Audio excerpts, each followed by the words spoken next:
good morning, friends. How y'all doing? Happy Monday and welcome to some more Minecraft content. I'm excited to get back into this. I'm calling this pre-season.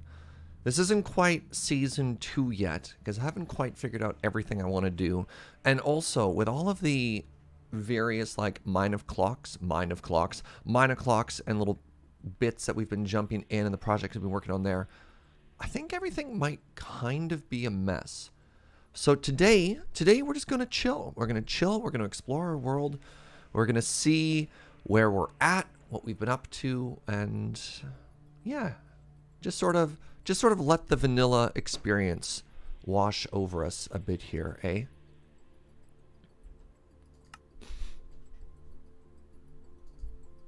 Hello, old friend.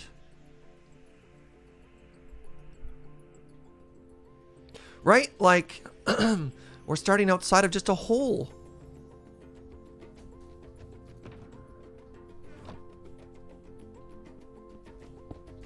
Taking the center chest. It's probably mine. I think mine o'clock was this way. Awkward. I think mine o'clock was this way. Good morning, everybody. Hope you're all having a great day. Yes, my love? 1.16.3. What even is vanilla anymore? Yeah. Give me 1 second. Joe wants to hop in, so I want to make sure she's all set up to do that. I'm just going to walk away. Amuse yourselves for a second, chat. Be right back.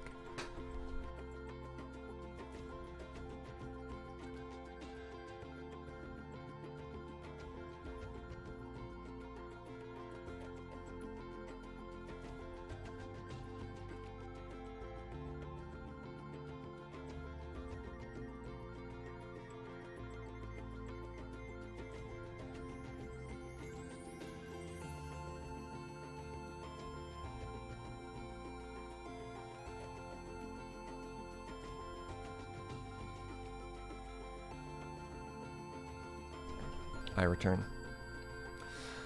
James, our server administrator, has yet to upgrade the server to 1.16.4. And the wonderful Jojo is going to hop on a little bit later today.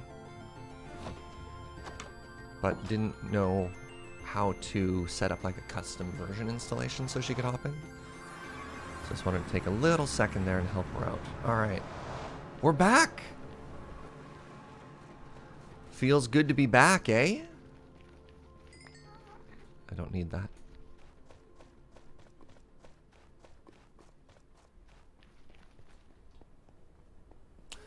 Good morning, your Skyblock Dragon Run inspired me to finally tackle the dragon myself. Hey, fantastic. I hope it went well.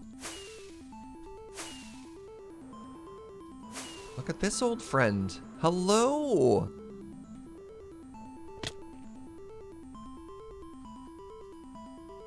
Take a quick second here to repair our tool. Now this is a mob farm, chat.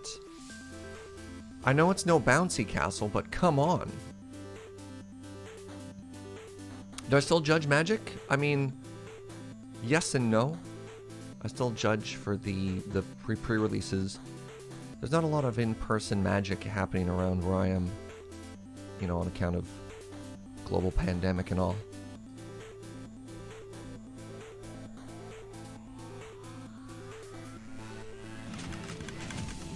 Did someone say bouncy castle? Hey, what's up, Koo? So my big goal today is going to be to organize, to stock up, and to prepare. Tomorrow I'm actually going to be leading mine o'clock, and I've got a fun farm planned up for Uno and I to work on, and I think Joe Kim's going to join us as well. Hey, what's up, Cold Gorilla? Thank you very much for 29 months of support, my friend.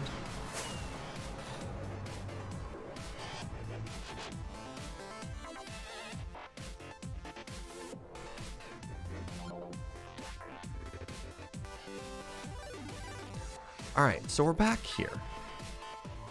So what I'm worried about is that we have like a tremendous backlog of just like junk in this system. How can I check that? Do I go in through this wall? I don't want things to fall in these hoppers. Actually, doesn't matter. I don't think it does. All right, you there.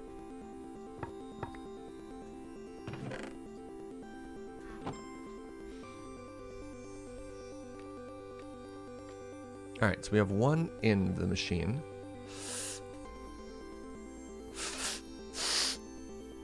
Oh, no!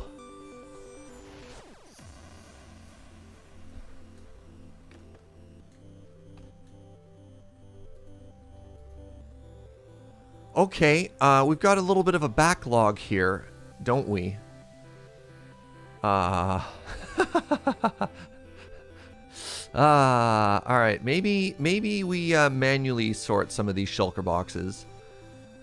Maybe the system can't quite handle 14 all at the same time. Gorilla87, what's up, my friend?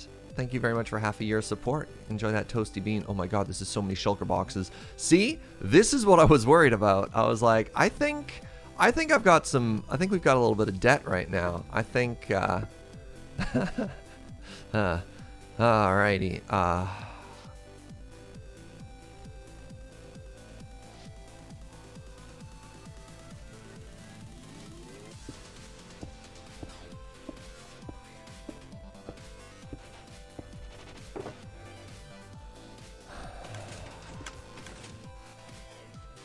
Alrighty. So hello everybody and welcome to the fascinating task that is just listening to tunes and sorting boxes. Oh baby, quality content, I know.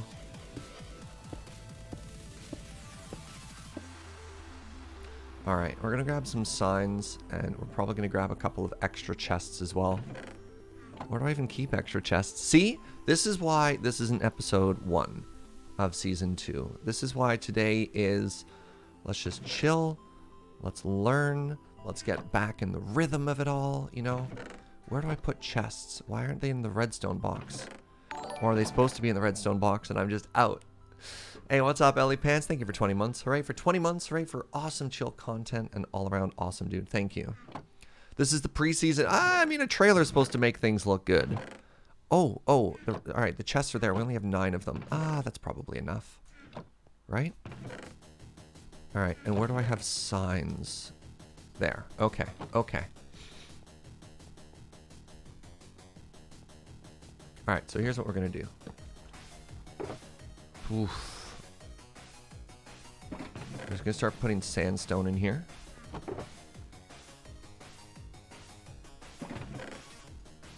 Right? Just put sandstone in here.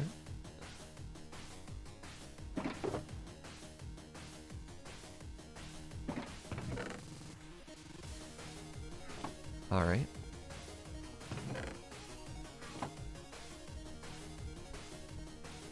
Okay, this is just going to be sandstone, which we think of as the most plentiful block.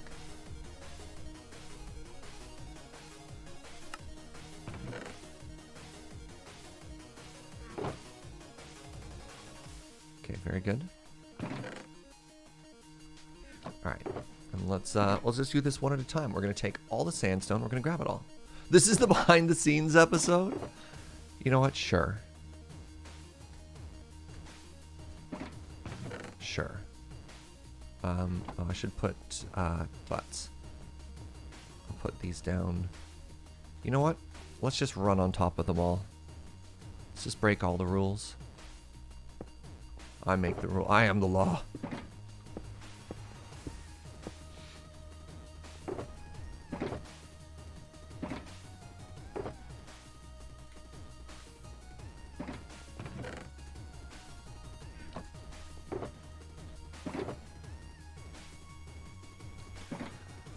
So how y'all doing, friends? What's up? What's new? What's happening? I want to hear all about your good news. That makes me very happy. I guess I just need more empty shulkers, don't I?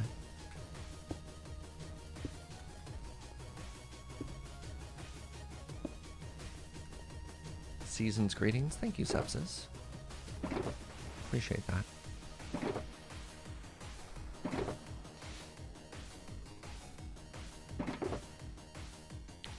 Wait. Let's just remove everything that's not sandstone from this one.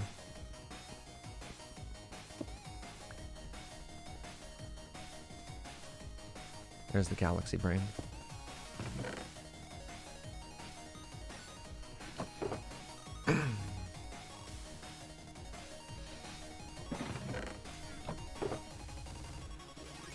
No.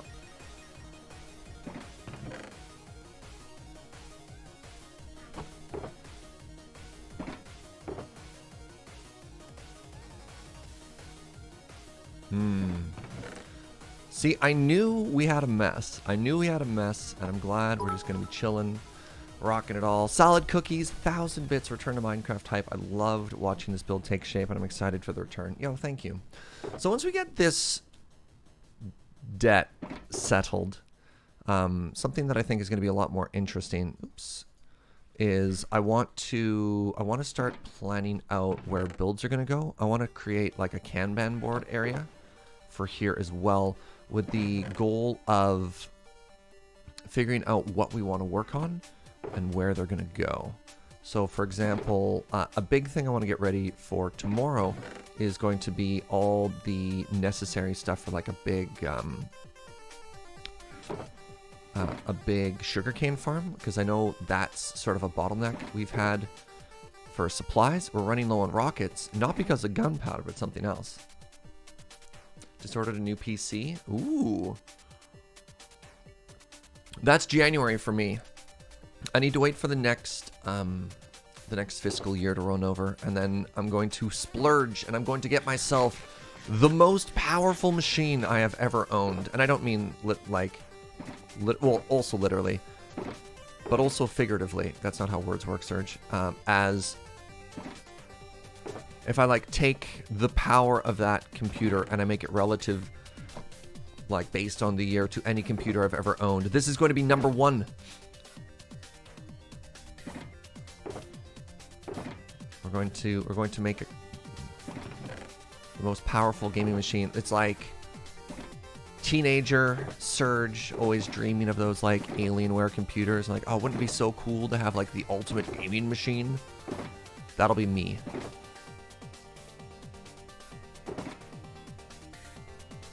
And if I'm going for a completely brand new computer for the first time, which I will be, it'll also mean I can do, I can stream the build, as I won't be tearing apart this computer to build the next computer. So that should also be fun, those of you who like watching PC builds. Alright, have we now sorted all of the sandstone? Survey says no.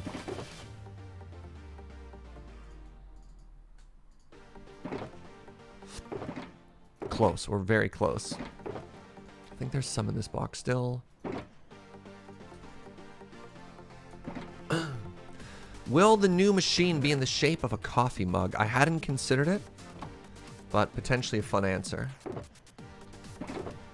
I don't know what advantages a computer shaped like a mug of coffee would have over, say, literally any other design. But you know what? I'm here for you.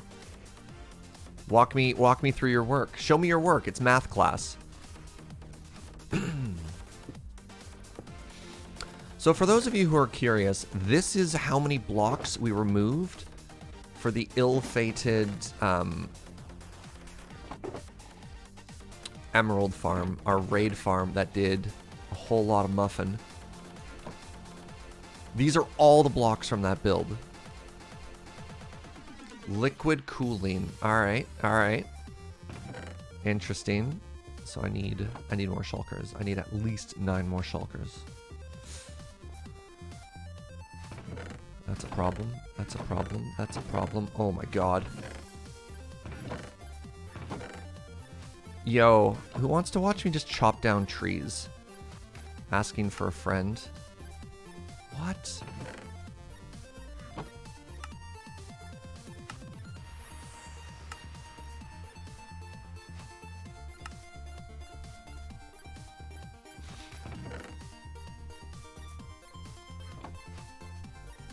Is the raid farm ever going to be fixed? Probably not.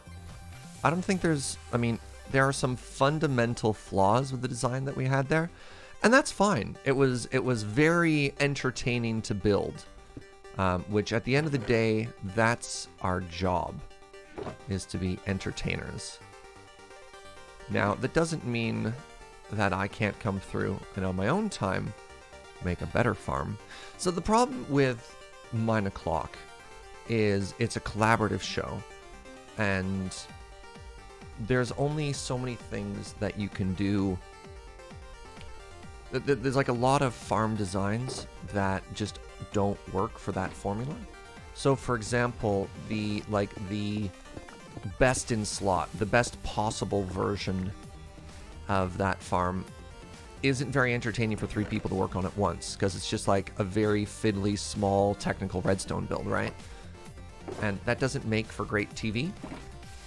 Okay, so our next job here is sand. So we found a design, which turns out to not have been a design. We found a design that was entertaining to work on for 3 people because we could divide up work. It was large. It was like very visually interesting and stuff like that. And it just didn't actually work as a farm. You know. You know what we could say we did? And this is one of my favorite sentences. We perfectly achieved failure. Yeah. Good. Serge, don't be so happy about that. Perfectly achieved failure. We hit all of our goals. And one of our goals wasn't to have a functioning farm at the end.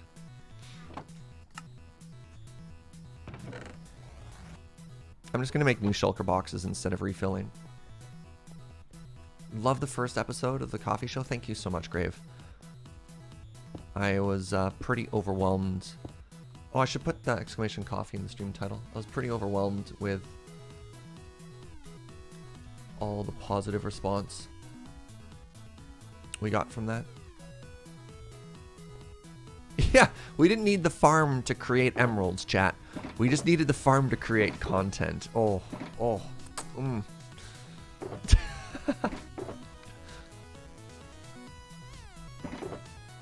Oh no. How dare there be more sandstone after this? Yeah, it was a content farm. Hold on, we had a box in here that wasn't full.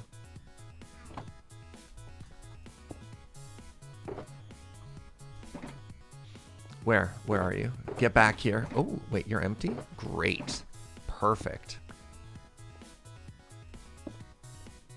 Wait, maybe not perfect. Perfect. Am I also a content farm? Yes. You now know my secret and my shame. Are these all full? They all say 22. I can assume yes.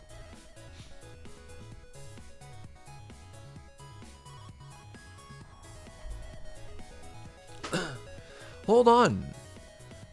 Wormbo says, one of the more efficient ones is unfortunately by a content creator who turned out to be such a bad human, he got banned from his technical community. Seriously? Oh my goodness. I want to say finally. Oh, I'm really happy. I mean, obviously it sucks that there was an abuser and they're doing terrible stuff like that, but I felt like I was taking some type of weird pill just to be like, I've had huge, tremendous issues with this person. Why is everyone promoting them? And I don't want to name names. Oh, that's very interesting. It's very interesting. Yeah, Wormbo, I don't know where we would talk about that, but I'm very curious about that.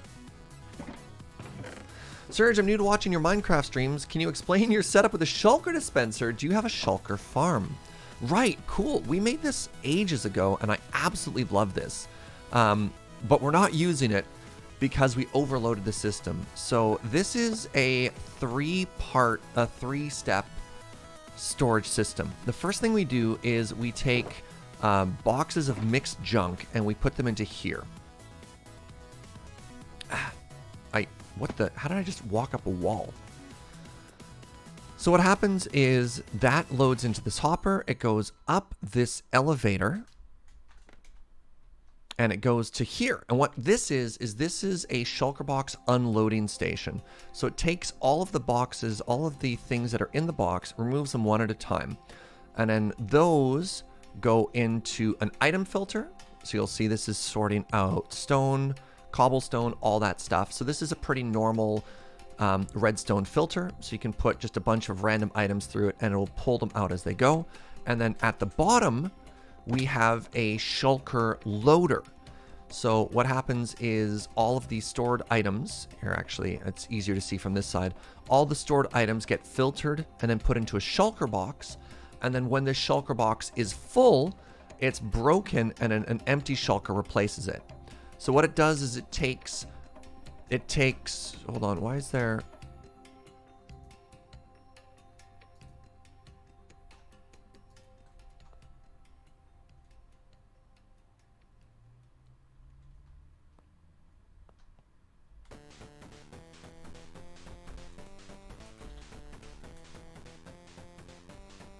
Why can't I see the contents of this box? I thought if I was in creative, I could see the contents of a box.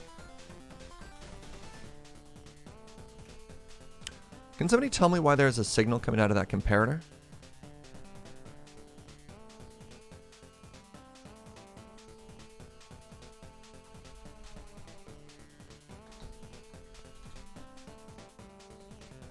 Do you think it's overloaded?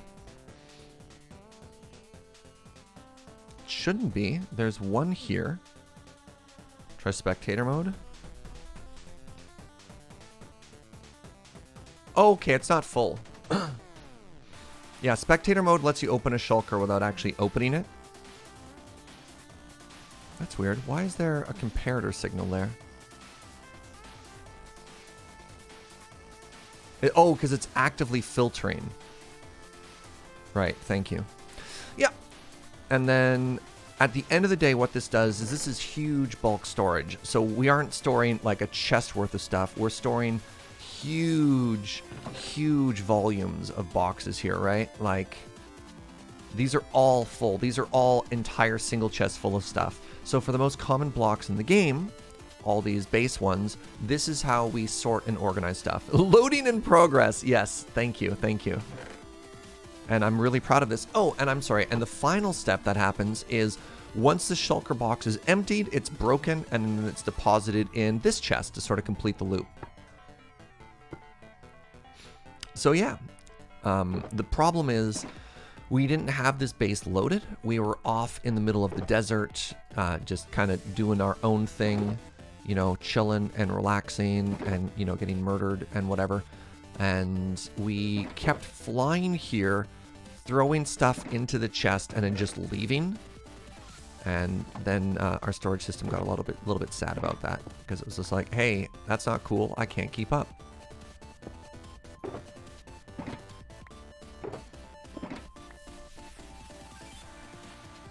It's a very cool setup. It's honestly, it's probably the most technically advanced setup I've ever done for something like this.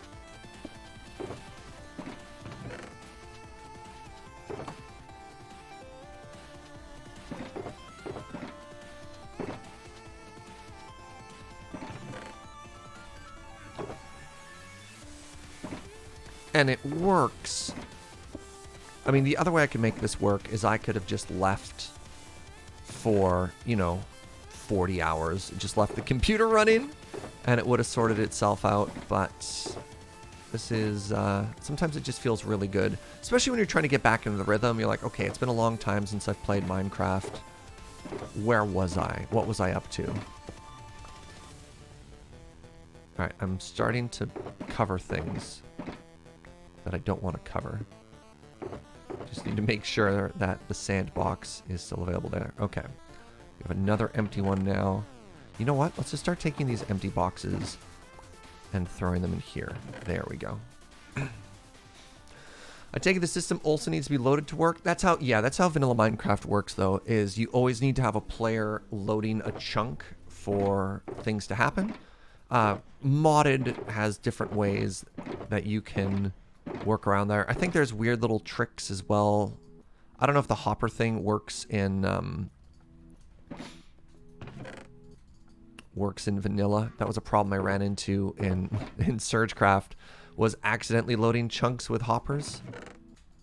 Any of our technical Minecrafters in chat want to talk about if that works in vanilla or not?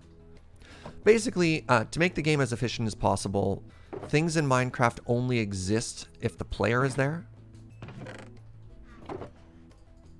It's a very, like, bare bones description of how this works. So, crops only grow if you're nearby. Redstone only redstones if you're nearby. That's the adjective for redstone, by the way. You can build chunk loaders in vanilla? Alright. Is it still, like, hoppers facing in weird directions, Reevy?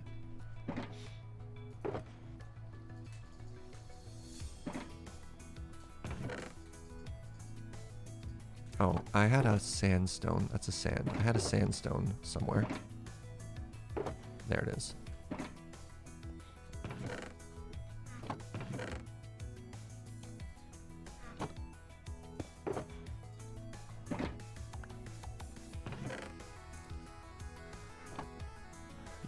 You shoot items through nether portals to load the nether and overworld at the same time. Oh, interesting. Chunk loaders just require nether portal to send entities back and forth. It will load a 3x3 chunk area on either side. Huh. Cool. Can never get into Minecraft, but the mechanics of it are fascinating. Yeah. It's very complicated to do. It's just neat that you can. I don't know. That stuff's always kind of tricky, especially on a server. But I guess if everyone's on the same page. In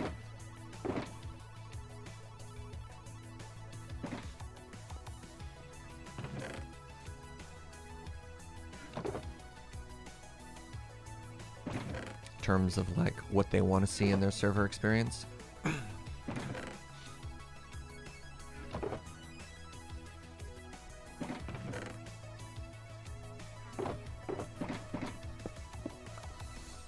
We have a lot of stuff here. Holy moly. Wait, what? Here's a question I didn't think I had to consider. What happens if and when my chest gets too full? Do I have to make an overflow storage for my mega storage? I wasn't ready to consider that as having been a possibility.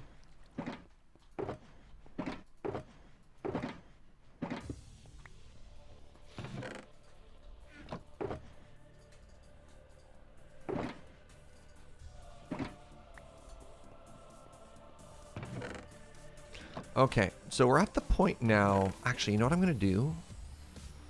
I'm going to go steal... Because I think a lot of these are still sand and sandstone. I'm going to pull all of these out as well.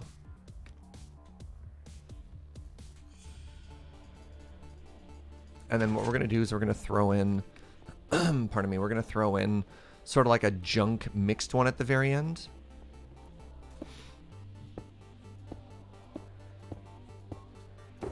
But what else we can do right now is we can condense, right?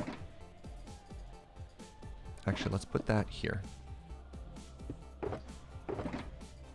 Because this is what we really wanted it for. Wasn't figuring out boxes that are like 80% sandstone, a little bit of sand. It's we wanted to sort out mixed boxes of stuff like this, right?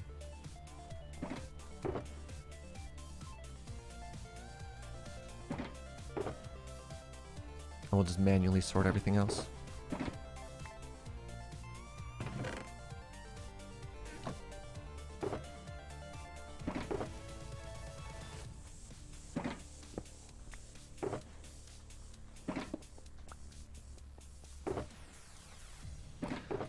Ores go somewhere else, though.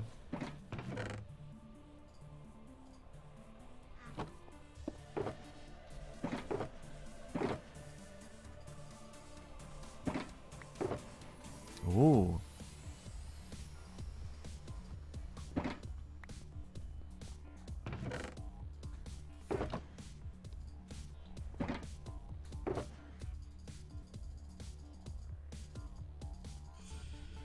See, this is the box. There we go.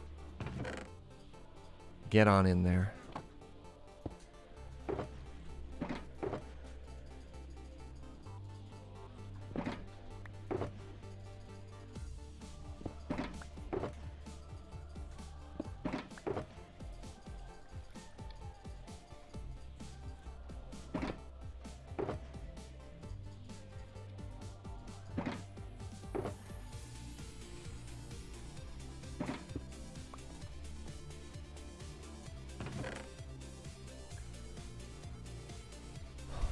So many shulkers.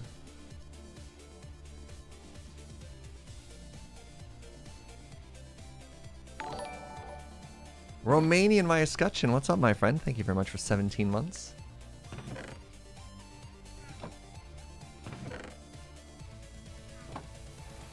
Hope you're having a great day. Thank you, thank you.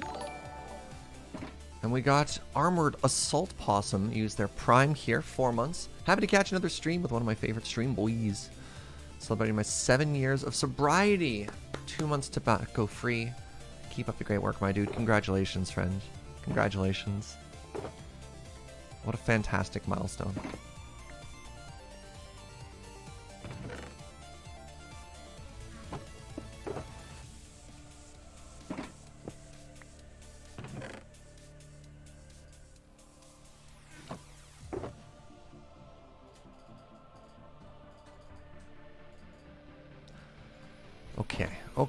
Okay.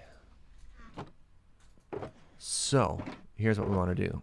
We're organizing sand right now. Let's keep going with sand. And we'll do sandstone again at the end.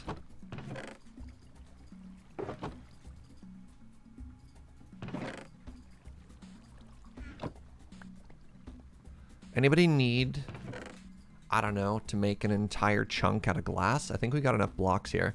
Actually, those of you who watch James's streams a lot, out of curiosity, how many blocks in an average chunk when condensed into a shulker box? Because we're getting some pretty ridiculous numbers here. Is this just actually all sandstone?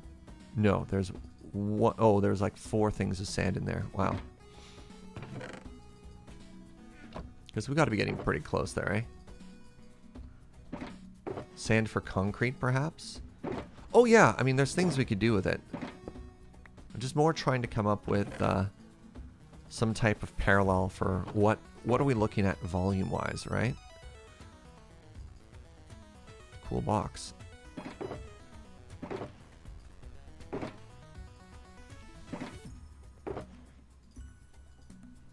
$256 times 24? What is that in shulkers? Oh, interesting. 256 times 20 times 64. And 1 shulker is 27 times 64. So 1 shulker is about... You need 9 shulkers? Is that right?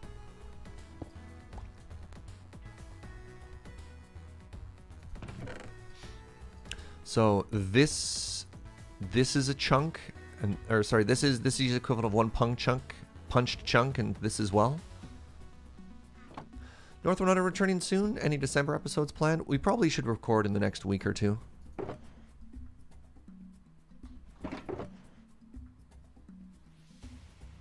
Wait, is this just actually all sand? Cool. The downside with just throwing blocks in blind is sometimes you actually have a full one there. We don't have a plan to not record. I don't know if that makes it any more or less helpful. We've just all been busy.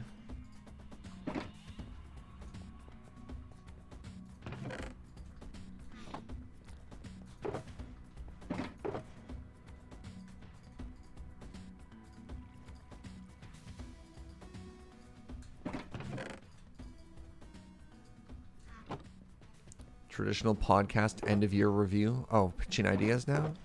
I think we've got some ideas on the back burner as well. Just a matter of actually finding time to sit down, get stuff done. Alright, let's condense this into an box here. There we go. This is outrageous. We have so many boxes. Okay, alright. Okay, we're good. don't think I have to go back in here again.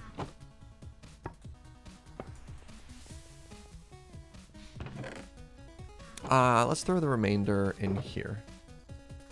Because then it can go live in the system as intended. We're doing it!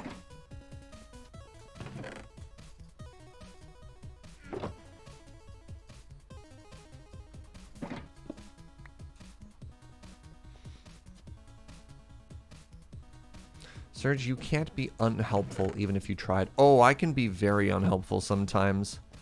That's a kind thing to say, but I know me. And I know sometimes even with my best intentions. My biggest failing, one of my biggest failings, because you have to do that, is trying to be helpful when nobody asked me to be. That's a very big problem of mine. Is I'm just like, what's this? I can be helpful. Oh, no, Serge, hold on a second. My people need me. Serge, hold on there, buddy. Just slow your roll for a second. All right, we may have overcrafted shulker boxes. Uh-oh. Uh-oh. Sandra Redcap, thank you very much for 18 months.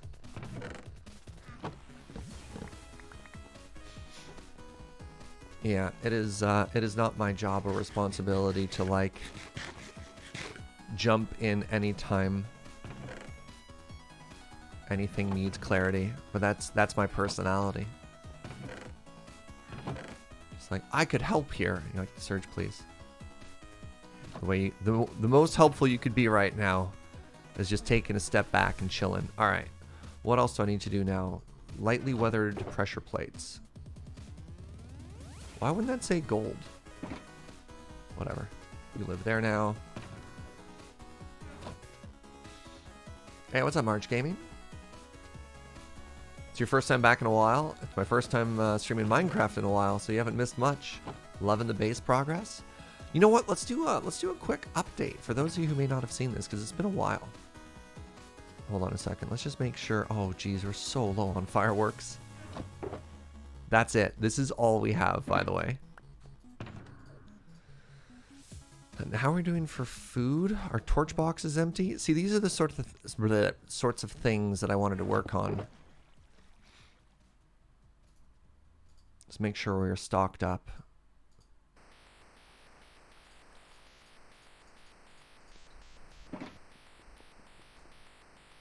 Alright, let's head back to the old base now. We'll do a tour of the new base and we'll go to the old base. It's not the lighthouse, Brooke. The problem is not gunpowder. The problem is, in fact, sugarcane. But that's something we're going to solve... Oops, wrong side. That's something we're going to solve on 9 o'clock. Where is my home? Ow.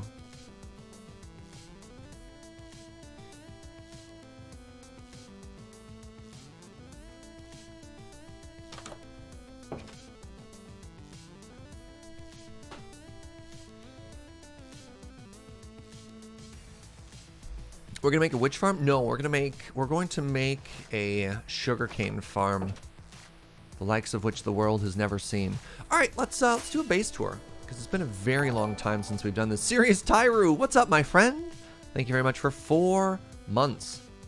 All right, so this is the build that we started working on at the end of what I've been calling like season 1 of our Minecraft world. This is our main base. We had a starter base on a mushroom island and we moved over here. The inspiration behind this build, basically the color palette and the geography that we're looking for, is the Patala Palace, which is one of like the UNESCO wonders of the world. Absolutely beautiful place in Buddhism. And you can see the inspiration from that, mostly just in the color palette. So what we did is we tried to create sort of like a little story around everything. So we have a gate that comes in here. We have a repeating theme in the build palette that we have. And then as we walk along the paths to get in,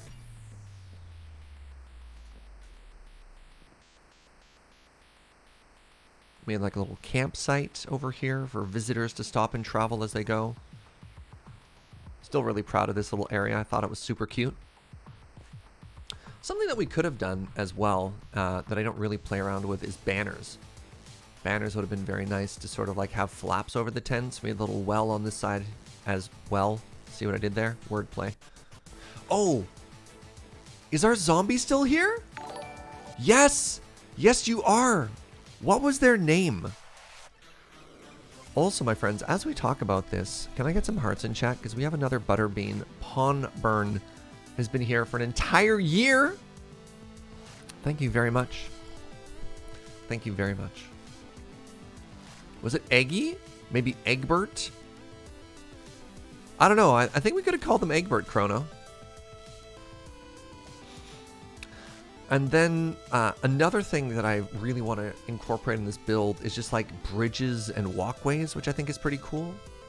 So we have like little houses on the way here. We have the walkway up. Pass through a little one here. And then of course we have our main base. And our main base was approximately centered, and it's not perfect system, but it's approximately centered in the whole landmass there.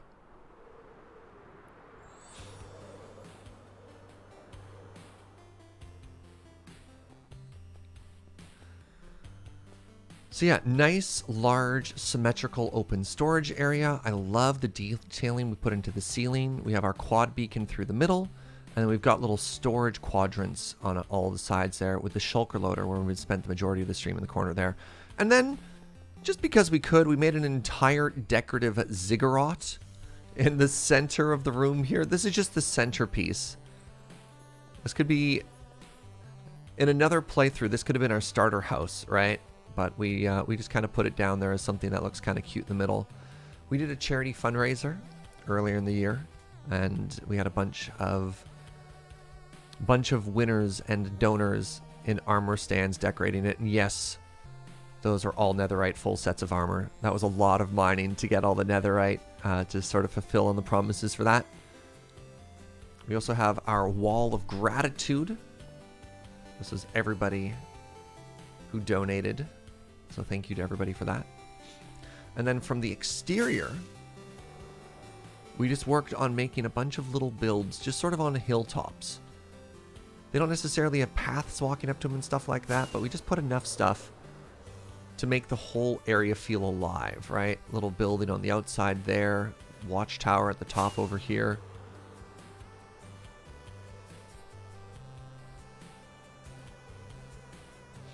Right, we never really came up with a plan. I know we want to put a bridge to this side.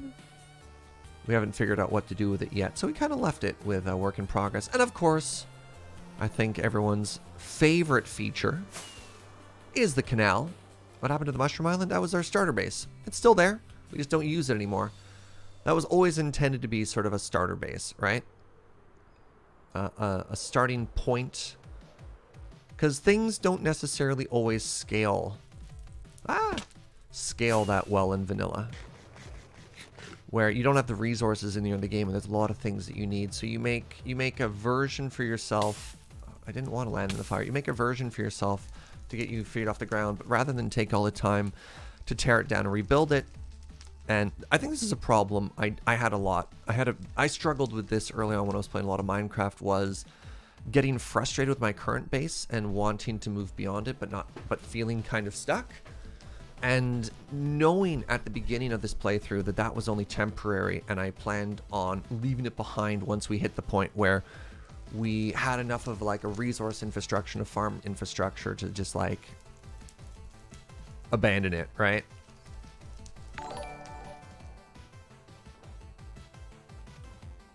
Login for me, thank you very much for 23 months. The base looks great. Could use more canals. Hold on, what do you mean by more canals? Look at this thing. Need more canals. We spent like 20 hours working on this canal.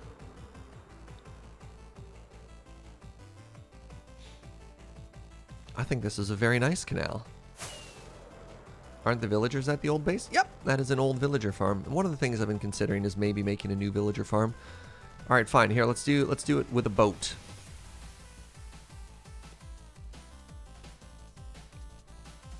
Look at this. Look at this canal content for all of you. Flood that island, says Joe.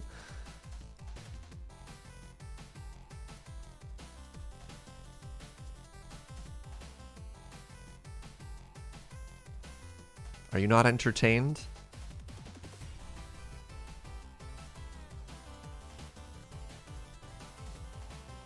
This is also a little industrial area that we're working on underneath here. We made ourselves a pretty super smelter. This is 23 furnaces or something like that. It does okay. It does okay. We do need to decorate down here, but we'll get there. Barbarian with that quarter year. 25 months. See, Barbarian's entertained. Everyone should try and be like Barbarian. We can maybe make more of these too. They're kind of cool looking.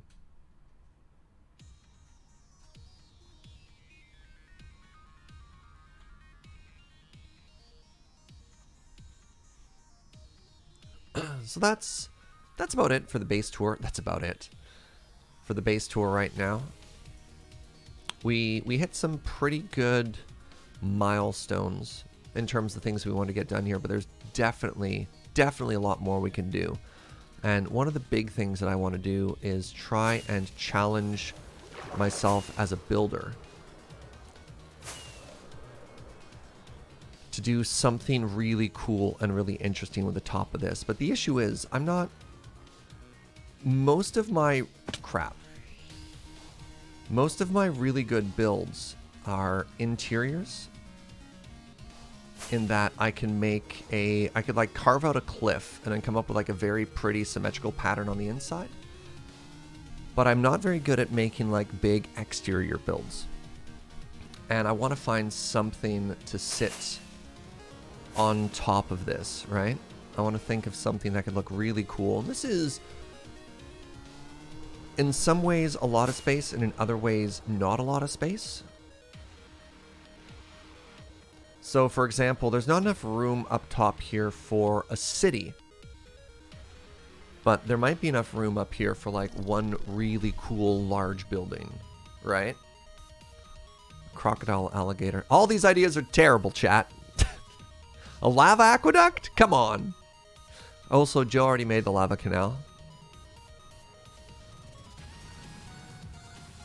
Yeah, so I want to do, I don't know, how many of you, show of hands, how many people in chat watch Good Times with Scar? Because the buildings he's been making for Operation Aqua Thunder are stunning. Oh my god, they're so beautiful. They're so beautiful. And I look at stuff like that, and I'm just like, how? Oh, sorry, Aqua Thunder. Ake Thunder, yeah. No, we don't need a purpose for it. We don't need to put a farm in it. We just need a build. And I want to make a really cool building up here. And I don't know how to realize this, where the dreams come from of, like, it's going to have to be a build that looks beautiful from all four sides, which means I don't know if it needs to have 4 entrances or how it works or how you put the first one on. Like, it's going to be really tough. Yeah, I wonder if we start by flattening the top of the hill. I want to make sure it's not super appropriate-y, because I already made kind of a mess of myself by making fun of the name of Patala Palace as it goes. I know I want to use the build palette of what we've established already so far, of like sandstone and red and then some birch and some spruce. But we did kind of like a fortress looking thing, and I don't want it to look military, right? Something I really liked about this is we were able to give it a wall and make it look cozy without making it look like a fort, right? Like, we have things that kind of look like crenellation, but they're not. It seems kind of chill. So, yeah, I'm going to put a building up there. I have no idea what it's going to look like. I have no idea what our creative process should look like in order to figure it out either. But that's neither here nor there. That's something that's floating in my head and not necessarily the first thing we're going to work on. All right, speaking of which, let's head back to the old base, because I have 2 reasons for heading there. One, it's the only sugarcane farm we actually have right now, and I need a bunch of that. And 2, there's a Kanban board there, so maybe we can start writing down our ideas. Zosa Wolf, thank you for 5 months of support. So episode 1 of Coffee with Surgeon looks great. Yo, thank you. Thank you. Yeah, I don't know if there's a world in which we can make it a modern build and it fits with everything else. Because I think that'd be really cool. Is this my base? No. Maybe I'll grab some gunpowder though while we're here.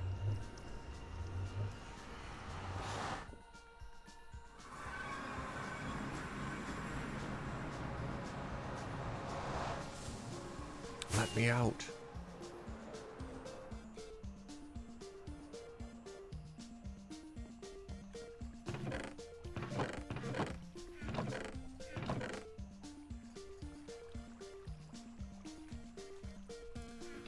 Do do do do do do do do do do do do do.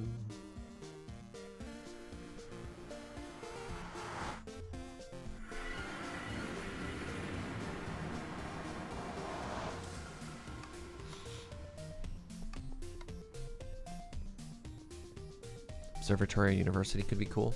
Place of study. Yeah, the issue is, again, not wanting it to clash with the build aesthetic we already did. I don't know what era our existing build is. Also, welcome to the old base. Welcome to our starter base. Place that we had a lot of fun sort of chilling and learning in. We could probably update this. Days since last fall.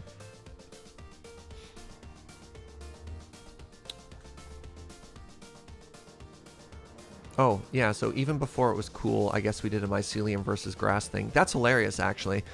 Coming back to this after like 4 months off and seeing a mushroom island that's half and half. Huh! I was some kind of prophet.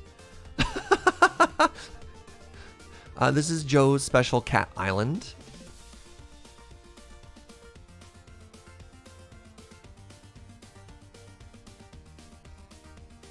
This is our little starter house. I was actually really happy with how this came out. Oh, here's our Golem jacuzzi and another canal. I think I'm too soft when it comes to canals. Just letting y'all have canals whenever you want. We also decorated the interior of this house, which I think is really cute. This is probably my favorite part, is we made a little faux wall here using trapdoors. We have a little bunk bed behind it. Like a little pantry area here as well. The only thing I would change for this house, oh, our custom made mushrooms. I forgot how cute those were too. Is I still think the back half was too big. I think the second roof there, if I had made it even 1 block shorter in every direction, I think it would have given the house more perspective. Is that the word I'm looking for? No, not perspective. Just different shape. I don't know. I felt the second part was too big and it would have looked really cute as more asymmetrical, I guess. I don't know. I'm not an architect. Words are tough. Proportion. Yeah, any designers in here? We got a dormer. Something I loved about this house too is how every side is different. And it's not just a square. So we had a little expansion come out there with a little side roof. The front had a walkway. I loved how the roof intersected with it. This is a little trick we learned watching Pearlescent Moon's videos, like trapdoors at the bottom. The one lodestone we have. The side pillars. The one big window here. Like the fireplace being raised up there as well. Like there's a lot of things that I think I did well here. Little side access staircase too. Like I think this house turned out really, really, really cute. Just wish I'd made the roof smaller on that side. As a soon-to-be graduated architectural tech, proportion is the word you're looking for.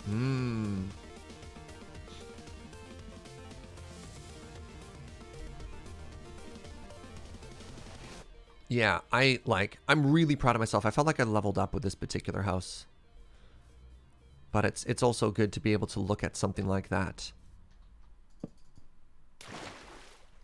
and be critical. Give me a second here. There's another torch. This is one of the little pieces of tech that I was like, I'm going to fix this. There. Finally.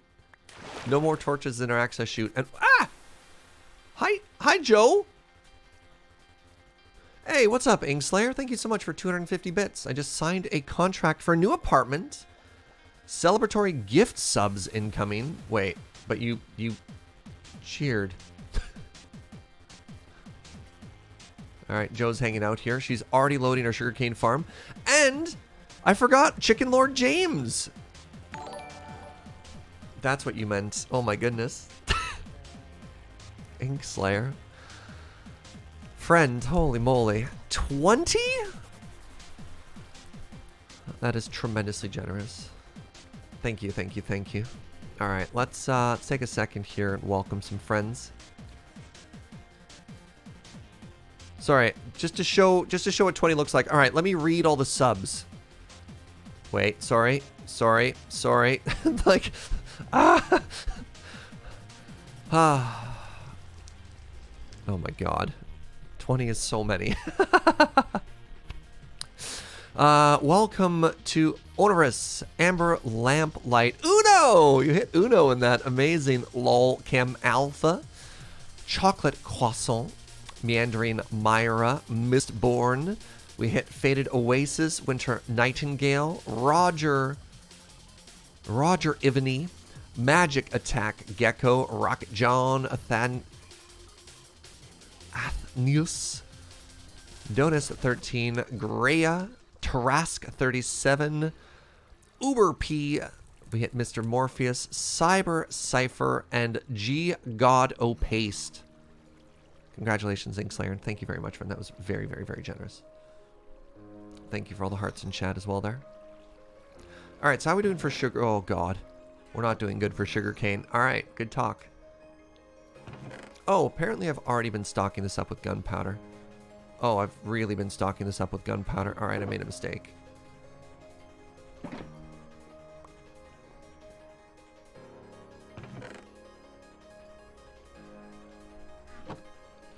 Shared happiness is the best happiness. That is a wonderful philosophy there, friend.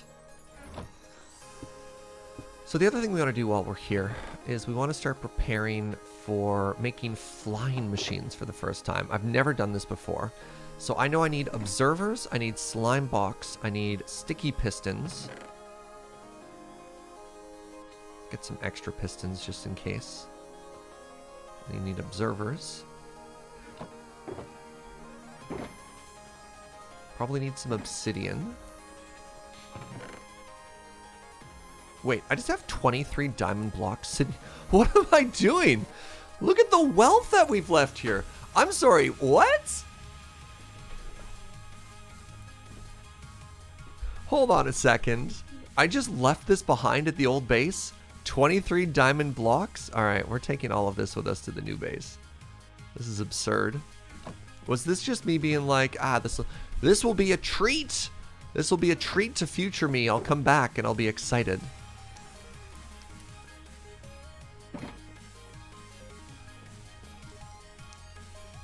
Wait, what'd I do with those diamonds?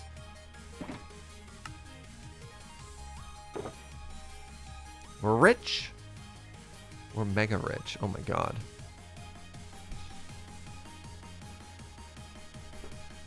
I think you literally said that. This is a present to future me. Well, you know what? Past me, thank you very much. Past Surge is clearly a gentleman and a scholar.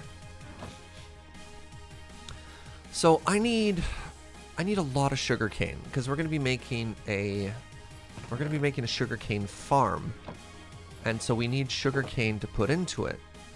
But at the same time, I need sugarcane right now so that I can make more rockets. What do I do? Andy Kazi, thank you for 17 months. A truly prime number. Do I get a new bean next month? No, we don't have the 18 months. The beans we have are 1, 3, 6, 12, 24, and somebody pretty soon here is going to be hitting 36. How do you make rockets? You make rockets with paper and gunpowder. Do I have any paper to demonstrate with? Sure don't. I think I need glass panes for this farm as well. What is this? Bunch of red concrete powder. Sure, why not?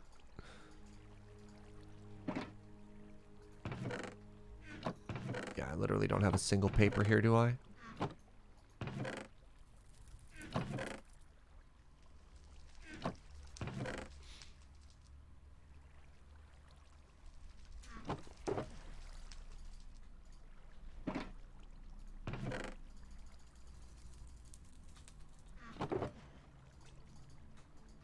Alright, next time I go to take gunpowder, just say, but Serge, you have gunpowder at home.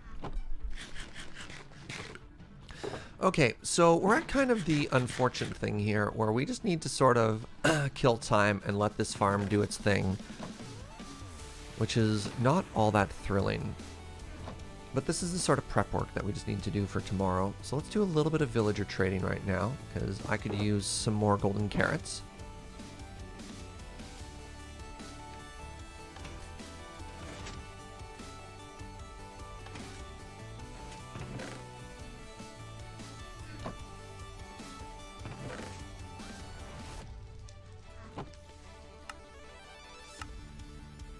Let's do a little bit of tree chopping. Remember, today it's just to like chill out, get back into it, organize our life sort of day.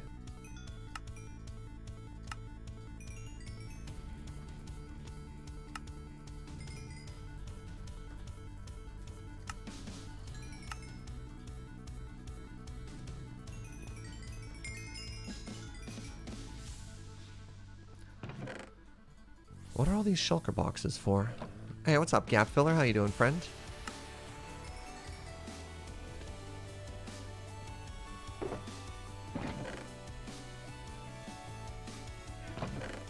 We're buying bricks. Oh, God. Yeah, we definitely could use more farmers. So this is something I might look into doing in the future as well. Is getting like another even larger villager trading hall in the new base. I don't know, I find this to be like a very fun, very technical build. Look at this, they eat stone. It's probably harder than their teeth, but I appreciate it.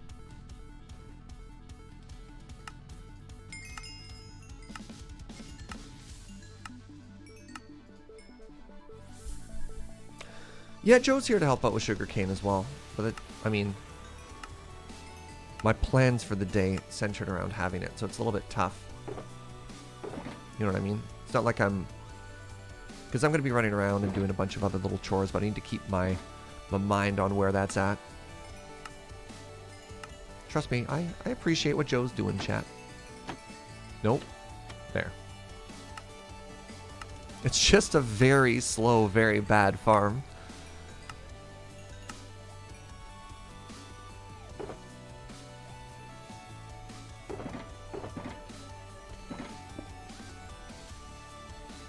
Alright, now we buy some extra carrots.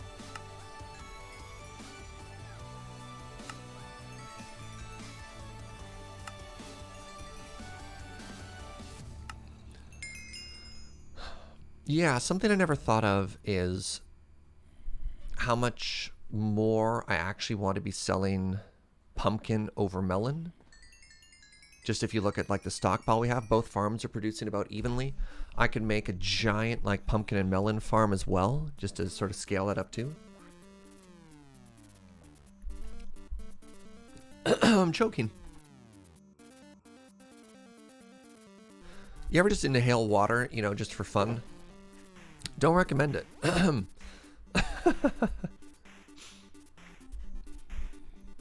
Oh, my eyes are watering from that. Yeesh. All right, now let's chop some trees. This area was fantastic, though. We're gonna need to get a better bow at some point too. This is gonna break shortly. Serge, ever since you mentioned how ads showing when people come to Twitch channel causes them to bounce off, I've made an effort to stick around. Oh, interesting. I appreciate that, friend. It's thoughtful of you.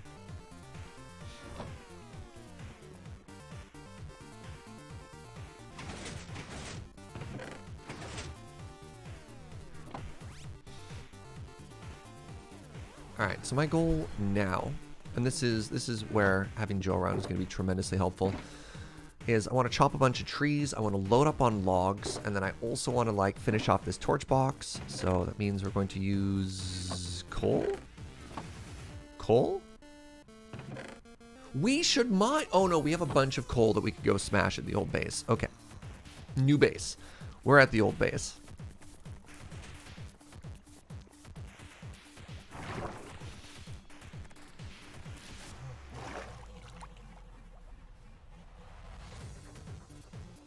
It's nice to be back here.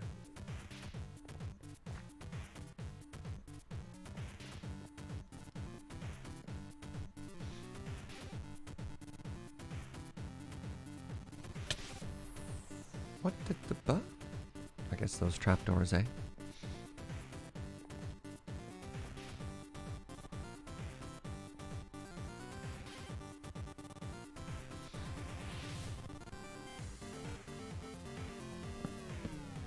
Did I ever make a netherite hoe?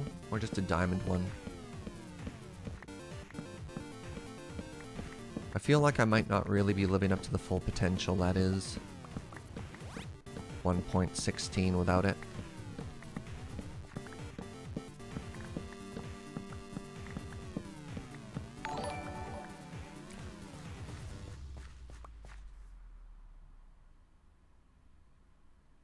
I'm just looking at this name, and every time I try and pause to say where I want it to go, my brain is like, is it Olwen Offies? Anyways, regardless, friend, thank you very much for 6 months. Enjoy your new toasty bean. I appreciate it. Thank you, thank you.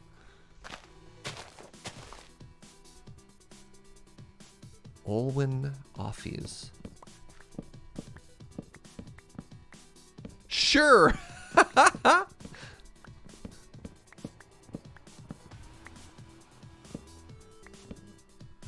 That's a very generous yes you gave me there.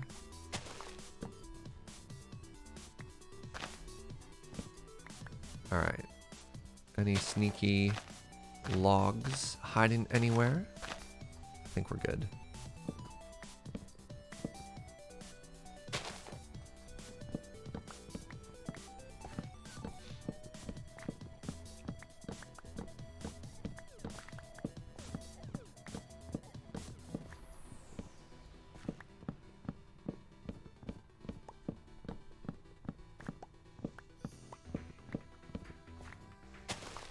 Alright, how are we looking? That's fine. Little sneaky log there. We'll wait for saplings to come back and replant everything. Finally landed in internships. And it's streams such as this that help keep me sane while stressing over having fun in the middle of a pandemic. Yo, what's up, friend? Congratulations. A lot of good news in chat today. Please keep it coming. Big, small, I don't care. Keep that positivity going. And I think it's just an excellent goal to have as well. In tough times. Share the wins, right?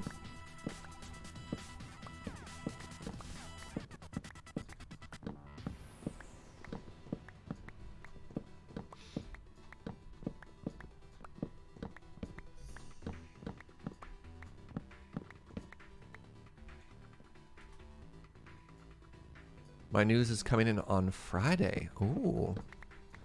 Alright, well, keep us posted, Smith. Soghim. Also the toasty new bean. Thank you for 6 months, my friend. Can you recommend any super secret deck tech for mono brown EDH? I'm not a huge commander specialist. Is the tricky thing.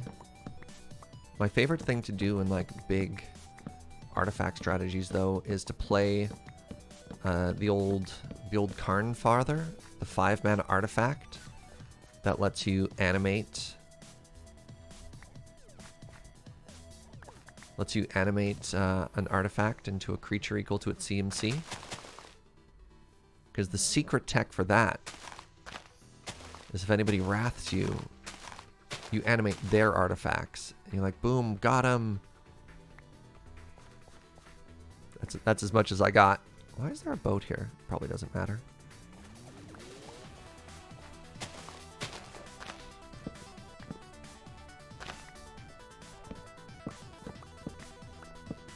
That being said, I'm getting more and more into Commander recently. As I'm not able to play as much Canadian Highlander, I have been turning increasingly to webcam Commander. Having a lot of fun.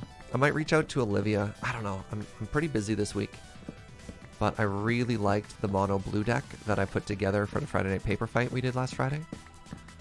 So I might reach out to Olivia and see if she has a spot for me to hang out on her stream again.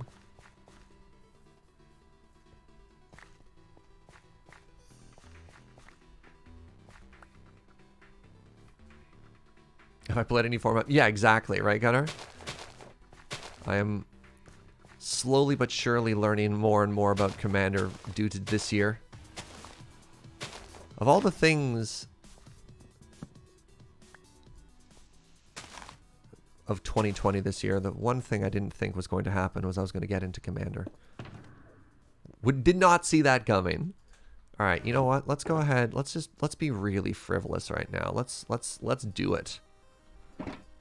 Who named this toothpick, by the way? That's a weird name for a tool. Yeah, somebody named our Diamond Hoe toothpick. How's the Sealed League doing? Great. Cracked some packs yesterday, Zerjan. I haven't actually updated the deck yet, but I'm looking forward to it. And I'm going to get an opportunity. Oh, okay. Apparently you get a Chivo if you upgrade a netherite hoe. Huh. Who knew? Who knew? Oh, that's hilarious. Did not see that coming.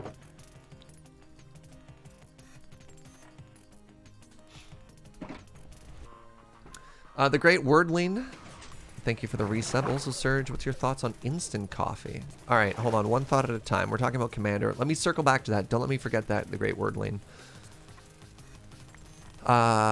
We were talking about the League. Yep, deck is sweet. Tomorrow, I think I might actually be playing in 2 League games. I had a couple of people reach out, which was very flattering, being like, I want to play. Including, so there is a person that I have been interacting with on Twitter for years. They're a coffee owner down in Texas, and it turns out they're also a magic enthusiast. Their handle is Greenway Barista, and I think the way we started following each other is I've shown it off on stream a couple times, but I have my magic color symbol coffee tamper. I posted it on Instagram like, I don't know, 6 or 7 years ago. What even is time? It could have been last week. Who knows? And I tagged it like, you know, hashtag coffee, hashtag magic, whatever. Turns out hashtags work. And they just started following me, and we've sort of just chatted back and forth on social media for years and years and years, just sort of randomly. When I went to San Antonio for PAX South years ago, I also ended up sending him a tweet being like, hey, you're in Texas, can you recommend anywhere to go? And that's how anyways, long story short, they're also in the Coffee League. Or the Coffee League, oh my god. They're also in the Commander Sealed League, the Coffee League. And they reached out on Twitter, and they want to play a game. So I'm like, heck yeah. So we've arranged for that. And so the other people who might be with that one, we'll see how it all goes. Can you say San Antonio again? I take it I'm going to get goofed on. Ah, whatever. So I'm really looking forward to that. And Shivam also reached out, and he really wants to play, because it turns out Shivam has also built... Shivam also opened Ikoria, and he also has 5-color Gigantha Mutate with ultimatums.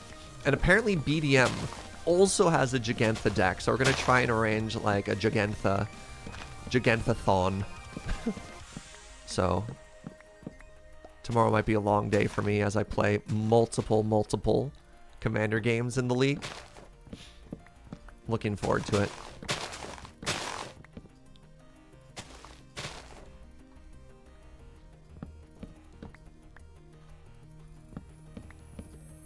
I definitely said it oddly. Oh, I trust that my pronunciation was all kinds of whack.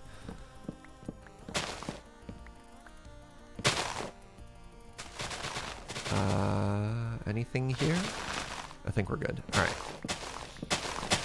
Serge, what are your thoughts on instant coffee? I typically don't need it, as I'm more than happy to spend the time to make myself non-instant coffee. Which is interesting, because somebody actually reached out to me in DMs the other day as well, being like, hey, can you recommend some instant coffee in case I have house guests over and I want to treat them to something. The best instant coffee I've ever had was my buddy Sedge hooked me up with instant coffee from a place called Ritual, which is a very fancy coffee roastery out of San Francisco. And I was just like, shockingly palatable. That was my experience. That was my shocked face.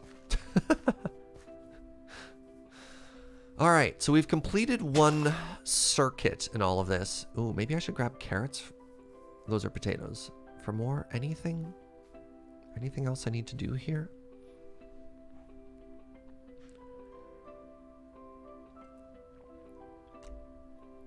Didn't you give a special instant coffee to Lurmate after a Magic game or something? Was that not the same one, Zukin? Or you're gonna have to provide more details?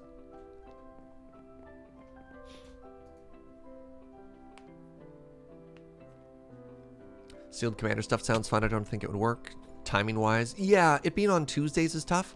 So, for example, I know Ben Ulmer really wanted to be in it too, but Tuesdays, worst possible day for him, right? He streams all morning, and he's got Let's Nope in the afternoon and evening. He's just like, I can't, right? There's like certain days you realize that, nope, cannot take on another project.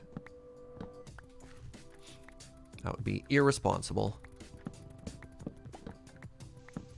What's up, Lord?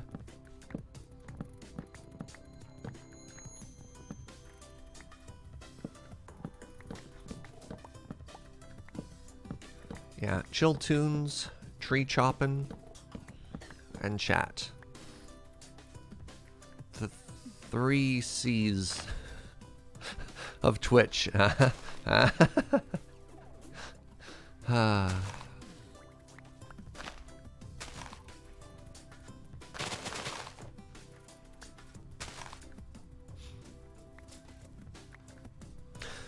I like the Commander Sealed League offered by CFP. It's not really feasible to ship to Europe. Oh, yeah. I suppose that's really tough too.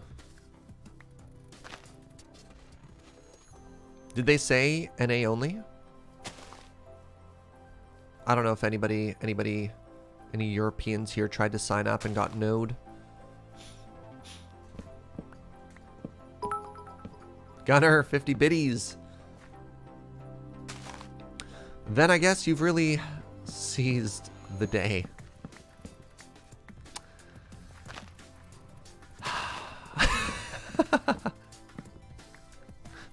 Thank you, friend.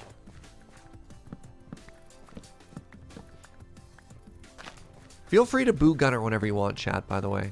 Just don't hold back on my account.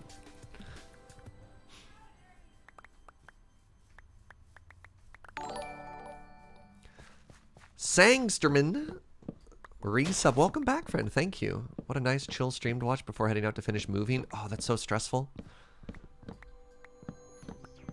I mean, definitely congrats on the move, because that's always exciting.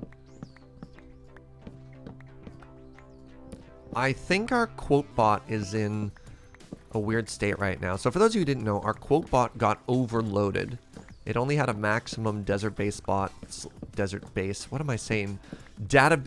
room of about 2,000 quotes. So we are slowly in the process of migrating over to an Uno bot. Just stop talking, forehead, right? Stop being so quotable. So easy. Have you tried saying nothing?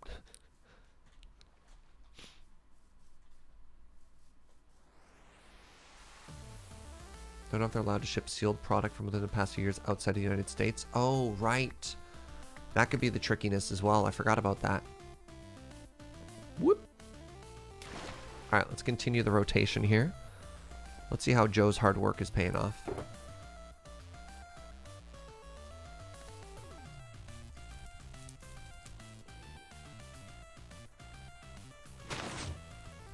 You know what? Let's just get a new bok for Birch. New bok? New box for Birch. New bok. Holy moly.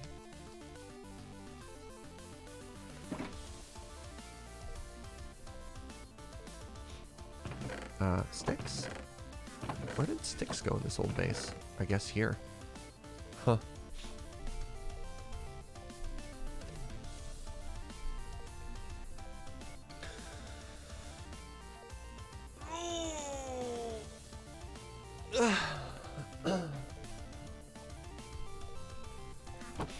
My latest in trying to support local businesses during the pandemic is, over the years, I've managed to accrue like a pretty stupid amount of store credit at my local game store, and I'm just like not using it. I'm just going in and buying stuff for the Commander games.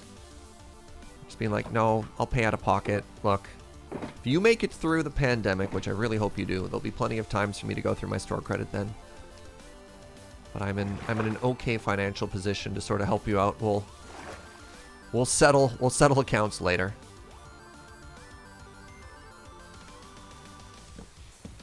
We have enough tree that it looks like we... Oh, I never actually checked the status of the sugar cane. Yeah, we have enough tree right now that we can basically always be chopping, which is perfect.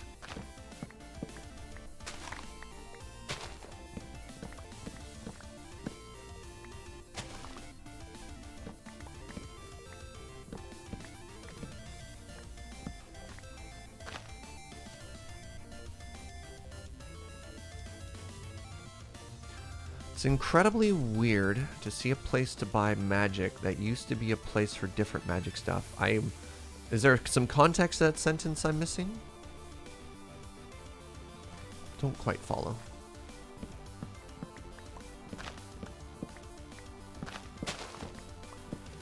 Well, it's not even a surge loan. It's just like...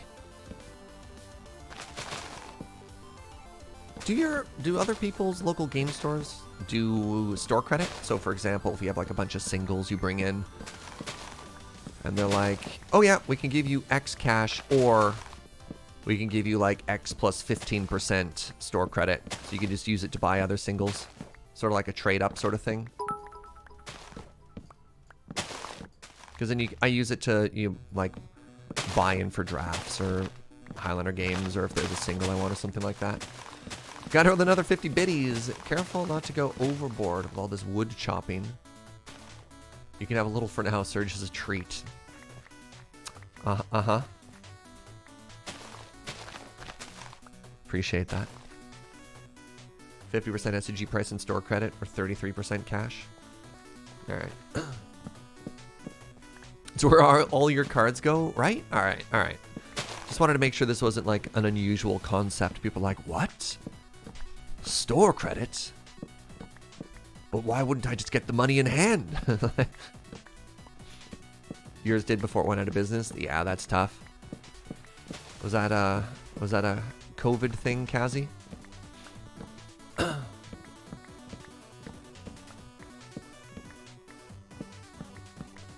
friend got a Sliver Queen that way?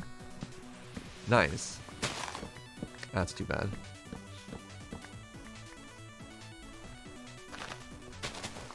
Let's move a little bit closer to the coast here. There we go.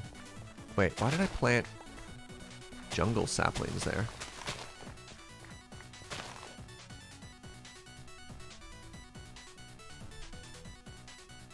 Alright, what else can I include in this rotation? This harvesting rotation?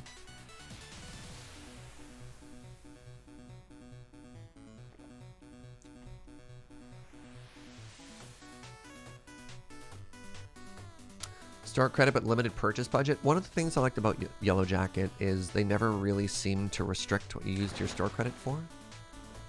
Because that can be kind of weird. You're like, store credit, but you can't actually use it. 11? Sorry. That's it? Oh my god, this farm sucks. Oh, I can't help but notice the problem. Some of these could keep growing. Okay, we're going to get a good harvest in a second here. We're just waiting for a couple of these corners to update. Oh, I really cheaped out with this farm, didn't I? It's not even done! It only goes to there. Oh, wow. Oh, holy. See, this is... We're not going to improve this farm. This farm sucks, and we acknowledge that this farm this farm sucks. And that's just the end of it. We're going to make a better farm on stream tomorrow. This is what we're preparing for. This is what we're training for. It all came down to this moment. No redesigns, nothing. What are you talking about? The sentence almost went wrong. Nothing to see there.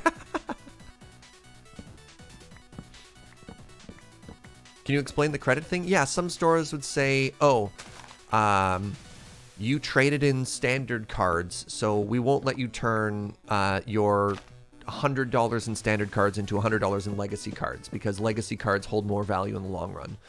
So there might be restrictions on what you can spend your store credit on. I've heard of some places doing that. It's a little tricky. Guess I'm just like growing decorative birch everywhere. You're right, it doesn't suck. It's a starter farm. Thank you, Basil. That's why we're not ripping everything apart here. We're just moving on.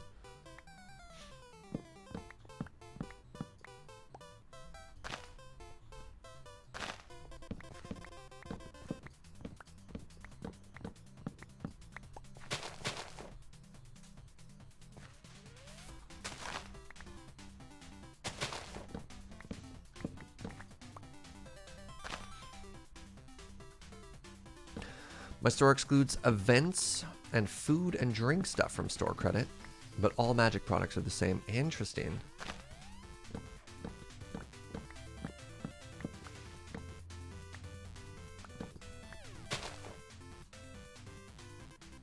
Oh, that's a big one.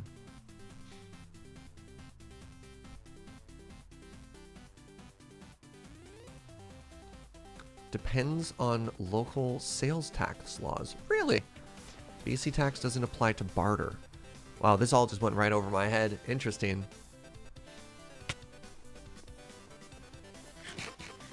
I never even considered that. Tax laws based on barter? Alright, this conversation just got way too big brain for me.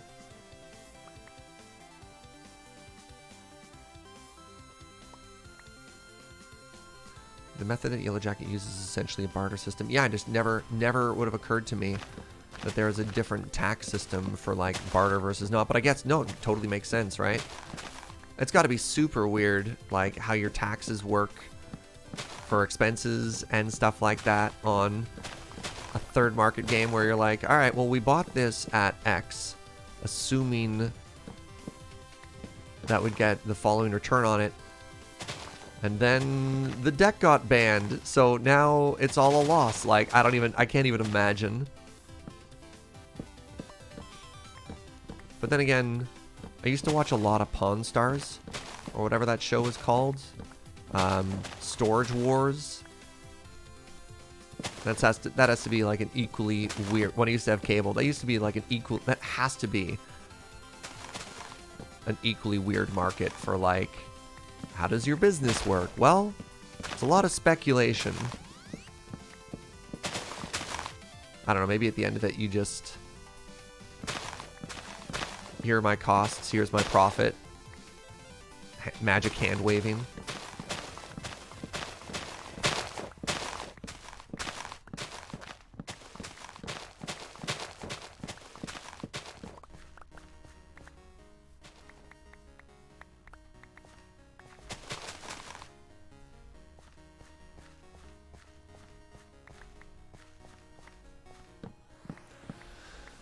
Your LGS doesn't let you touch the cards, no browsing through boxes and stuff. Card Kingdom does that too. The reason being is it's too hard to organize and people mess it up. So if you want to order, you go up to a computer.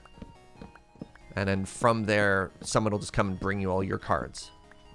And it makes sense, right? Like, I can't even imagine YJ isn't that big, but the amount of times all their cards get like touched and put out of order or something like that is just such a giant pain. Depends how big your scale is, what other business operations you have going on. Also, people's filthy, dirty hands touching your stock. I don't know. I can see it. I wouldn't hold it against the store if they didn't let you. That's their livelihood, right? For stamp dealing, which can be similarly speculative, buy in bulk, find all the rares, sell off the chaff, you have to keep detailed records of where stuff comes from. Fascinating. Yeah, it's so much easier to have an employee pull orders and have to resort 600,000 plus cards constantly. No, I get it, right? Definitely get it. Pardon me.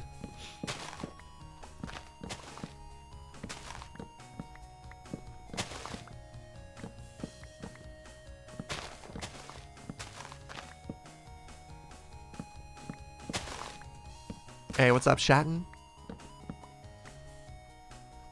Wait, this is a short tree. You disappoint me.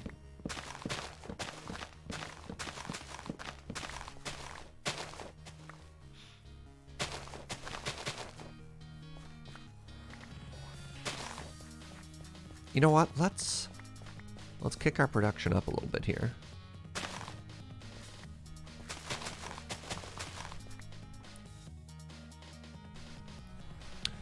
More trees.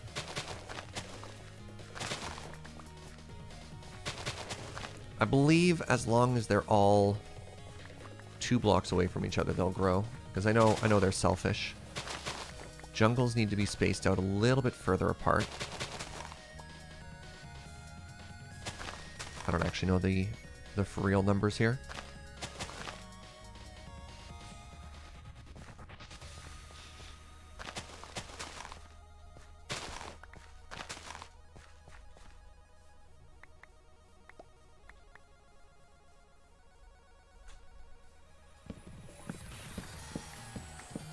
Like, don't get me wrong, I enjoy a good single browsing as well when you're looking for cards. It's really good if you don't know what you want. I mean, and that's what it is, right? It's like, I actually don't know what I want to buy. I'm just going to look at cards and then maybe I'll impulse buy something. And that's fun, but there's also a lot of times you just end up touching a bunch of product that you don't buy.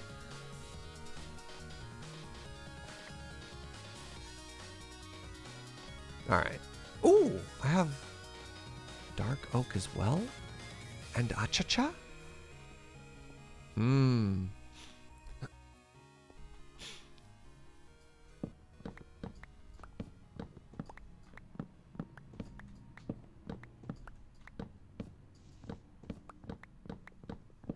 Is this hardcore? You can tell by the hearts, and it is not.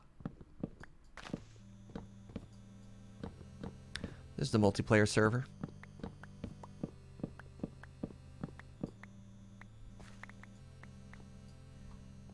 Hello, how did you get out? Or are you a free sheep? Do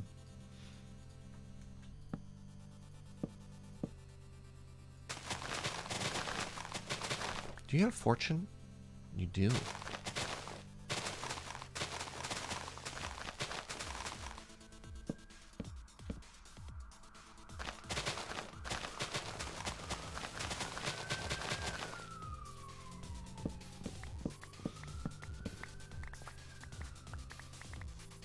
I wonder why you're in a box. Were you bad?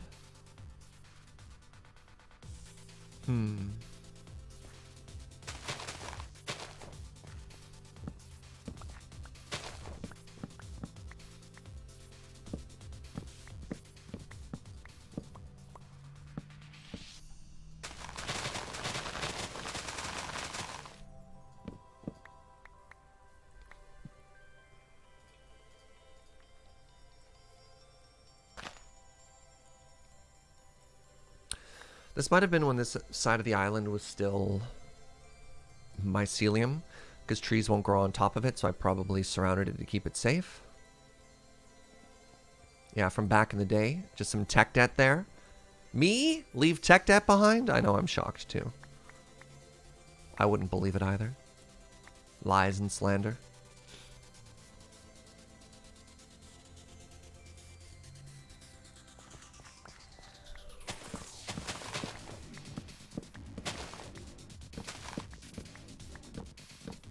I think that's an old spruce box. And then Joe put dark oak in it. And then the box looked kind of cute, so we just left it.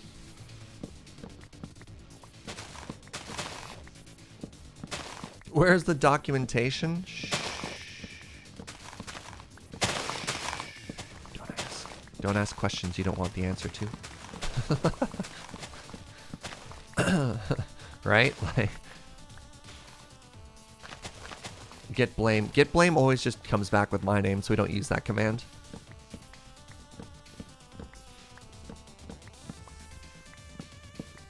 No, it's not that it would stop it from producing podzol. It's that it would stop the mycelium from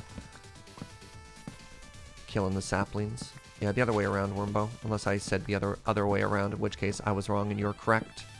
It's what I mean, not what I say.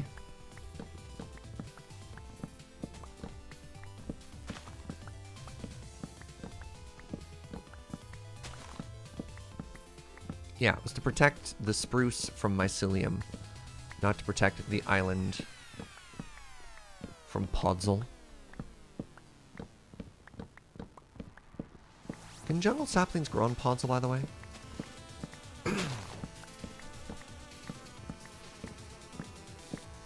Alright, I think we're getting pretty close to having enough wood here. Then the next fun thing we get to do is we get to go smash coal.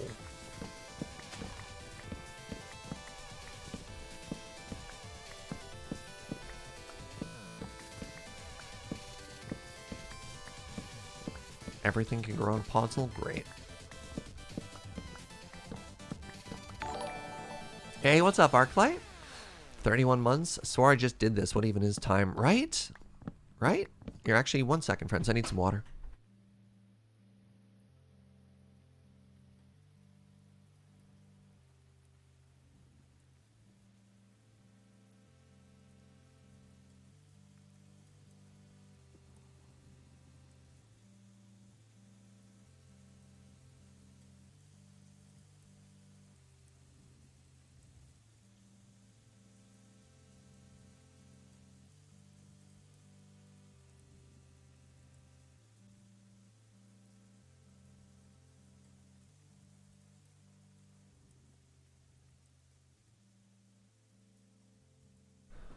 Yo.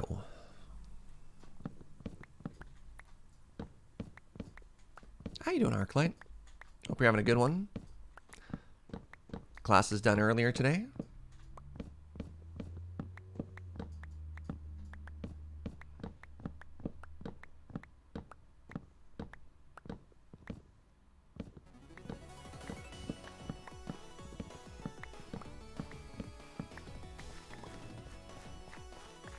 Alright, well, I've now started growing enough trees that I'm functionally going infinite here. Which I don't quite want.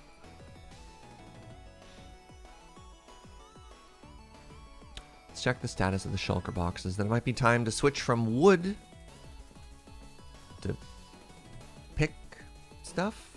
No, that wasn't quite as smooth as a transition as I was hoping for. Classes are done for the entire semester. Yo! One exam and then it's all holidays. Congratulations, friend. That's huge.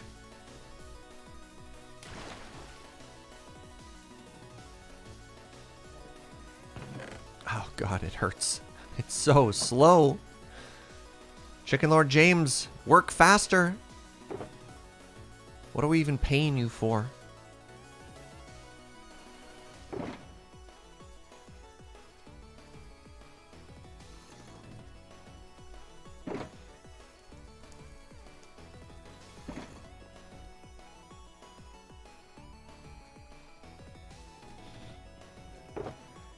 For all of you saying, I'm not even paying him, how dare you? How dare you? Yeah, I've demonstrated a loop, right? Can we just go through the iterations here and just make it infinite? I mean, if I wanted infinite, I should really just make a redstone TNT tree thingy. Is that mine? It is. I just left it there, huh?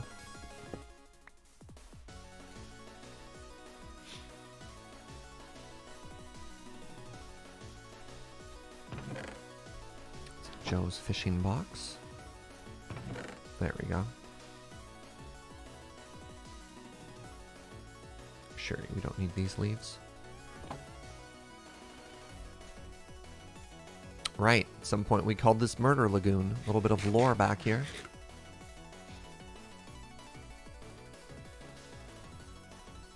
Alright, I think this is pretty good. I'm going to steal everything from that box again, and then we're going to head to... See, every time we travel back and forth between the two bases, I get nervous, though, as we don't really have enough gunpowder to sustain this indefinitely. But I'm hoping that almost 4 stacks of sugarcane will be enough to make this work. Actually, let's pivot entirely. I have to test something here. I've never made a flying machine before. I know what I'm doing.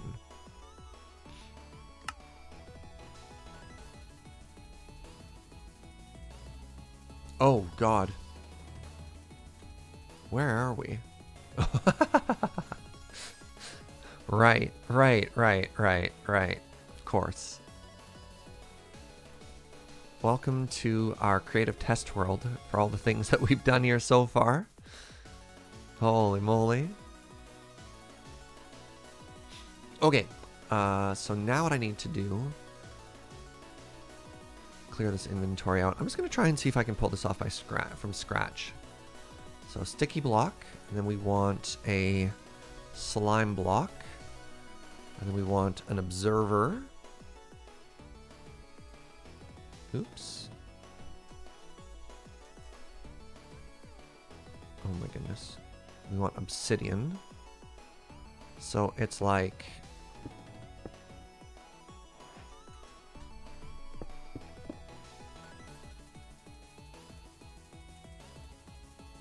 Honey blocks gives other options. Let me just get like the barest possible one for now, right? So how do these work?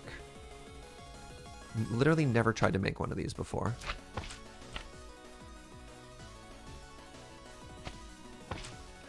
So you have observers facing opposite directions, right? And then from those observers, you have sticky blocks. Is it like this? And then you just like make wings.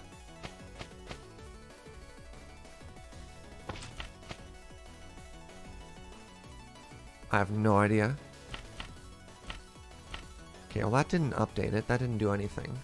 Maybe I should watch a tutorial.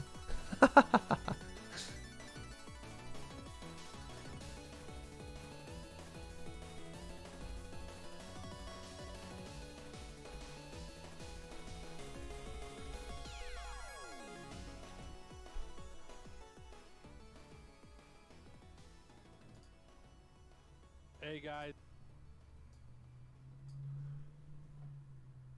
Oh, all right. It's on the wrong level here. All right, so give me a second here.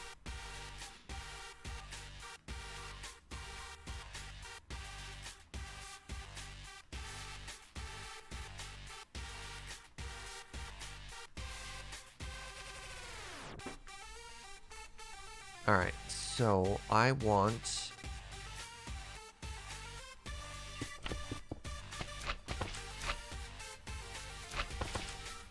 So you want an observer? Nope. Want an observer like here? Are these in a straight line from each other?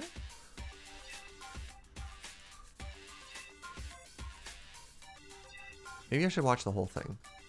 Not just take a snapshot and then stop.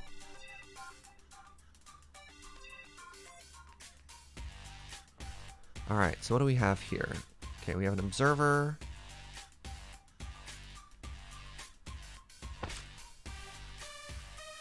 With a repeater on top. With some dust. Wait, is that even facing the right way? We have an observer with a 1 tick delay. And then we have a dust.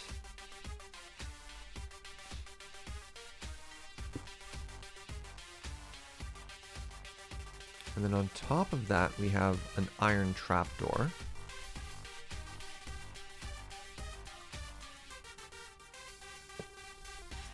Right, like that. Okay. And then we have a lever on the side.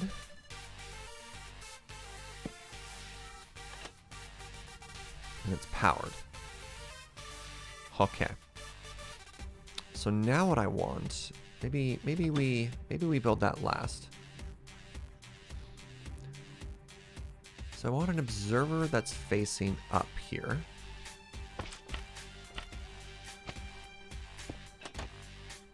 I want one that's facing up here. Stop it! And then underneath that, I want a bunch of slime blocks. Got it. Let's just make it a little baby one for now. And let's make sure this doesn't fly away forever.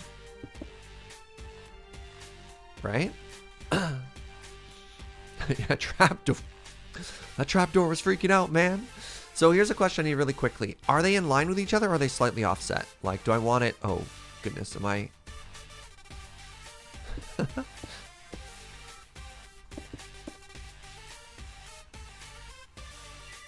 Offset, if you recall correctly? Okay. Yeah, build a flying machine, just watch it fly away forever. Is not what I want to have happen.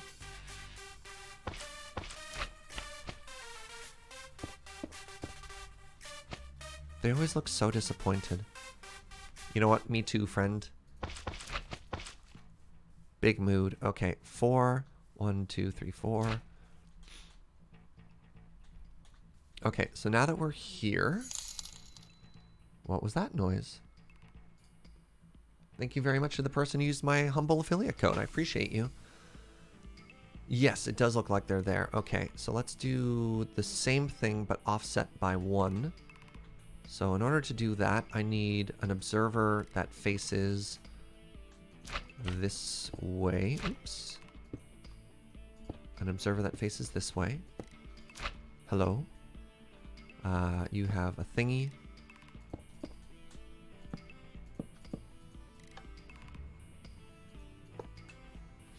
Very good. And then what's the last thing I need here? I need... I need my pistons. Alright, let's hide from underneath.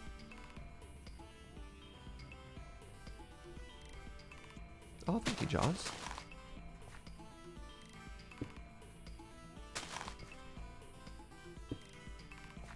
Alright.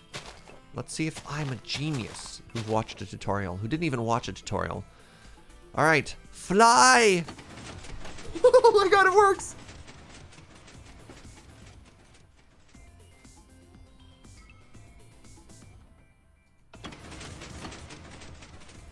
This is the first time I've ever made a flying machine. Oh, it's so cute!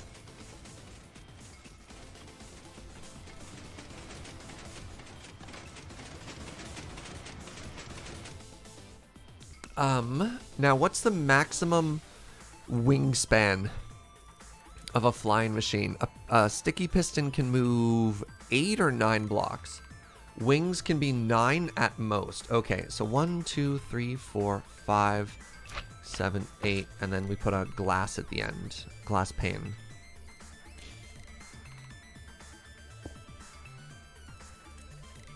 Five, 6, 7, 8.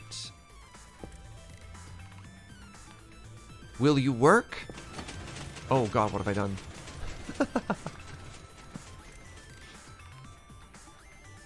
Caca! 1, 2, 3, 4, 5. Oh, I love this. I love this so much.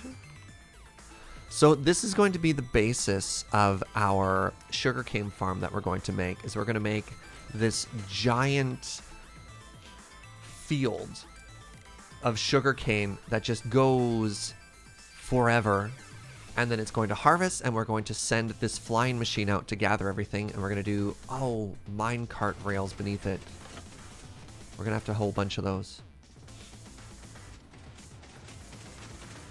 Yeah, I understand how they work if you like fly away and they break it and stuff like that, but this is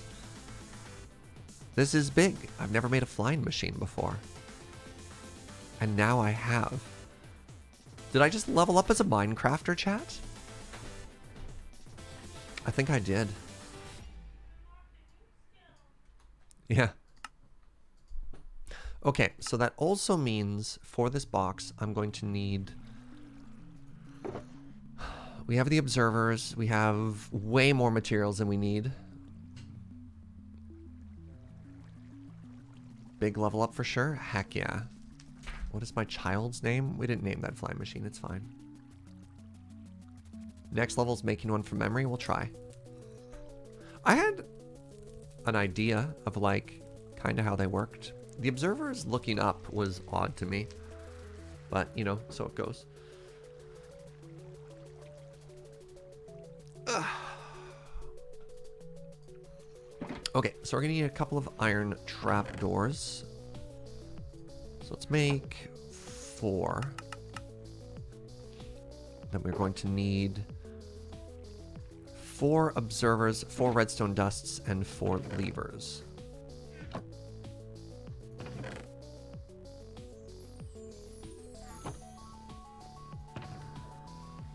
Okay, it's red. 4 repeaters, 4 redstone dusts, and then 4 levers. I'm just making a second here. Lever is just cobble. Cobble and stick.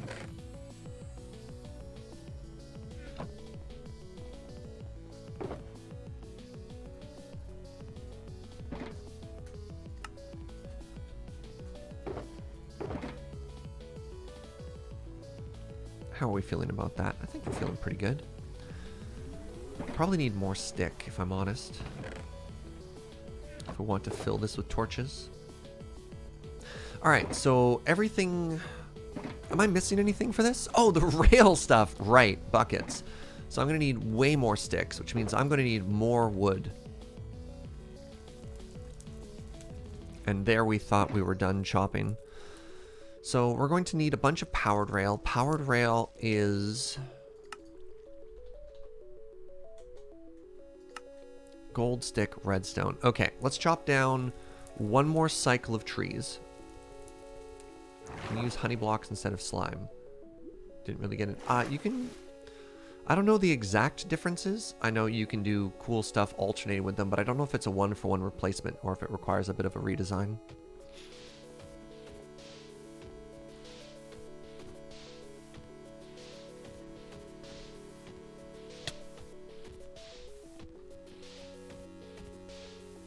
Yeah, I haven't really gotten all that into...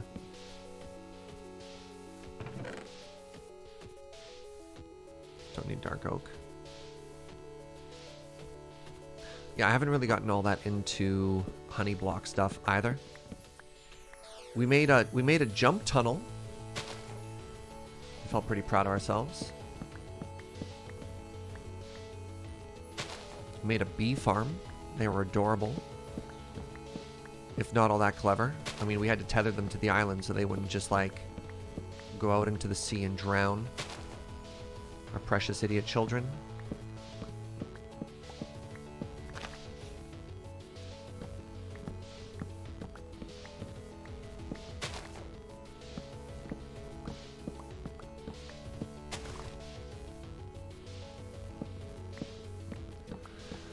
It's good to grab birch. We use a lot of birch in the new base. So this is construction gathering here, as opposed to like utility gathering. All the large bulk tree stuff probably be turned into chests and things, pardon me.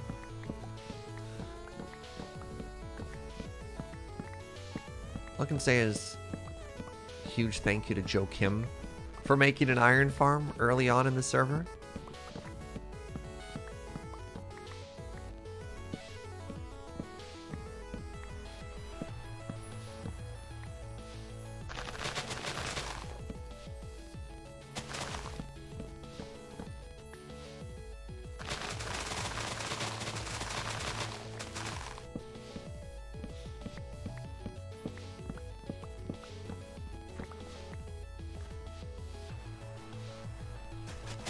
But that is not what I wanted to do. Wait a second. That just works? Huh. I did not know you could plant a sapling in tilled earth. I don't think it's going to break anything. Just a new experience there.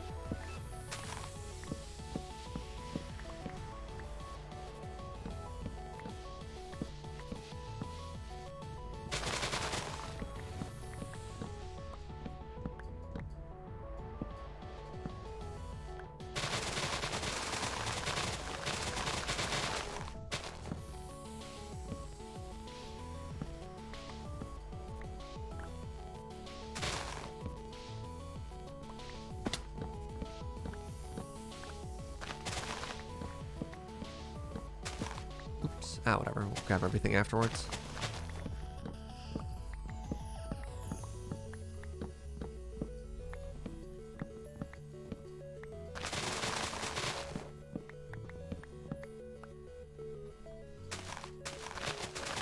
Yeah, I'm glad we upgraded the hoe. The ability to just, like, shred through leaves now? Heck yeah.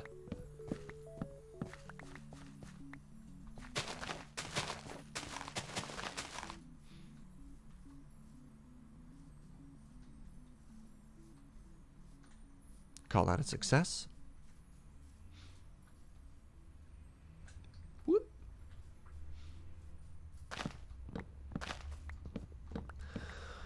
Why wasn't the farm capped? I have questions for your questions, Jordan. Does the hoe have fortune? It does, yes. Which farm? What do you mean by capped? Many questions here. Why do you want it to be capped?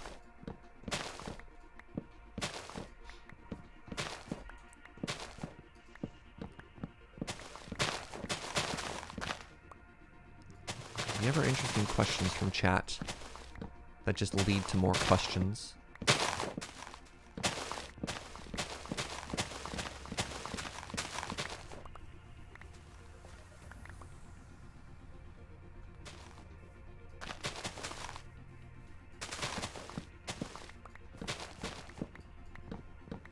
Should probably get a silk touch hoe at some point as well. I don't see myself needing to do like a huge leaf build anytime soon.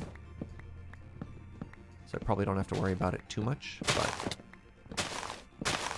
it's on my list of tools I could probably see myself getting at some point. Capping is when you make them so they don't grow bigger. I don't see any particular downside to the trees growing bigger. More wood! Takes a little bit longer to, like, climb up there, but that's fine. You can just use shears. Yeah, but the new netherite hoe has way more durability. Shears, like, when you need to get a lot of leaves, shears vanish. Shears break so fast. Why leaves, after all? Ah. Good joke.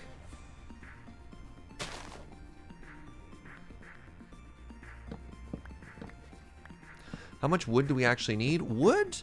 A tremendous amount. Leaves? Currently 0. The issue is, I was playing passively in Mine O'Clock for months, and I basically used up all of my supplies. Like, our entire backlog of everything, of just, like, chests and torches, and just, like, good wood things that we would want for other things have just all been used without ever being replenished. So that's kind of the downside of what we're doing today. It's a lot of grinding work. It's a lot of like make busy work, but it's all stuff that we just need. I'm taking lead on Mine O'Clock tomorrow, and I just want to make sure we put on a really good show. So I'm sacrificing my own show. I'm not sacrificing. This is just a part of Minecraft, right? The make busy work. Accumulating a whole bunches of resources and stuff like that. Also, today's a great day to just sort of like get back into the flow of vanilla. This is a pre-season episode before we hop into season 2 of our vanilla playthrough proper. Yeah, I'm planning on playing Minecraft more normally now, totally.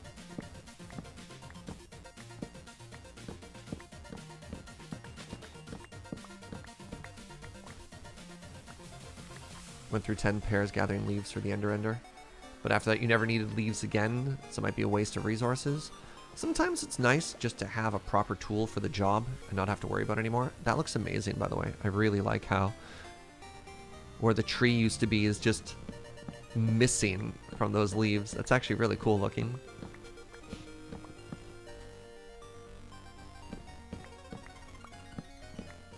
We're playing off and on. I mean, doing a weekly show on 9 o'clock, even though I hadn't really played on my perspective for about 2 to 3 months, just like always trying to help. So if like James or Uno needed something like that, I just quickly run to the base and grab it.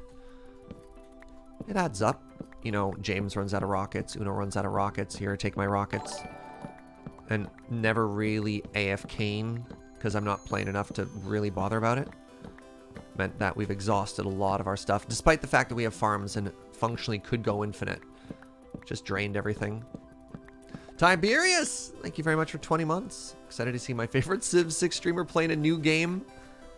Hello, welcome to Minecraft. It's like Civ in that everyone will scream for canal. Instead of nukes, we have creepers. It's basically a 1-for-1 parallel.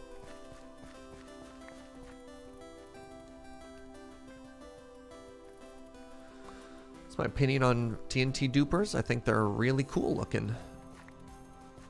I don't know. Look, I'm of the mind that you do what you want to do. This is a sandbox game. There's no right or wrong way to play it.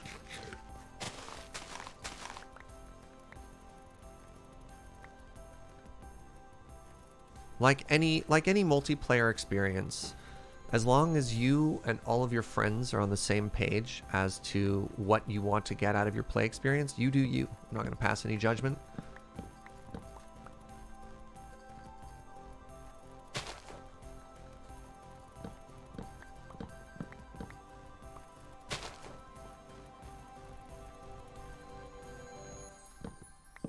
James can make his own rockets. James is incapable of making his own rockets. Or his own gear, or his own food. James will walk where he needs to get before he makes rockets for himself. And he'll just be like, "Aw, man, I'm out of rockets." And he'll fall to his death, and then he'll slap himself on the forehead. Don't have a stockpile of birch? I'll always need more. I'll always need more. James makes his own rockets in the Punch-a-Chunk because he has no other choice, and even then, James makes his own rocket, singular. I am planning on making a shulker box of rockets. It's a whole scale of different magnitude rocket, John.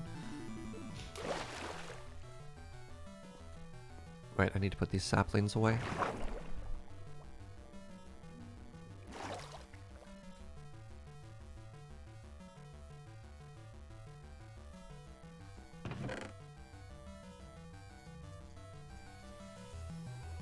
Alright, that's looking better.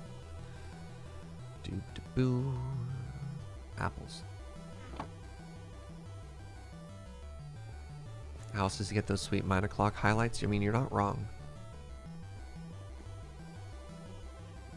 Wait, did the last highlights not have a single clip of James falling? Was there instead a great reversal? It was just him watching me fall over and over and laughing?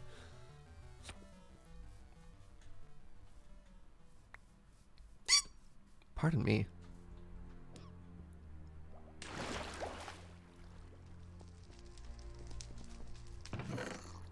God, this farm. I laugh so I don't cry. Alright, how are we doing here? Excellent. Excellent. Look at that. Alright, and then we have leftover for this box? Okay, now I'm feeling pretty good about where we got in terms of wood.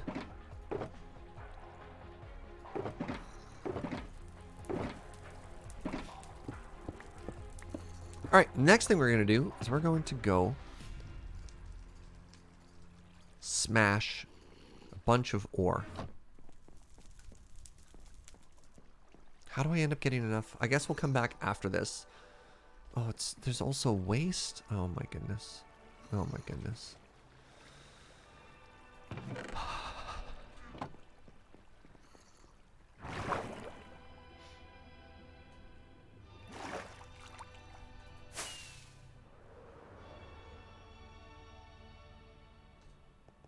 We have 2.5 stacks of rockets to our name right now.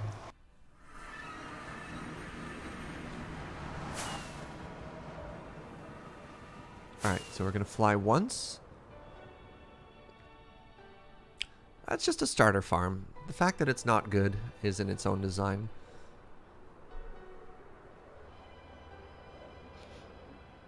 Oh, did we manage to get here on like a single rocket? That feels good. So some feedback that Joe gave me on this new base is it's very hard to navigate. It doesn't feel like home yet. And I can respect all of that.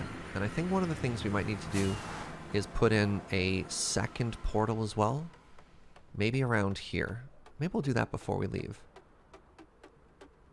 Because I see this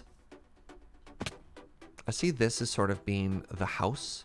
And then you walk into the storage area. What do we have here, by the way? This is all our building supplies. Oh, excellent.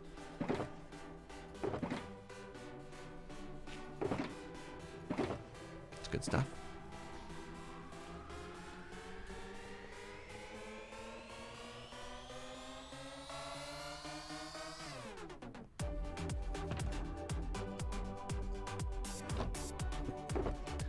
Alright, let's put toothpick away. What we want to grab here is old Lucky. Alright, Lucky, I need you to smash this coal. Don't think I care about the other stuff right now. Maybe I care about the others. I care about the other stuff right now.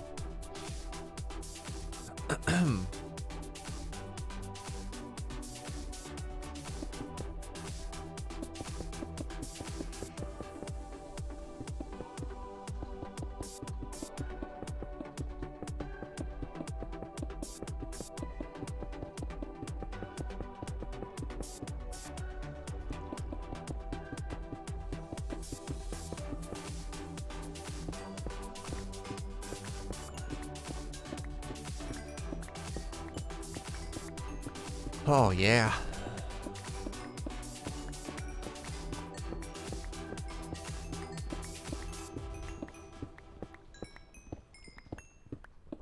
Have to be careful I don't accidentally break the glass.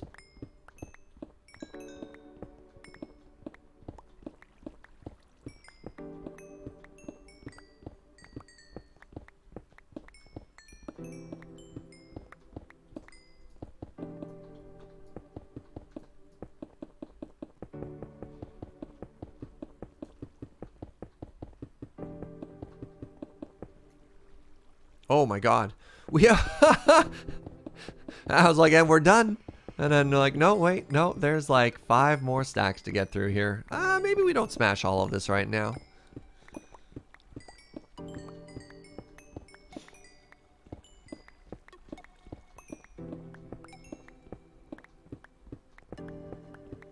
What else am I repairing right now? I'm surprised my axe isn't getting more durability.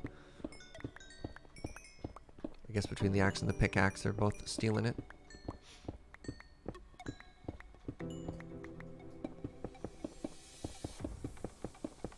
No, bow doesn't have mending. Bow has infinity.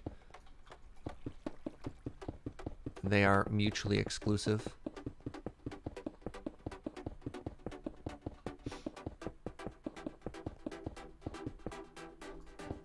No, just check my armor. Armor's maxed out. Alright, there we go. So now that the pick is fully repaired, it should fix up the axe here. I would hope that by the end of this, the axe is fully repaired. How hard is it to make a machine to place these blocks for you to smash? Not that hard. We've made those machines in the past, like the concrete breaker. You set up a little loop that every time it breaks a block, it places another one in front of you by using using right hand and left hand simultaneously.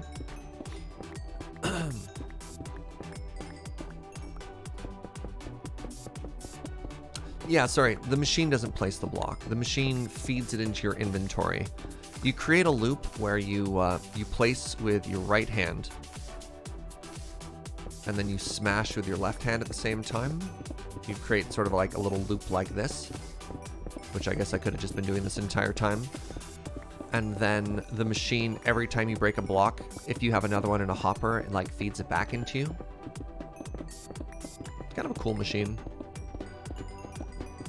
Surprised I haven't made one yet, actually.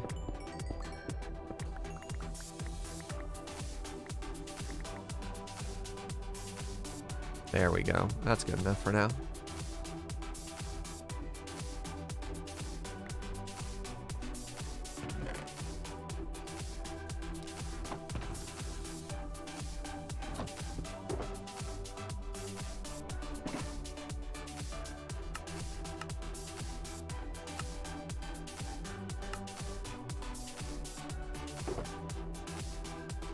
Oh, well, that was better than I thought. That was fantastic.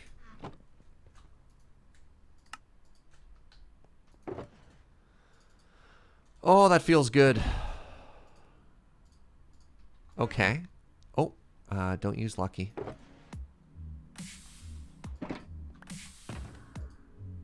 That feels really good. Okay, so that's totally stocked. We've got food.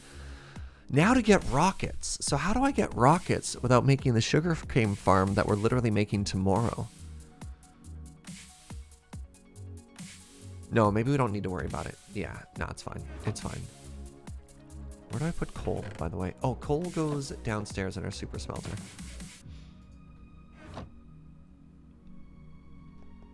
No soul torches. No, never really done that. Librarian trading for what, Square.cube? Help me out there real quick.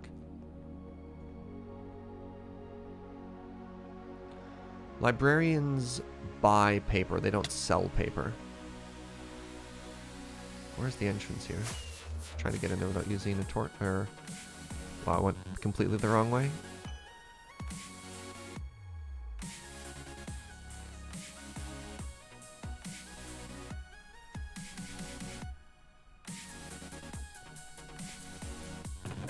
Wait, that's it?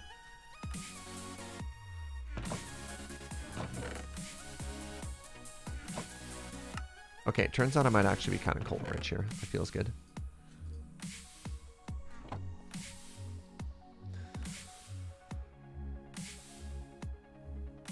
Use the sugarcane we have now. I need to save the sugarcane we have now for the actual build tomorrow. Because if we don't have sugarcane to start the farm, you need to kickstart it, right? We can start generating some stuff after that. I'm like not the most out, am I? See, it's not great. It's not great.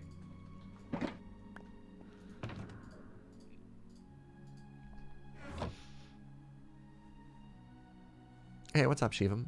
Do you have shulker cane? Go on. What does this mean? Also, yo, Shivam, we need to figure out what time we're playing tomorrow. I have a game scheduled for 3 p.m. my time for my sugar boxes. You suggest thievery. We could just fly around and try and steal some. It's not a bad idea. We need to get the Giganthus-thon organized for tomorrow.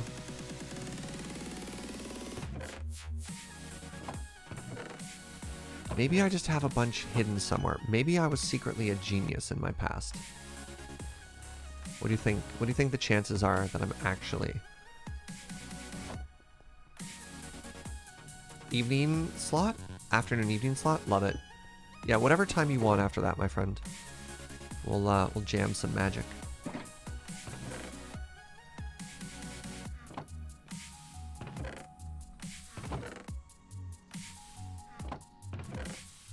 Put the acha-cha away.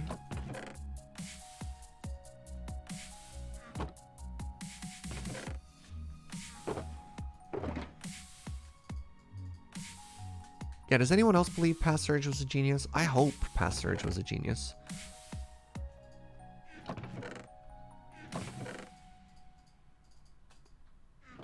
I think Uno might have a little bit of sugarcane. I remember Uno had a sugarcane farm. Let's go investigate, shall we?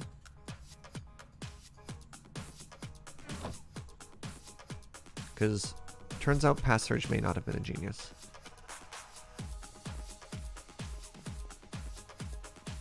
Or if I hit it so perfectly I can't find it. One of the two. Which way is our home? Is it this way? Nope. Maybe Joe Kim as well? Sure. Right, so before we leave, let's make ourselves another portal here. And then we'll go liberate Sugarcane from some of our friends here. What's up, Floofy? Thank you very much for 18 months of support. Place is looking nice, thank you. We need to memorize which direction home is. Is it in the orange direction? Alright, orange means home. Pardon me.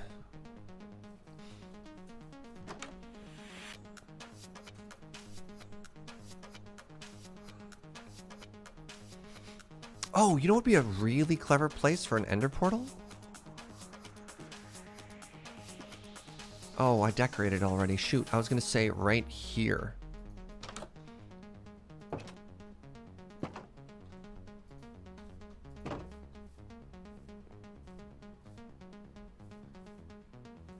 Maybe here? Where can we put this portal?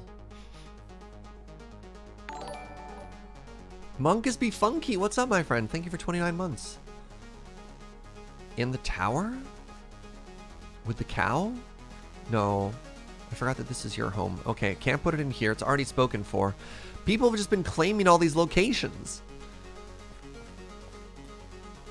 Yeah, that would have been really clever.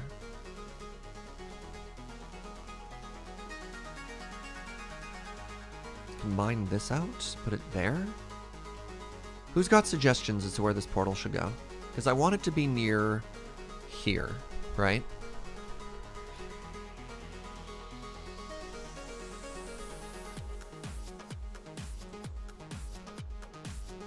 It's a shame we did the interior so well.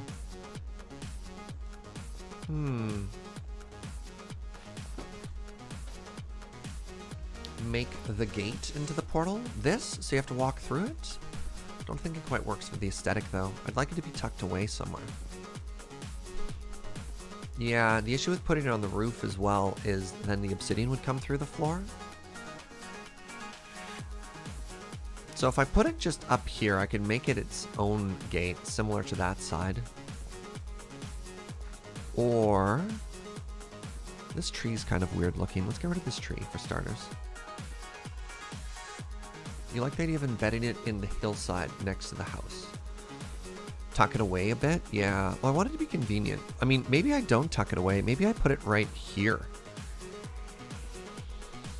Ooh, the more I say that, the more I like that. Hold on.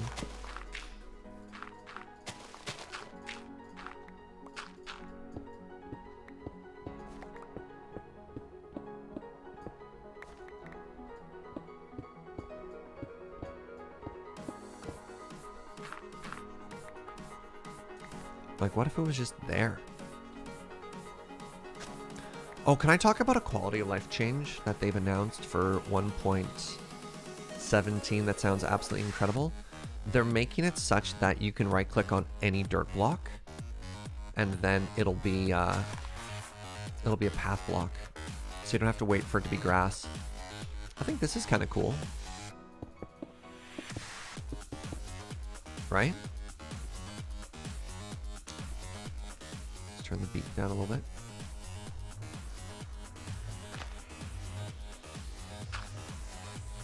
Just kind of hidden away in the cave there. We got some stone exposed. You're like, ooh.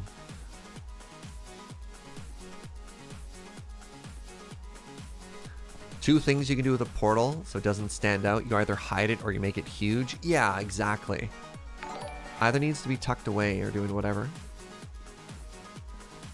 Beowulf, interesting. Tried to layer a cheer inside of the sub message. That's hilarious. It didn't work, but I like it. Anyways, thank you very much for 9 months.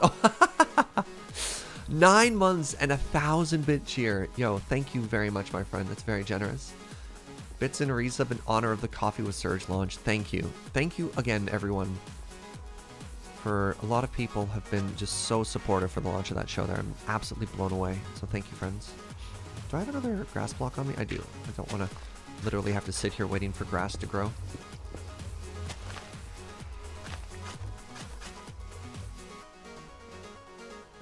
There we go. Okay, so I need your help, friends. I need you to remember... What am I looking at here? I need you to remember 3,118 and then negative 1777. Wait, no, I need to divide those numbers by 8. Okay, so we want 3,118 divided by 8. So please remember 390.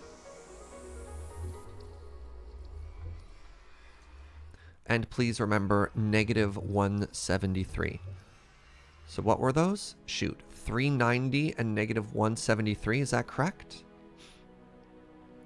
Awesome, thank you. So we don't want to go through the portal on this side, because that might accidentally link it. What we want to do is we want to fly through our other portal.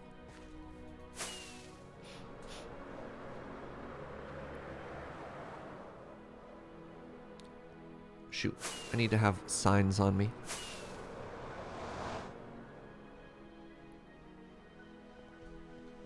Just wasted torch. We just wasted rockets, which we don't have.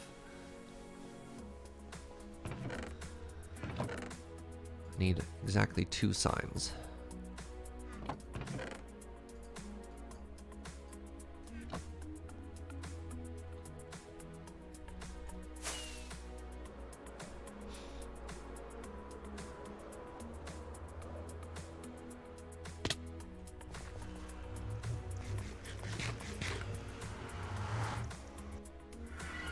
All right, so we're looking for 390 and negative 177.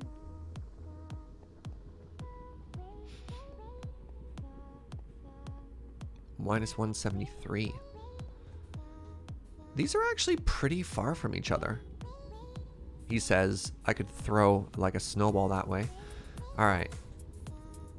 390 negative 173. Yeah, that's pretty far from the first one, which is why I'm kind of excited to do this.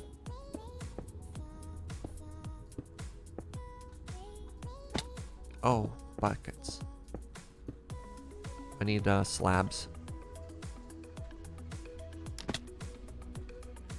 Negative 173? Is that not where I am?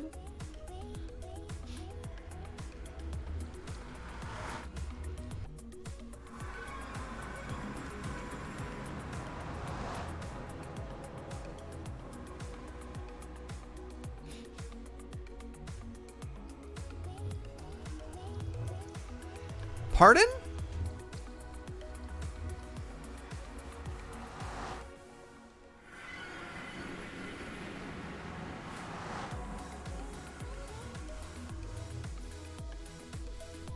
I showed my math.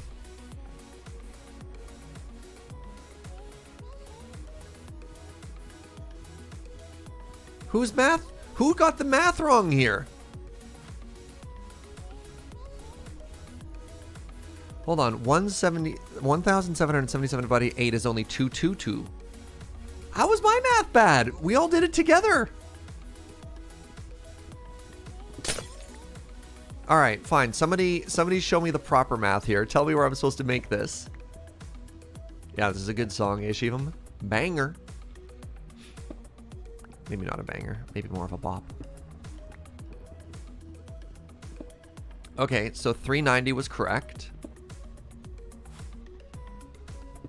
2222. It does. They were pretty far away from each other. They were suspiciously far away from each other. There's just a random portal in the desert now. Okay.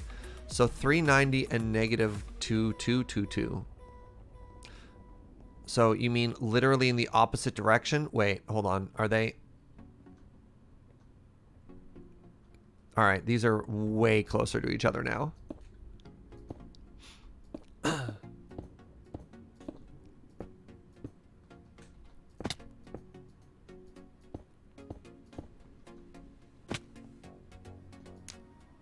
All right, first try.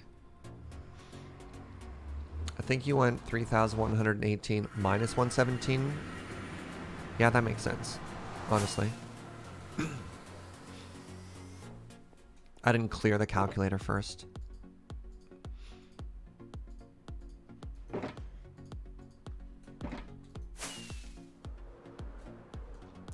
And does it link in this direction?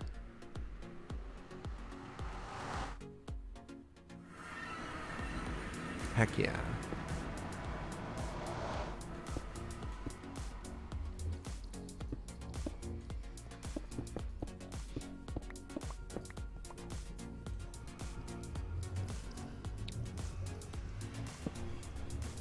This is going to be to the cozy corner. Sure, that's what we're calling it now. And then this is going to be the main base. That's not even correct. This is to the water walk. No, don't call it the water walk, Serge. The view, the base camp. Oh, Bojangles, excellent, excellent.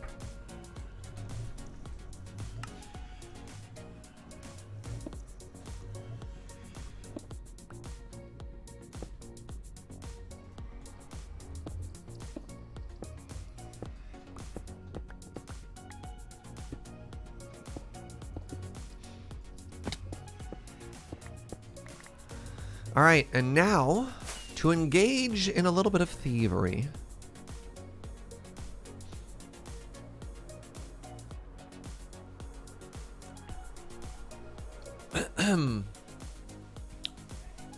We're going to be a little bit conservative with our rocket use here.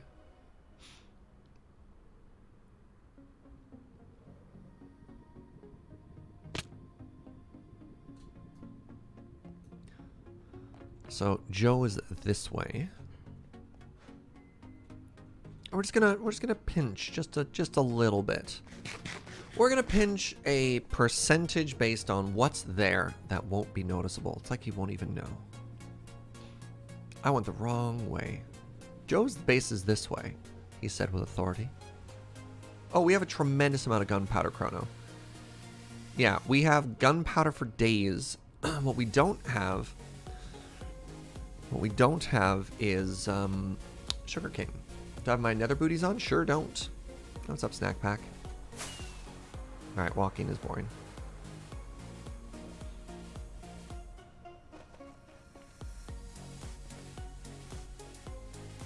Ah, clever.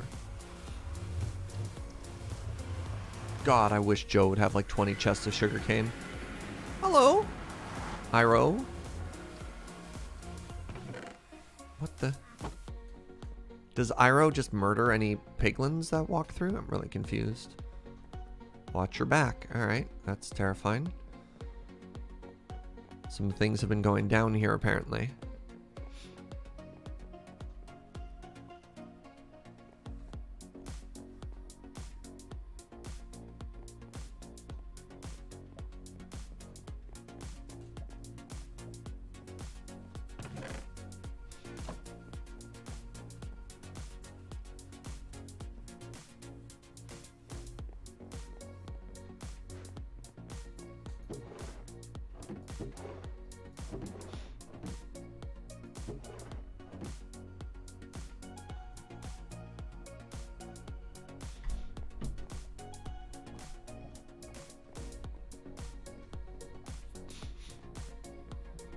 Watch your back. Is James threatening Joe? Okay. All right. We appear to be striking out. Oh, wait. I see green.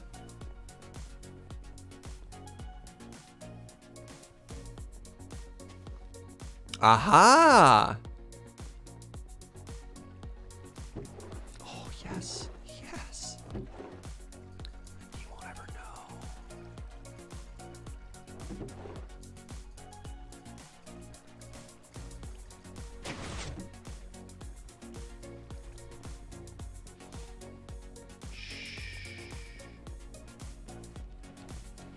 What's my... Does it matter, Specs? It's a rather personal question. First day chilling out here.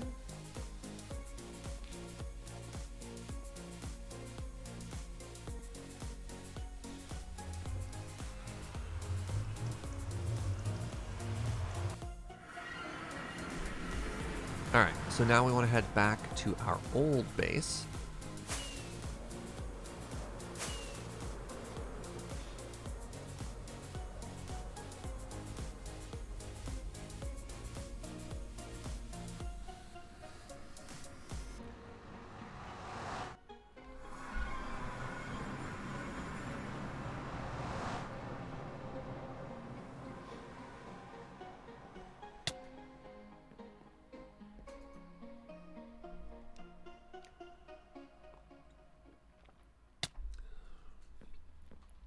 All right, you about ready to finally laugh in rocket wealth? And we'll keep whatever we have access afterwards to help us out with the farm building tomorrow.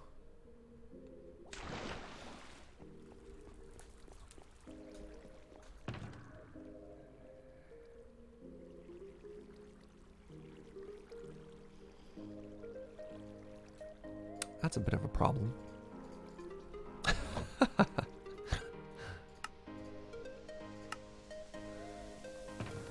Hate to see that.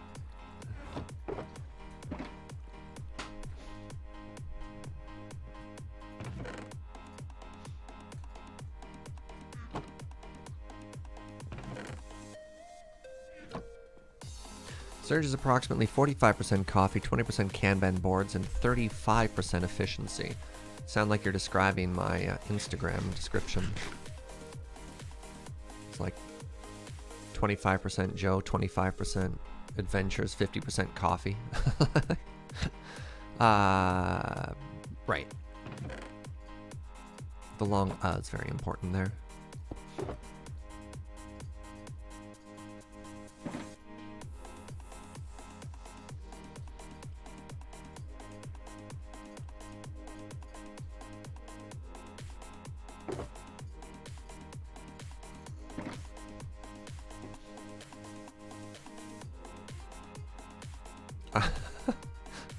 Wait, what? All right. Oh, finally. Just the absolute lack of rockets I had for the longest time there.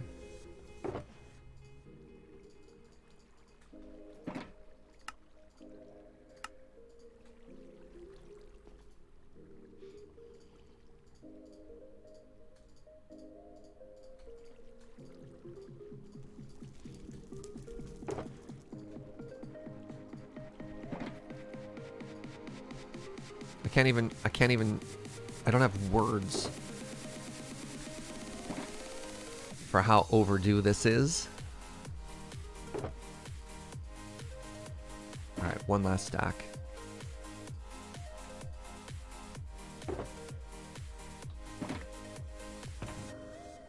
Finally.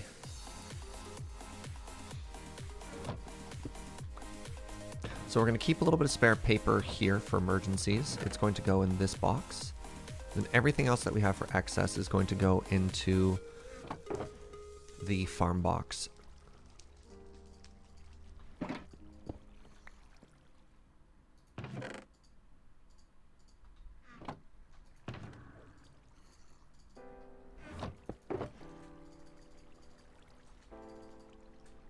Fantastic. All right. All right. That was a big, big thing that was stressing me for a bit there.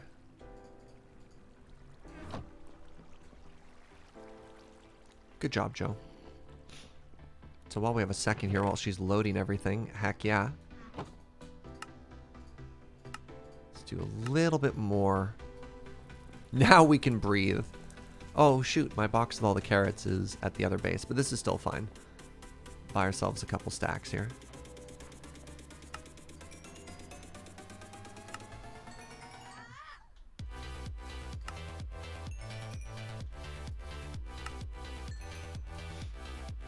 I almost feel like I'm trading pumpkins, not even to generate emeralds, but just to try and use them, because we have too many.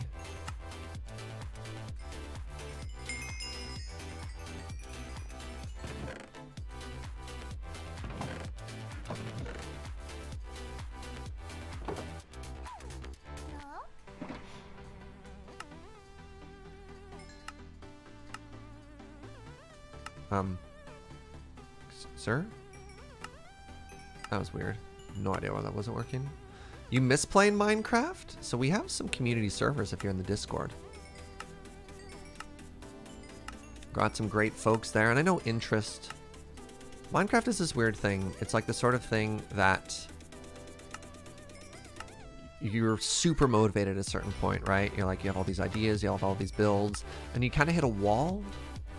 Sometimes it can be because your project is too big, you're not seeing meaningful progress, pardon me, or the opposite, which is like you had this goal, everything was fantastic, and then you hit it, and you're like, well, now what? But there's some pretty amazing folks who've made some pretty amazing builds. So if you're looking for a pretty solid group of humans to play games with, stop on by.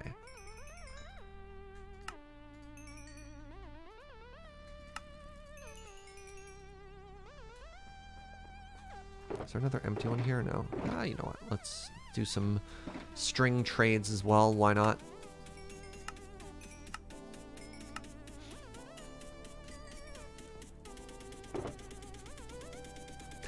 Alex got you into it a long time ago. Prefer the PC version, but I don't have it on your PS4 yet. Yeah, I'm definitely a PC version. Java.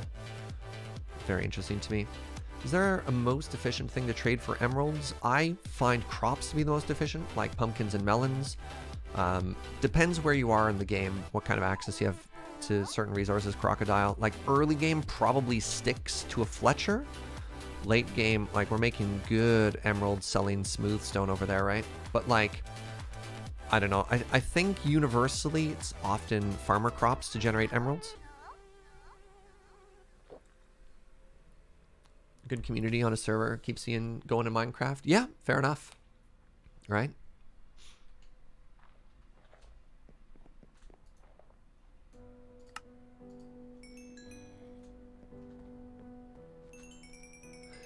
Anyone have any strong opinions, good or bad, on the new modded launchers now that Twitch has dropped theirs? Oh, I haven't even checked that out. I'm a little bit sad that you can't use Twitch anymore. That was the primary way that I was doing like modded Minecraft, as well as, wait, did that perfectly add up to 3 stacks? I didn't even notice. As well as, that's how I was doing all of my mods for World of Warcraft. And since that change, I haven't done any modded things for WoW, and I'm starting to feel the pain a little bit because there's a lot of things that make WoW a lot easier, like helps you out with your skill rotations and everything. The Twitch launcher was the worst piece of software I've ever had the displeasure of using, so literally anything else is better. All right. All right. There's a strong opinion. Holy moly. The worst piece of software you ever had the mispleasure of using. Oof. Oof.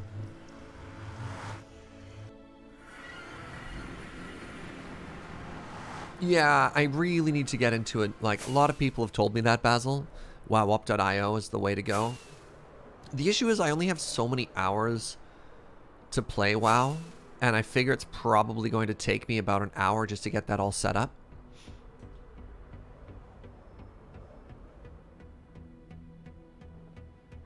Yeah, everyone else has moved on to something new. I am living in the Stone Age by myself.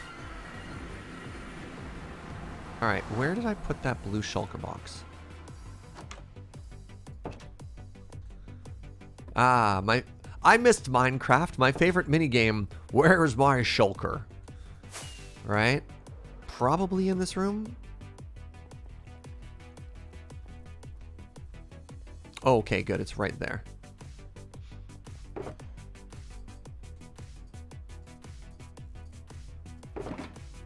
So I need more obsidian here.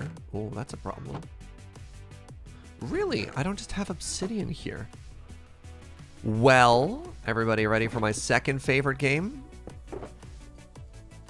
Called, let's go get ourselves some obsidian.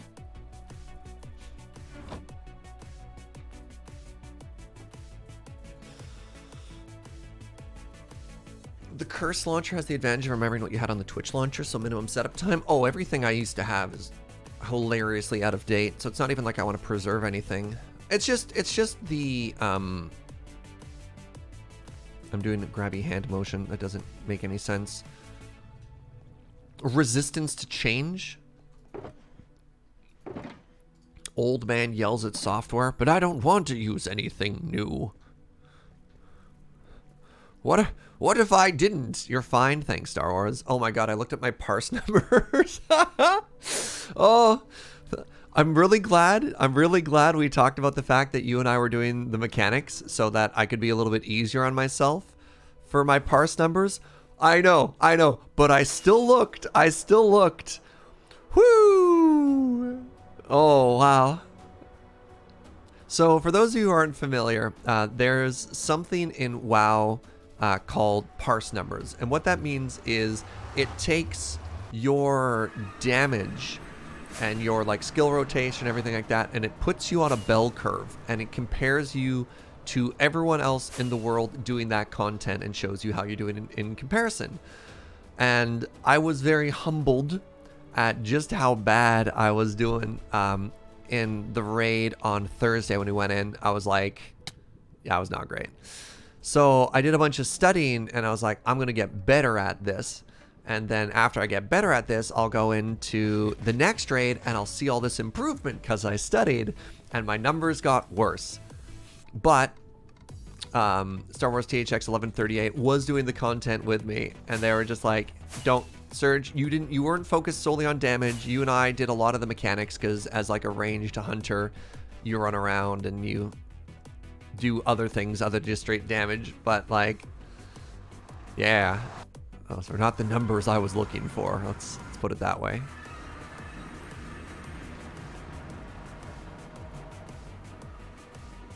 All right, we're gonna throw down a beacon, and we're just gonna chill. We're gonna get ourselves some obsidian here.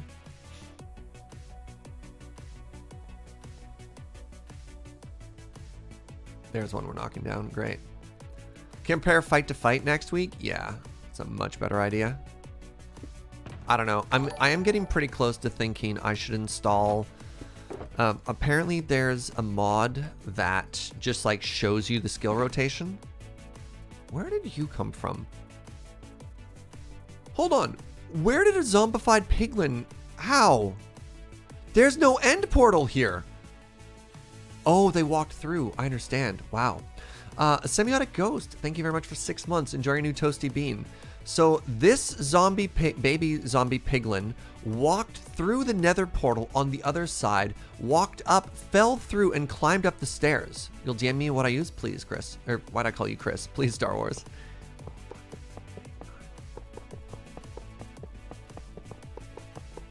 They had quite the journey to get here, right?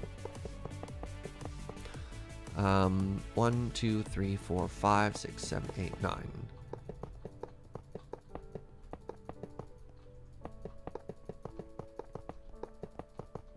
Yeah, I'm officially at the point in WoW where I'm starting to fall behind and I'm kind of helpless to it, which is not a great feeling because I don't think that's healthy to me wanting to play for a very long time. But it's like tonight is reset night, and I've done like none of my Torghasts. I've only done a handful of mythics. I got up to like a 3 key, which is fine. I don't know. I'm just like, no. It's already happening. I'm already falling behind.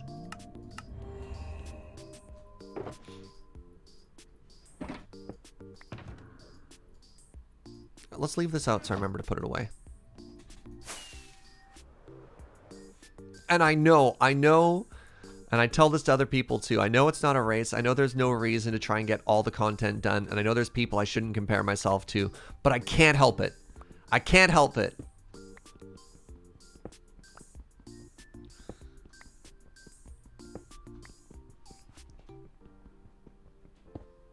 It's the part you don't like about multiplayer games. There's always an aspect of competition or stress you don't want it. It doesn't have to be there.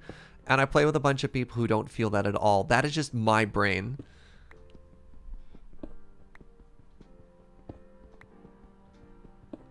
Rajak says, much like inspiration of Minecraft, inspiration city skylines waxes and wanes. I unlocked a megalopolis and I never went back to that playthrough to actually play around with those buildings, which is too bad. I wonder if the next playthrough we do, if I should just do a, not necessarily a creative playthrough, but a playthrough where we unlock all the milestones and all of the squares so that we can just build a little bit more interestingly. just like build a little bit more freely. That's the word we're looking for. Why am I dismantling a tower? It's the most efficient way to get obsidian. I found parses on Final Fantasy 14 to be a very helpful learning tool. Managed to stay... Yeah. No, I didn't like... Yeah, parses as a way to improve and learn, as opposed to parses as a way to be kind of a butt. Agree with that.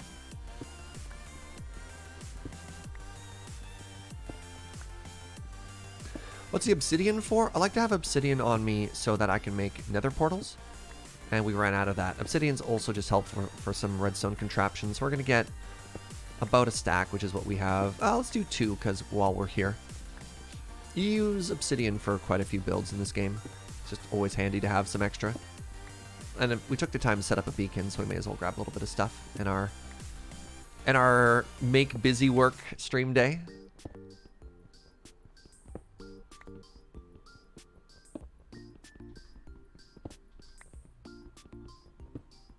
Oh, right! We literally... Oh my god. Thank you for the reminder. We literally have a piglin farm. Oh. This is how long it's been. I forgot that we have a gold farm and a piglin trading farm, like a bartering area. And I bet you when we go in there, there's going to be an obscene amount of obsidian. All right, let's tear this down. Let's save our... Yikes. If you're doing flying machines, you'll need glazed terracotta. Not for the farm design we're doing.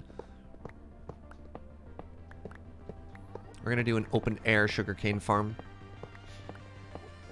Obsidian? Yes. Like a couple people came to that same joke. Like, wait, I've got it. Pardon me. What does glazed terracotta do? Glazed terracotta is an immovable object. So there's certain blocks in Minecraft that interact favorably with slime blocks in that they don't move, but they also don't get stuck. So you can use it to line certain parts of your infrastructure to stop it. Yeah, furnaces is another block, obsidian is another block. Yeah, this is another one of those weird things that you just kind of have to memorize. Because, like, how would you know that glazed terracotta, for some weird reason, has different behavior compared to everything else, right?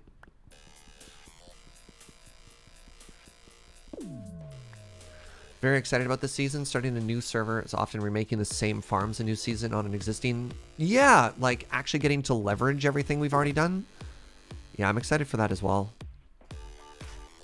Alright, let's go see exactly how much obsidian we already had. I'm actually legitimately curious.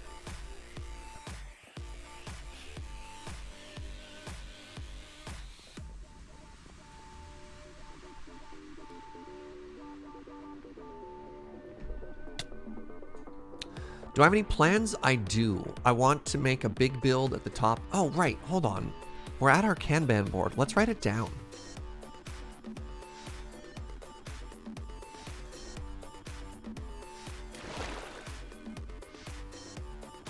And we'll probably have to make a new Kanban board of the new base. But...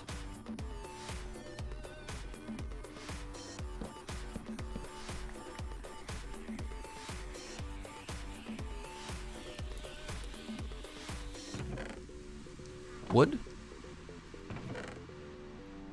Spruce signs. Too dark. Pardon me.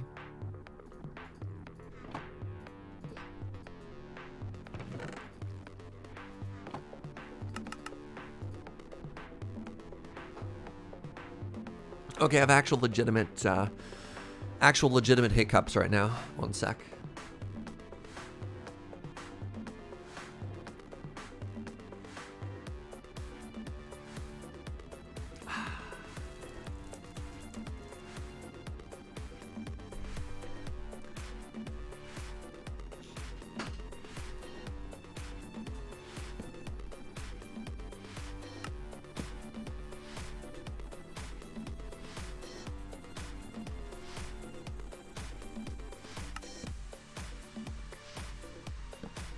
Ignore that.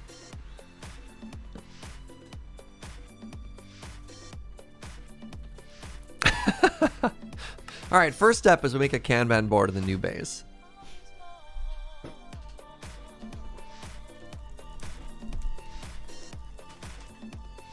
Has Joe been playing? Nope. The server's been on and off anyways. She's just here helping. All right, we want a Kanban board. Another thing I want is I want to make a big build on top of base. It's not very descriptive because I haven't figured it out yet, but I want to actually do like a big exterior build.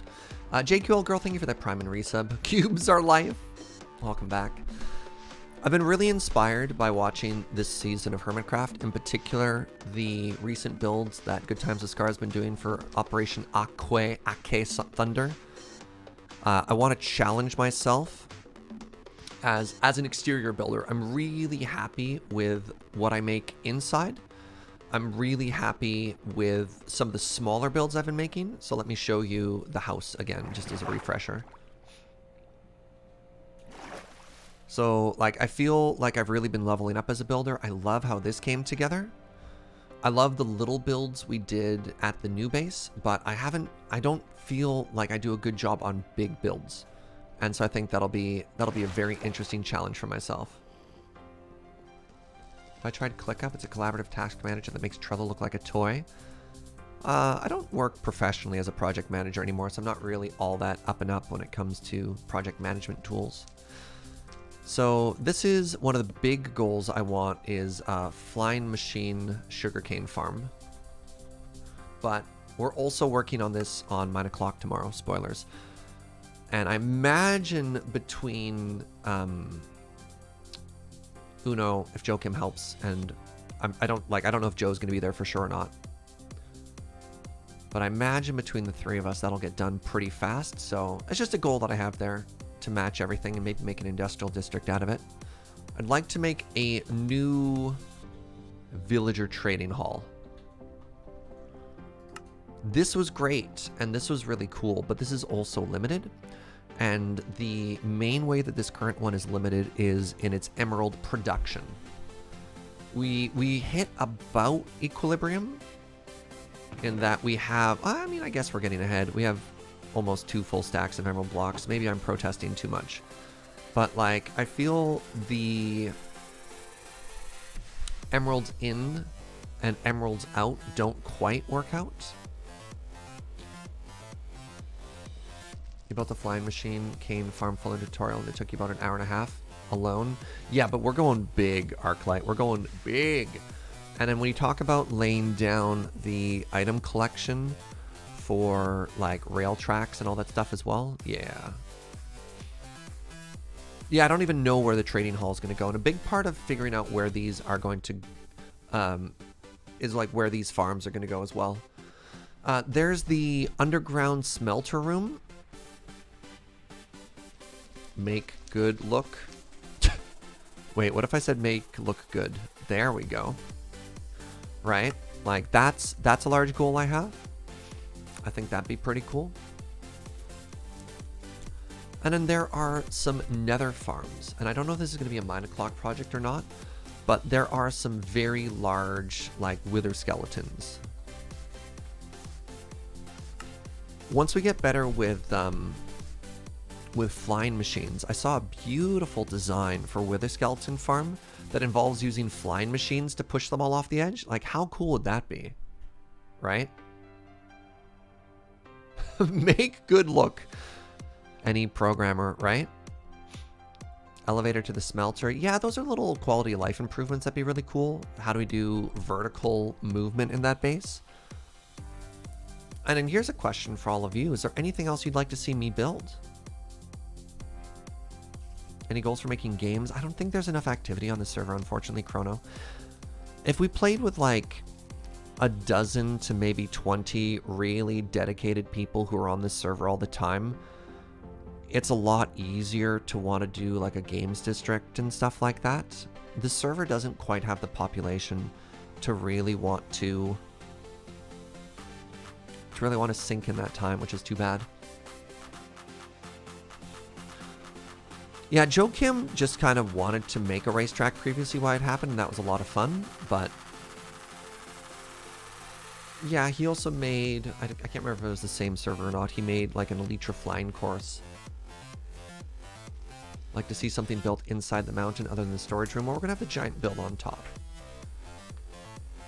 But yeah, like I think there's a lot of potential. We also have the smelter room, but I don't know, maybe there's a villager trading hall in the middle, right? Some neat stuff.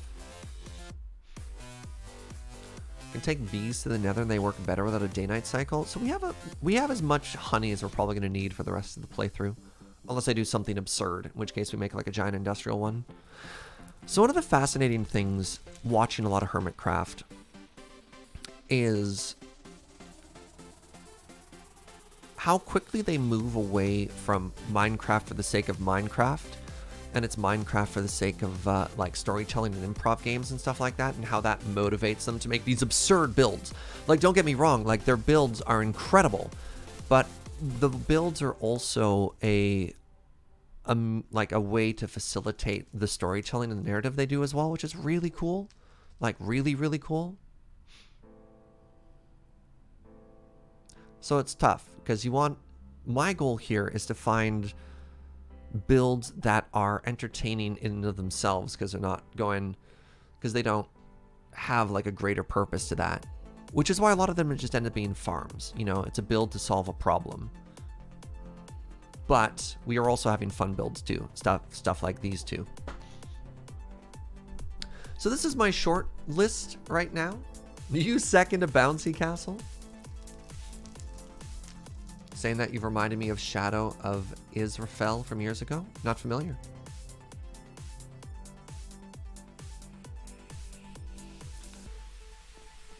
The bouncy castle was amazing. It was really good. It was really, really good. That bouncy castle was sweet. Okay, let's go see how much obsidian we had. Any weird farms you've never made? Never made a blaze farm, never made a witch farm. Last time I tried to make a blaze farm, I got distracted. I got distracted with an ice farm. Some of you will remember that. We don't talk about that.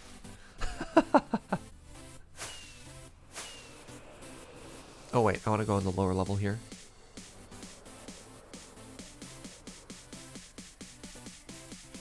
Wait, what about Bouncy Canal, says Mal. Uh-oh.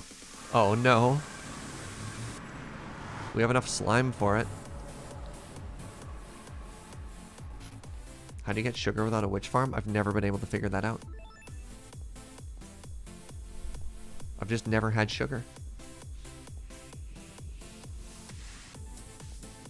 Alright, let's find out how much obsidian we had. Oh, come on. Alright, sure, why not? Yeah, if we do make that giant flying machine farm, you won't need a separate blaze farm. Exactly, Wormbo. I'm aware of that. Let's do a little pig bartering. Why not? All right. How much gold do we have right now? I think we unfortunately drained this farm so that we could gold slab the that other farm. Oh, this is bad. This is a bad sign when your first chest is at that. Oh no. Uh-oh. Orcanus with 200 bits for the bouncy canal. I don't like where this is going. I don't like how little gold we have here. I think all the gold in this chest was just from me. Alright, let's talk and murder piglins. Sorry, we're not murdering piglins. We're evolving them into their final state of gold. Yeah, so we want some gold. I'll just fill up a couple chests here. Reverb with 500 bits for the bouncy 6th monitor. How many layers on this farm? I think it's like 4, maybe 5. Ink Slayer, 200 bouncy canal bits. Oh no, not again.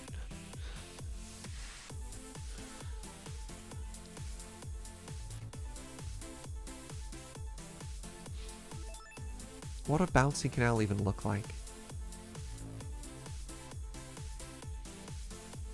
Does hitting your head on slime do anything? Do you bounce faster if you do that? Any items that need repair? Not really. Not anymore. Just fill the canal with slime instead of water. But then is it really bouncy? It's just like a bouncy hallway. Make a 4x4 tunnel out of slime. See, that's the thing. I don't know if you actually bounce off of other things, right?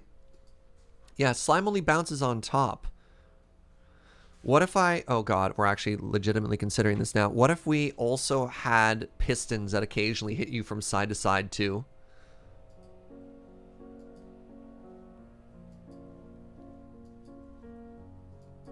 Joe just brought me pizza. All right, here's what we're going to do. Here's what we're going to do. I'm going to AFK at this farm while we have a very brief lunch break. Scope creep? Yeah, look, that's what chat's good at doing. Oh, no, why'd I throw a pearl? Okay, well, I guess we live down there now. Sure.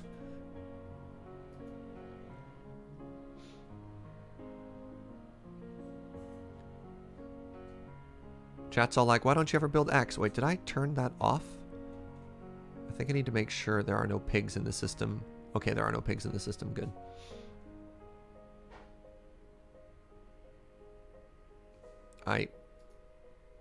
You can tell it's been a while since I played Minecraft because I can't land on anything anymore. There we go.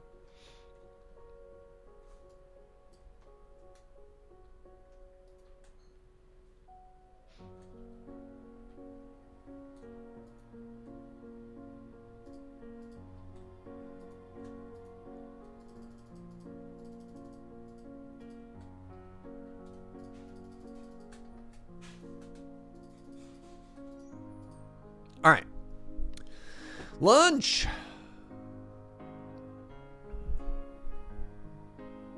Lunch. What should our lunch topic be today, my friends? Gonna hang out for a bit. We're gonna get some gold. We're gonna chill, party like rock stars. You know, all the above.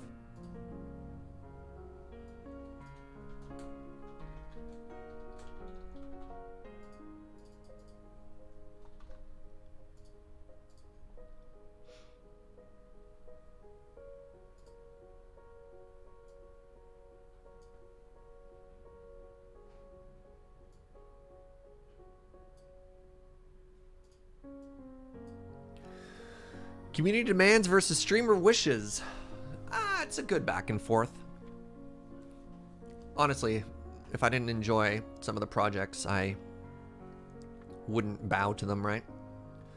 Putting your stuff in a shulker actually impact anything in the farm? More like a safety precaution. Yeah, just a safety precaution, Code Gorilla. If I die, my items won't despawn if they're in a shulker box. Don't know how I die, but there we go.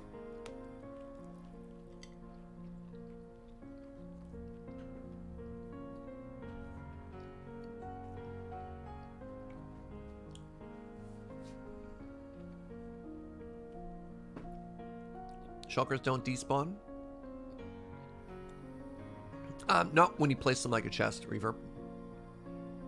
That pizza looks good. Yeah, this is the barbecue bourbon chicken pizza from Oregano's.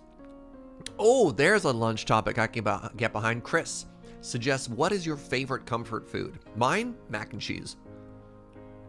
Or nachos. Either way, a lot of cheese.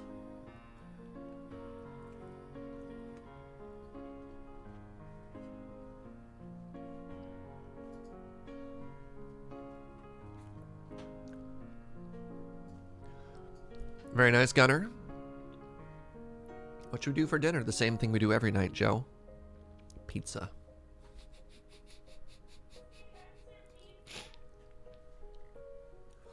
I haven't had good mac and cheese in ages. Victoria, for whatever reason, just doesn't have access to really good mac and cheesy.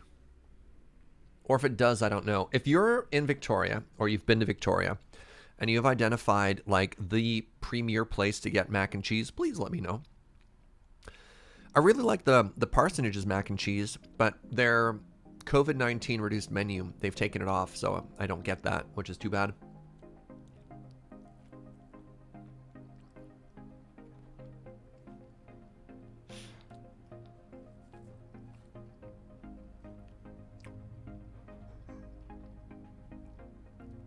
Not sure you would call them across the Atlantic, but a cheese sandwich dipped in egg and shallow fried. Isn't that a croque madame? Or is that a croque monsieur? That is what that's called, right? Cam talked about a mac and cheese dish he made with a lot of black pepper. That sounded good. Yeah, but Cam is in a restaurant. I can't just go to Cam's house and be like, Cam, I'm having a low spoon day. Quick, fetch me my mac and cheese. You know.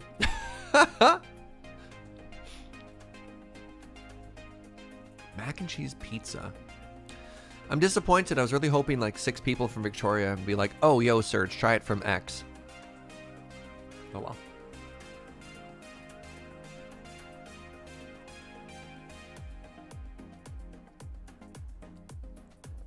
You always thought of comfort food as something easy to cook for yourself.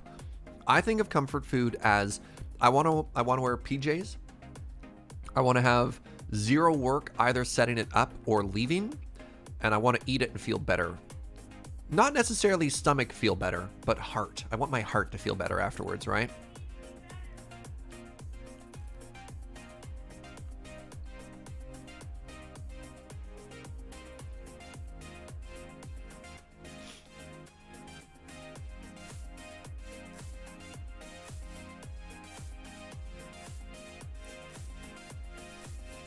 There's a place near where you live that has both mac and cheese on its menu and chicken wings.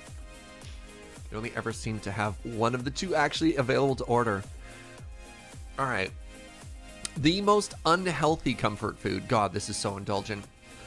So Tartan Took, my favorite chicken wing place in Victoria, had a special one day that was French fries, a crumbled hamburger patty, basically like an entire beef thing on top, and then gravy, and then cheese, and then like, it was like a poutine with a hamburger mixed together. Oh, it was so good.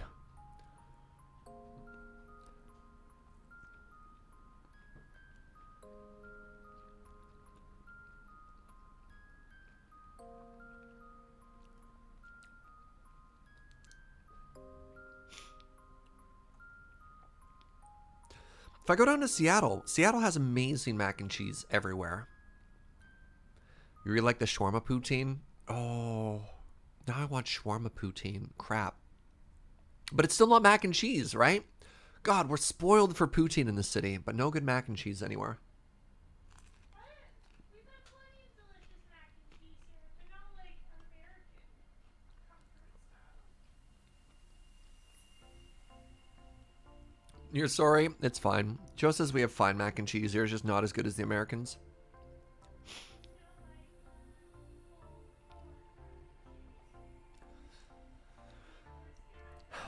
I think it's called the Pine Box in Seattle, which is just up the hill from where PAX is held. Has like this amazing pulled pork mac and cheese you can get. And Jordan took me to just I don't even know the neighborhood. Only like a little local secret on the other side of town. Took me to this incredible pub that had mac and cheese. I'm like, what am I doing? What am I doing with my life? There's another Seattle restaurant that used to have a mac and cheese called Skillet that was really good, but I think changed with new owners or something like that.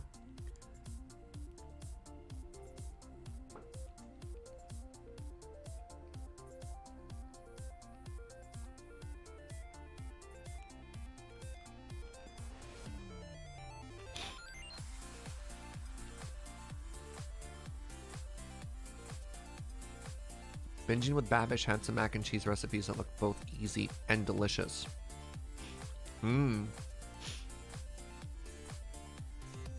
Here's a comfort food: deep fried scalloped or clams. Here's a random thing. I am not a huge seafood person. I don't know if we've ever talked about this. I like fish, but like crustaceans or shellfish, I think those are two separate things, are just not for me. I can't disassociate them with being like insects of the sea, and they weird me out, and the sea already terrifies me. I'm just thinking about it right now. Tiny bottom scavengers. And people are like, delicious. I'm like, they eat trash. I mean, so do pigs, but for whatever reason, can't do it.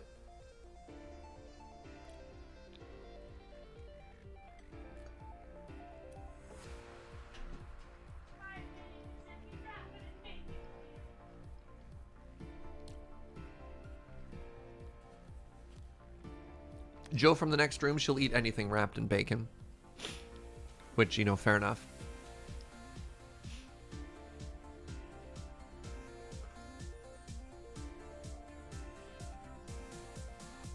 Can't stand the taste of fish because your parents had a god-awful salmon recipe they'd always cooked. See, my dad loves fish. Growing up, we'd have a lot of fried sole as sort of like a homemade fish and chip sort of thing that was a little bit cheaper. And we have access to like BC salmon, which is pretty legit. So we get some really good salmon. But yeah, crab, lobster, clams, oysters. Not for me. But you do you. You do you, friend.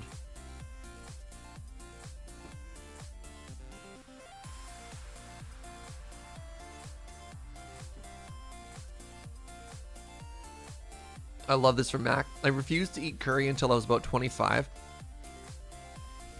because my dad kept making awful curry and I thought that's what curry was. Right. Like, how many dishes here did you just used to be afraid of forever because your parents just did a terrible job? Oh, that's hilarious. Chicken and waffles. Yo. That's another American dish that I just can't get in Victoria. I think there was one place that had chicken and waffles and it was only as a special once.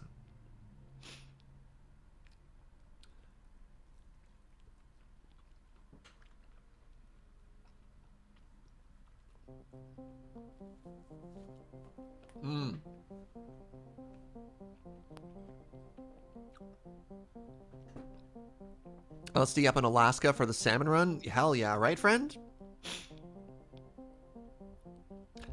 One thing I haven't done in years, but a very special trip I got to do with my dad is we went fly fishing, like salmon fly fishing in Alaska. Very cool. Just like right where the ocean and the river met. Got to see a big old Togiak bear. Oh, hi. That's an interesting line for people to come in on. What's up, everybody? What's up, Raiders? Hi, Adam. Hello, Trogdolites. I'm chillin' eating pizza. Shoes! It's got to be the shoes. Twitch.tv/cbats.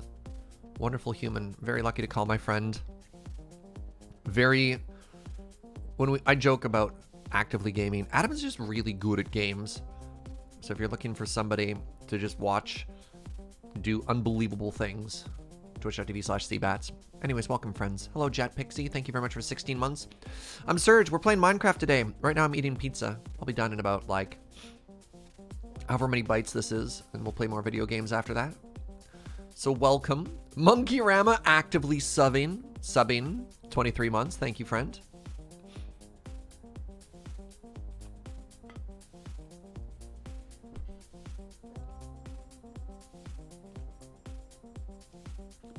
What kind of pizza? Barbecue bourbon chicken. Yeah, this is my way to try and keep pizza off my mouse while also actually eating.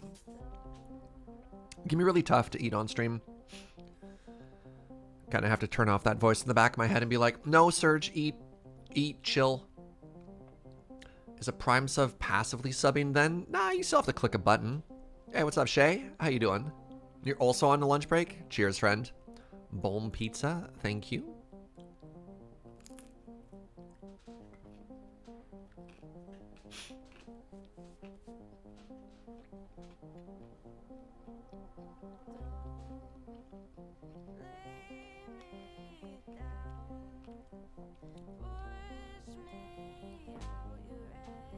That comment right there, I really appreciate it. Chartreuse Night. So people haven't heard, just launched a new show over at Loading Ready Run called Coffee with Surge. I've been blown away by the positive reception so far. So thank you very much, everybody who's been watching that. And expect more episodes. Filmed in the before times, though. I like that they added a disclaimer before. Be like, yo, this was filmed in 2019. So if you're worried about, folks walking around without masks and stuff like that. You're going to watch episode 1 tonight. I'm always a day or 3 behind on my YouTube subs. Awesome. It's my favorite kind of coffee. Yo, what's up, Fluff? Thank you for that brand new sub. Welcome. It's tough to say what my favorite kind of coffee is, because I don't know. Do like wine drinkers have a favorite wine? maybe that's not a good analogy. Just like I like coffee. I like coffee of a certain level. I like experiencing and tasting different things. But it's also seasonal and it changes every year. Oh, wine drinkers do have a favorite wine? Well, crap. But see, Pinot Grigio is a varietal. That's a type of wine. That'd be saying like I have a favorite, like my favorite coffee is Bourbon. But like, that's just a type of coffee grown in a very specific place. I like Kenyan coffees, but I wouldn't say, oh, this Gethin Yankee I had in 2018, that particular vintage. I don't know why I started making those noises. It was a great episode, Serge. Very calming. Also cool seeing you be authentically enthusiastic about something. Oh, authoritative. All right. Authoritatively enthusiastic. Well, thank you. Got cookie dough and a hot chocolate mix from a new coffee shop next to you. You want to send beans and cookies? That'd be lovely. You've been missing out on a bunch of Lure YouTube goodness and just happened to see an announcement a few days back. Yo, right on, Fluff. Thank you, friend. Do you remember the finest coffee you've ever had? I mean, there's a couple of memorable coffees that have stood out, but often, Rocket John, that's based on the experience and not necessarily the coffee itself. So like, all right, here, I'm going to put my pizza down. I'm going to tell a coffee story. So I remember the best macchiato I ever had. I was sitting at a small cafe. I wasn't even sitting there. Okay, so I'm in Japan. It's 2010. I'm going to turn the music down here. Welcome to story time. And we are in the city of Fukuoka, which is in like the southwest of Japan. And it was interesting because in 2010, coffee wasn't as big of a deal as it is now. And we were actually having a very difficult time finding really good coffee in Japan. In no small part due to the fact that, one, the internet wasn't as good back then. Two, wireless internet didn't really exist at our budget. So we didn't have the ability to like constantly Google and look for things as we were walking around. So we were relying on trying to find a place and then ask people for recommendations. And that just didn't work because we didn't speak Japanese. So we wandered into this random cafe in Fukuoka called Honey Coffee. And Honey Coffee had a roastery and it had a bar, but it had no seating. You just kind of walked in. And behind the bar, there was an old Japanese man and then a young girl and a young guy. Just the three people who were there. And they had a menu, all in Japanese, that was right there. And I lied. We had like a little bit of Japanese, so we could read it and we could see like, you know, kohi, coffee, haha, you know, espresso, stuff like that. But I wanted a macchiato, and a macchiato is a very small espresso and milk beverage together. Ignore the Starbucks things. They have a macchiato too, but that's their macchiato. We don't talk about that one. And I'm like, I'd like a macchiato. And like the young girl and the young guy look at each other and they're like, Nani? Like, what's that?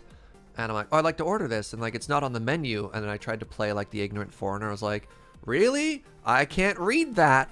And this old Japanese man just looks at me and he's like, you're lying. He's like, knows I'm lying. He doesn't say anything. He just looks at me. He's like, really? I'm like, yeah.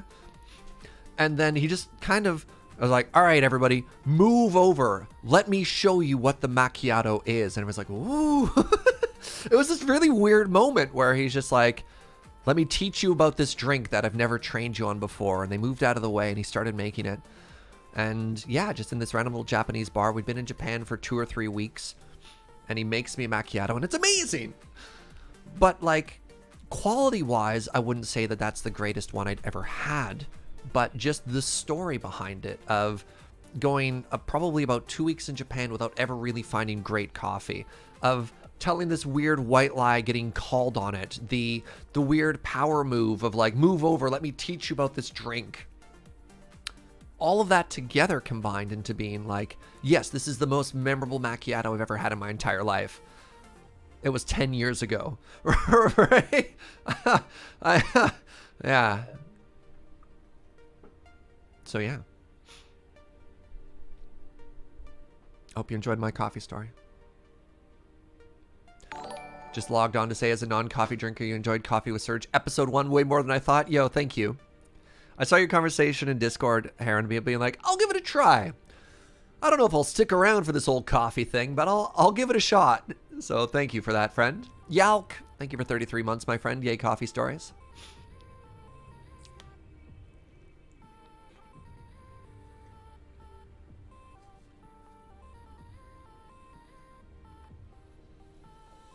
Is there one particular coffee I keep coming back to? Again, it's tough because it's seasonal, right? You can find similarities, but when you get really nerdy and you get really into it, it's different every year. I mean, there's regions. I have a preference for fruity Kenyan coffees, but I can't order the same one over and over. That's impossible. It'd be like eating the same apple over and over. You can get close, but you'll never get the exact same one, right? Maybe that's... I'm trying to find an analogy to make how this works. Yo, what's up, Toxic? Good to see you, friend. Atara says, I may have squealed when I found out about the series. I had to not tell anybody about Coffee with Surge for like a year, and it was really hard. When was Coffee with Surge filmed? April of 2019 is when we started. April of 2019. Oh, COVID. Oh, 2020. What a year.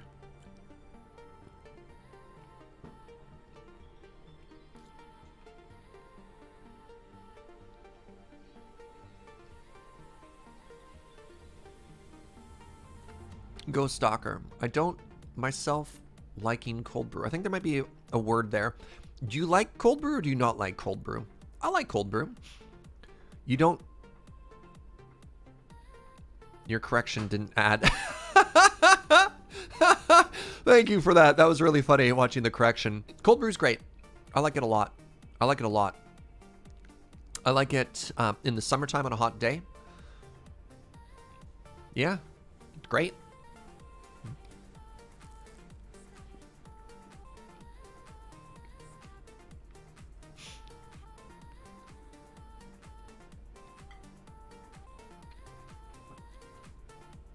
Not to say that since we filmed it in April of 2019, that it sat the whole time. It took a while to get edited. It went back and forth. We started talking about merchandise. We had to order that. We wanted to make sure the merch was ready at the same time.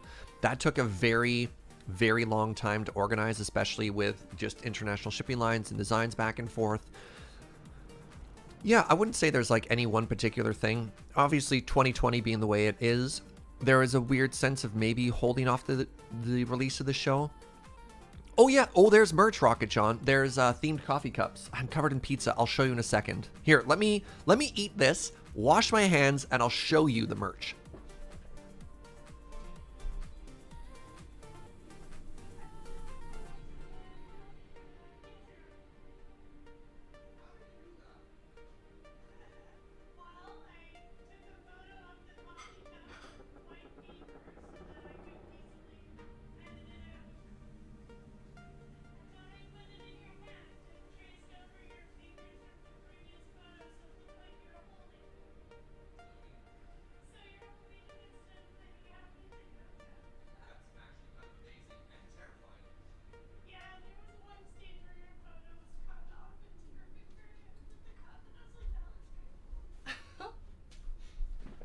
Okay, hi, I'm back.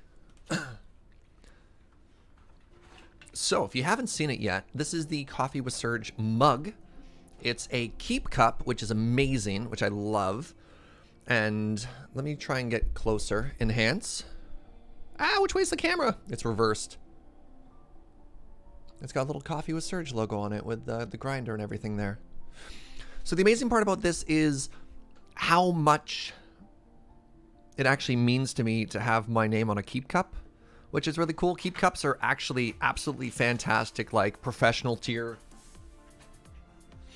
merch already. As in, if I were to buy my own brand of cup for drinking out of, it would already be that brand. And so when Graham approached me, he's like, we're making coffee cups. And I was like, all right, this might be a hoop dream. I don't know if it's possible, but what if we went for keep cups? And he's like, yo! So I don't know, that was great for me. I'm not doing a great job of explaining the emotional significance of it being a keep cup, but I'm very excited.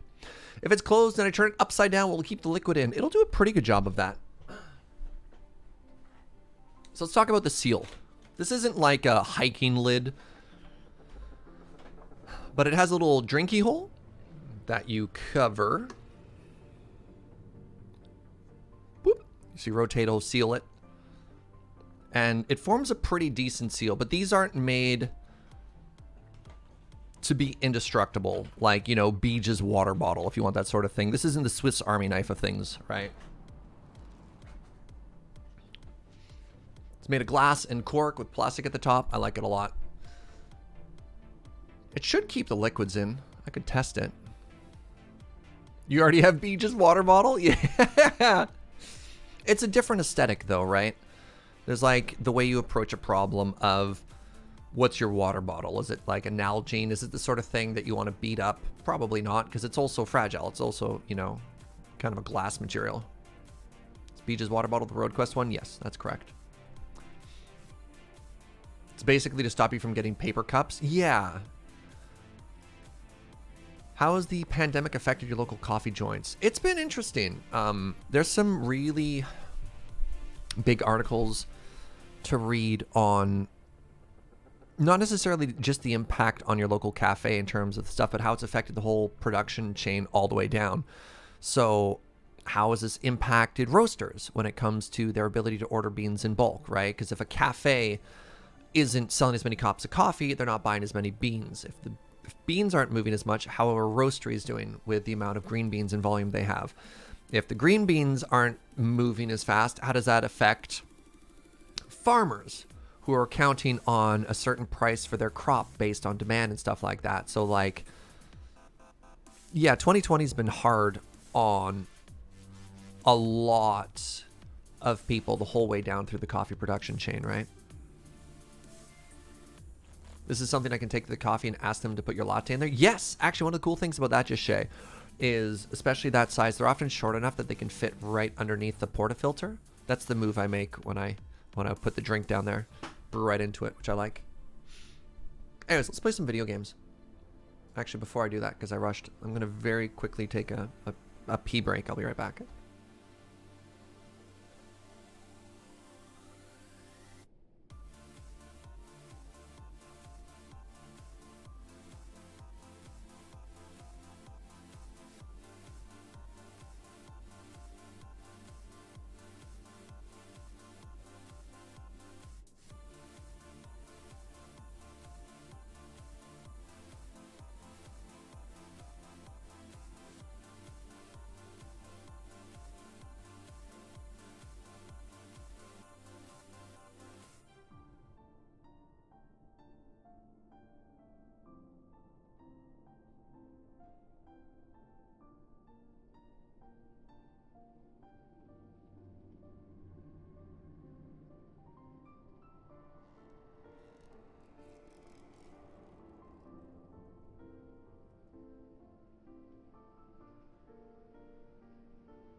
I return.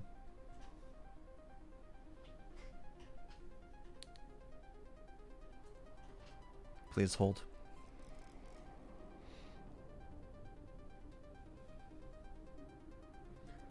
Cam just tweeted an excellent image related to coffee. Oh.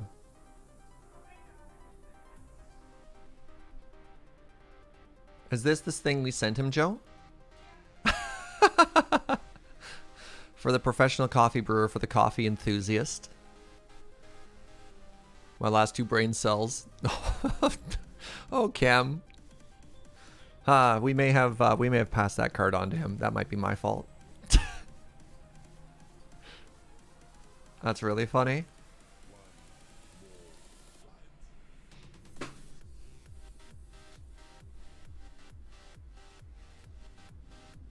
All right, let's reset this playlist here. All right, welcome back, my friends. Welcome back to Minecraft.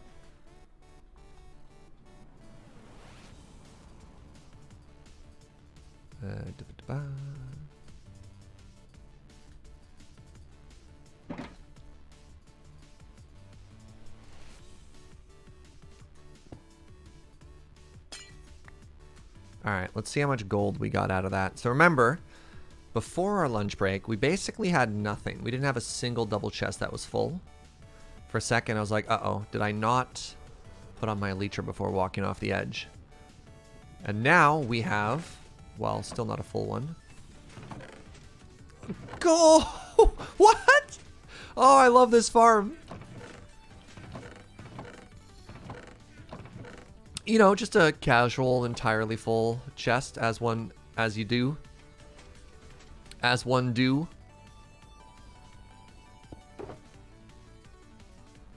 Oh, I love it. All right, give me a second here. Oh wait, I covered the thing I needed to use.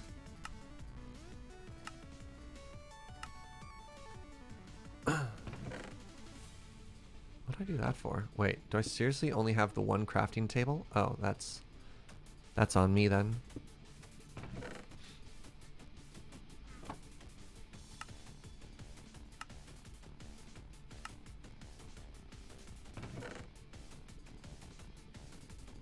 I want to do a little bit of gold trading with the pig friends.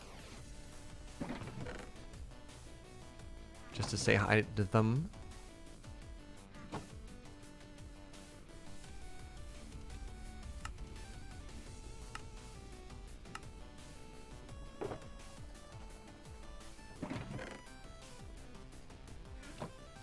It's been nice reacquainting myself with everything we have right now. Getting back into the old swing of things here. Alright. Have we done a pretty good job of condensing everything here? Ish. Not really? Alright, good talk.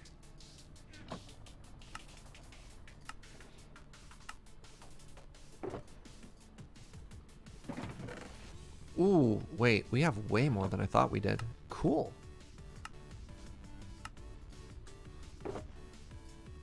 Okay. Yeah, okay. Holy moly.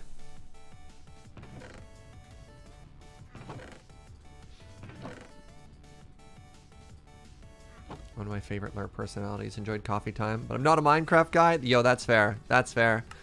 Game is not for everybody. I can respect that. You're like, what is Serge doing? Why don't I care? Yeah, not a problem at all.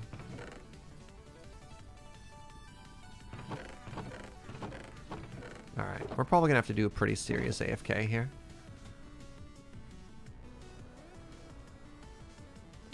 Ow. Ooh, we took some pretty serious damage there. You'll need about 11.5 stacks of gold ingots for a stack of obsidian. I just haven't actually ever fired this up. Right?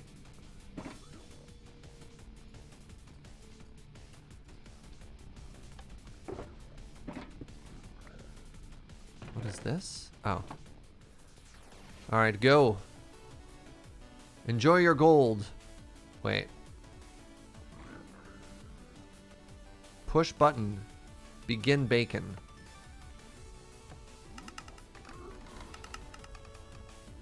Yes. Okay, right. It's working! How long until you're going to play modded again? Probably need to wait until a mod pack catches our interest. This game is for everyone. How dare you, Surge? It's not what I meant, but yeah. This is stream 0. This is more stream 0 than stream 1. Remember, this episode is not canon. I love this little farm that we made.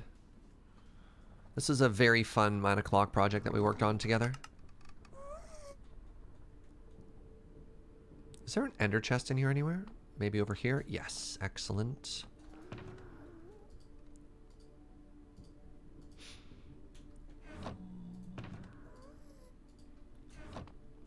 Alright, so my next goal now, let's actually start planning where our build is going to go and what we think it's going to look like. Oh wait, if I leave it, then it's not loaded anymore. Ah, whatever, who cares? When I AFK tonight at the gold farm, everything will be worth it.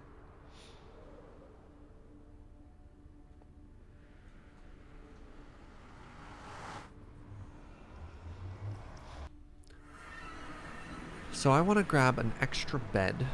I want to take it up top, and I want to start thinking about my life. I think we just want to flatten it, don't we? It's probably the first thing we need to do is we need to prepare the area for the build. Even if we don't make the build today.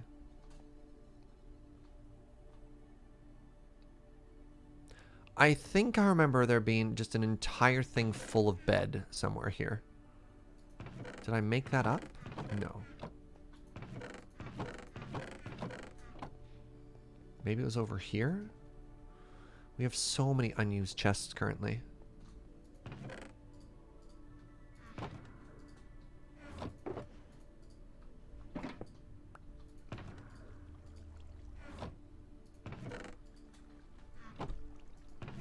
Oh, right, all our wealth. Remember this? Yeah, there we go.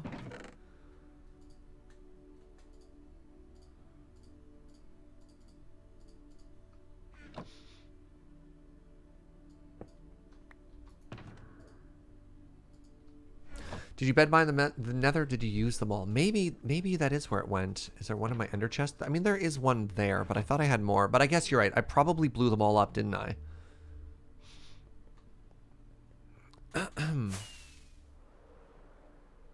All right, so we have this area up top here.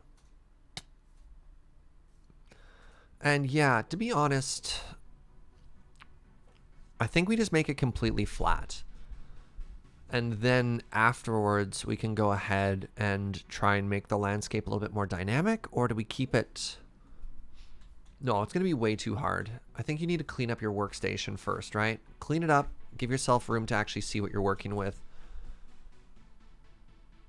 And then after that, add detail.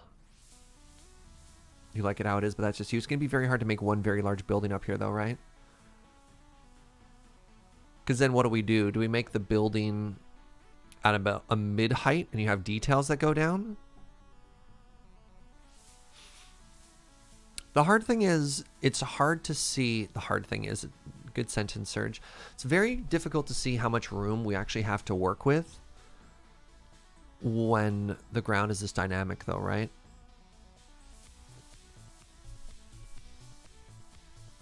Yeah, that's another big question, is what height do we flatten to?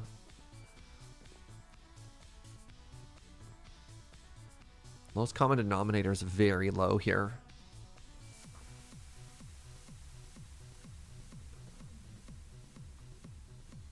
Right? Because, like, I didn't even know I had a little thingy over here.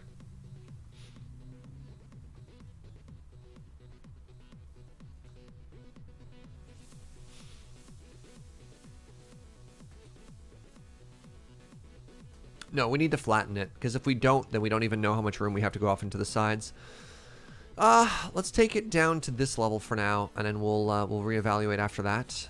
All right, I have an ender chest on me. Hello, random chicken. Okay, first things first. Let's get some shame boxes ready.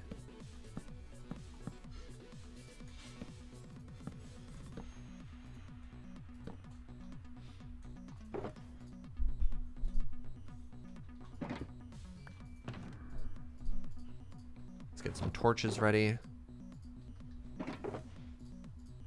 Let's get some beds ready. Have a good one, Girl87. Thanks, friend. Didn't we promise that chicken to leave their home intact? No idea. I don't remember. I'm not going to hurt the mountain chicken. I'm just going to dismantle their home a little bit, sweetie. Joe was very defensive of that chicken. Holy moly.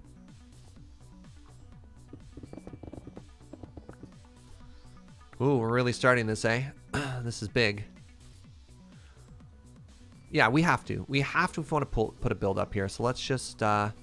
quick like a bandage. Let's just start cleaning this up.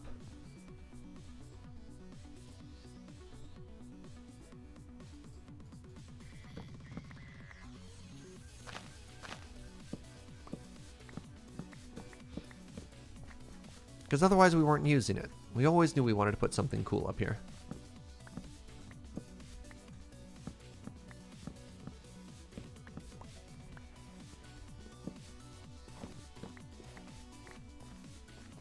You know, it's about, you know, we're going to get serious when you start dual wielding torches. You got it. So I still don't know what I want this build to be. There are some great suggestions in chat earlier. And I wonder if there's a way in which I can do sort of like a combination of modern that still ties in some of the other things below. I don't know. I've never noticed just how dark those spots on the top of your nose are there, chicken. Just build a giant house for the mountain, chicken. That's my inspiration.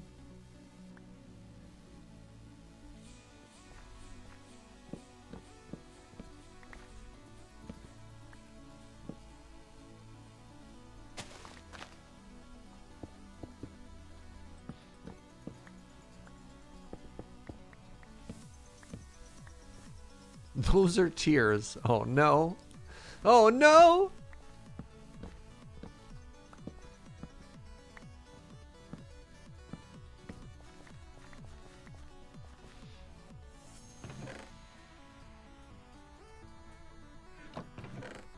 Alright, I mean, let's go.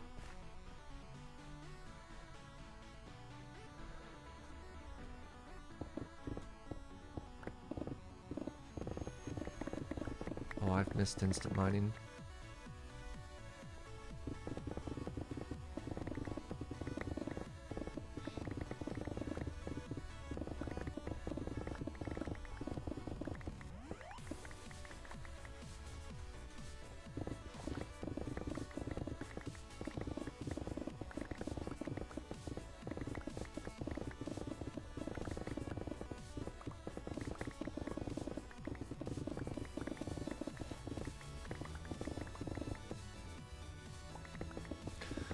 I like the story that you built with the canal and sort of reclaim the ruins of your storage area.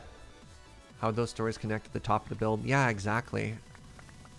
Because, again, I want to take inspiration from a lot of those buildings that Scar's been making lately in Hermitcraft. And that doesn't quite work with what we have, or maybe we can. I don't know. That's the thing. I've never really made a build like this before, of this scale. I mean, in the old Joe Stotska, we made a legally distinct medieval defensive structure, and that was kind of cool. But that's like an easier palette to follow, right? You're like, add a tower, add some crenellation, throw down a wall. I mean, I don't want to say it's easy to make a castle, because there are definitely some challenges associated with it. But I had an idea in my mind of what I wanted that to look like.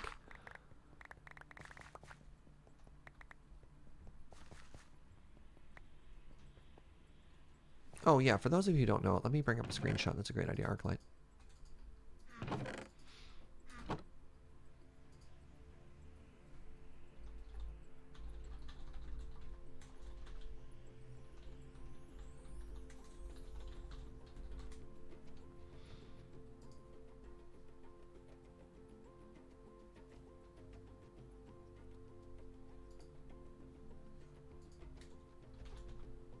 I should probably update my stream too, eh? That's a good idea, Chrono.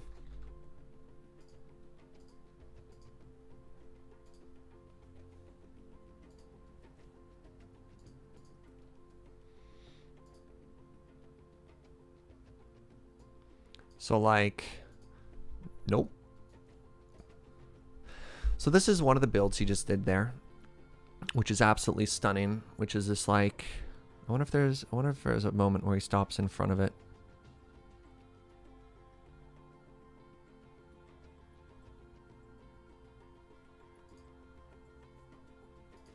So you can see him walking around with that in the background. Oh, right. And then here's like a 50s, 60s style diner with apartments that come out of it. But it's just like this level of detail. The things that I love here is the depth in the walls, the color palette of the buildings on the side there.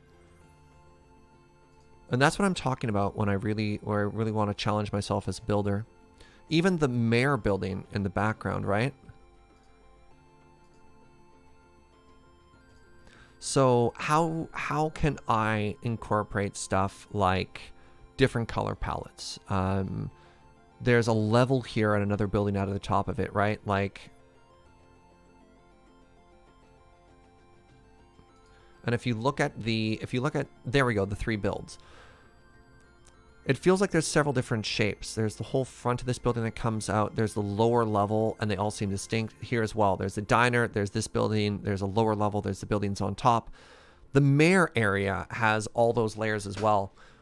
And it's not even necessarily the era that it comes with. It's the style of building of when you make a house, it's very easy to make like the square and then the roof on top of it. But when you give something purpose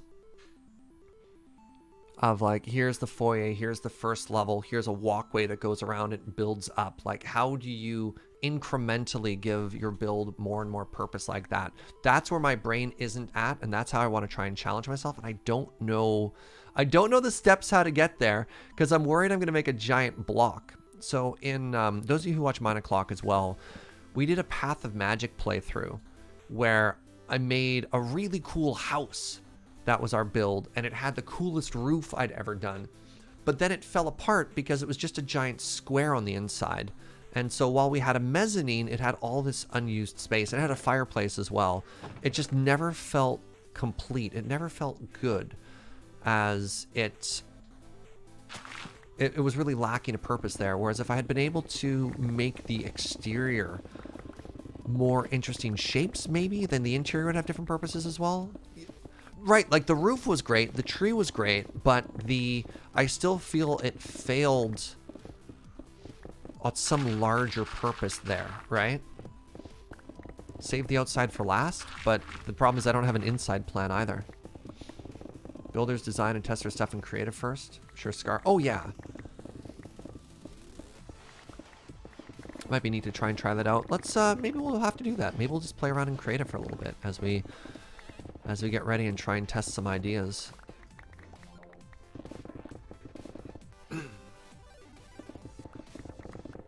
I don't know. I don't think you can just make the rooms and then slap an exterior on it afterwards too. That's also tricky. I think there's a practice element that comes into it. To-do list number 1, make to-do list. You're calling me out there.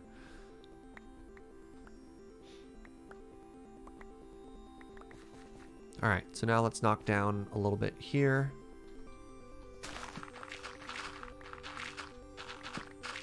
Trust me, it hurts me a little bit too to be taking away these really interesting natural features that were up here. But the goal is going to be to make this area look really pretty. So like already knocking this down is making it feel like I have way more space to work with, right?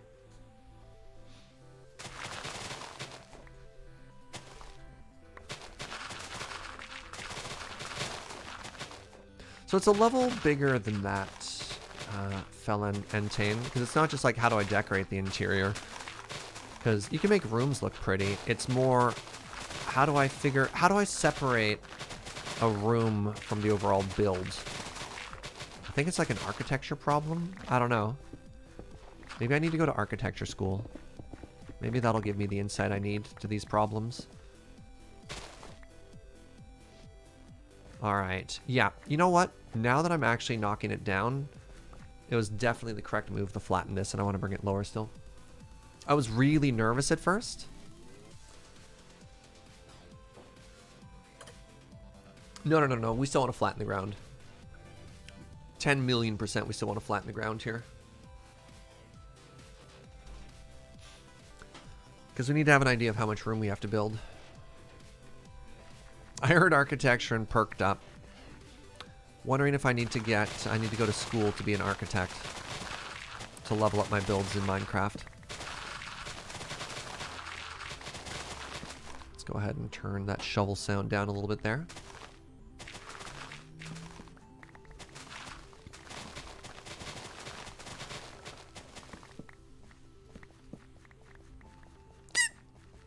Don't mind me. Perfectly ordinary human noise there.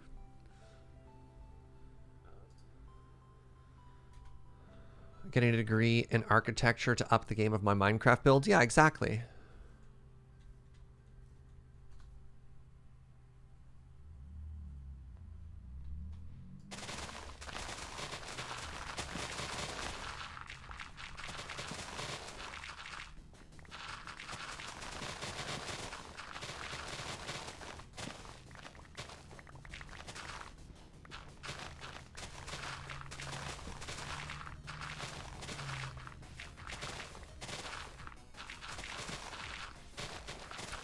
Museum is an interesting idea. Museum suddenly gives you a through point narratively for why part of this can be sort of like older looking and why some of it can be modern looking. I mean, we had 10 million years ago when we had the old volcano build, we had the volcano and then we had Jaegerdyne laboratories hidden beneath it, right? So it wouldn't be the first time we had kind of a blend of the two.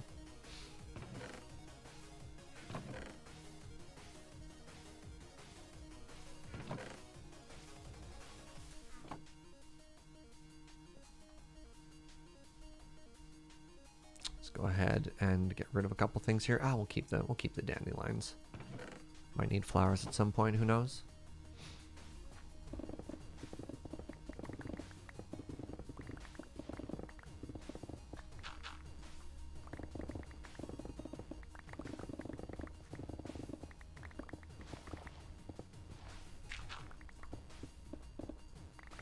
Feed that chicken, that's how you get more chickens.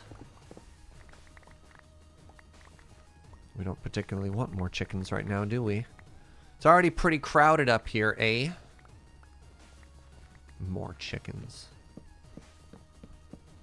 Joe, I found the spy you planted in Twitch chat. I'm on to you. More chickens.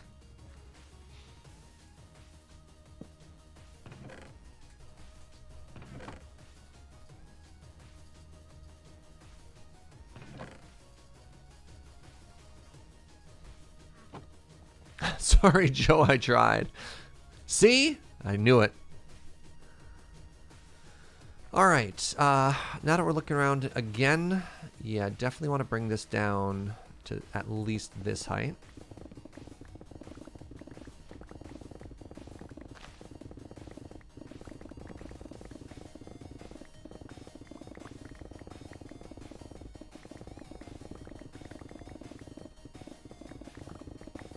Spies? There are dozens of us.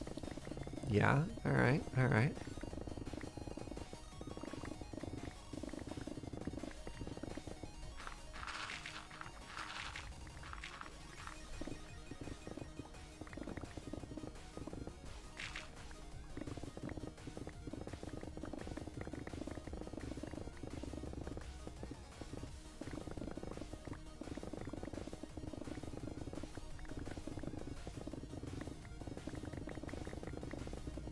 Spy, everyone here is an open supporter of Joe. Uh-oh. Hey, I also didn't see Kakazi. What's up, buddy?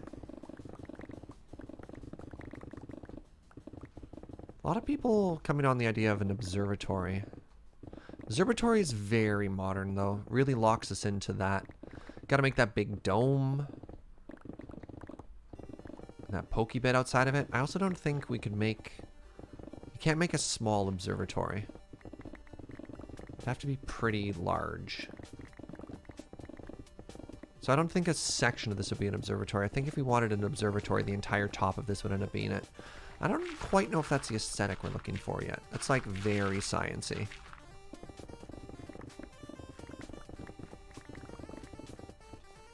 Like my initial thought was to move towards something that felt kind of like a house or a palace, but I didn't know if that was going to fit. I didn't know if I could mix in some of those like modern inspirations I was taking from Scar's videos.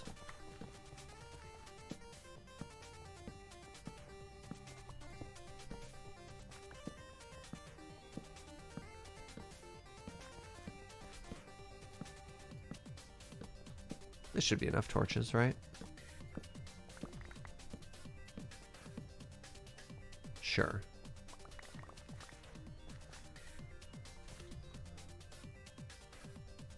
Boom, boom, boom. Ba-doo-doo, ba-doo-doo, boom.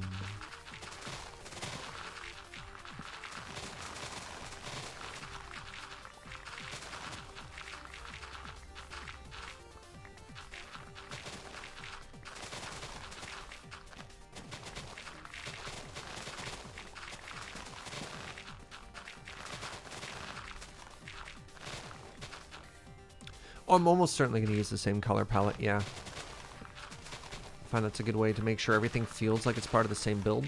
I think it would look... I think it would look a little weird, a little jarring if all of a sudden everything that was on top of the mountain was suddenly like, you know, blue and yellow instead of red and tan. I think it'd feel very disconnected. So yeah, I want to... Maybe we could expand it a little bit just due to the size, but at the very least, the majority of the palette is going to be the same colors. It's probably not going to be a castle, because again, I don't want it to look... like a military structure. That's definitely an aesthetic we want to avoid for this one. That's not to say you can't have walls, because I thought we did a good job on that other build, but yeah.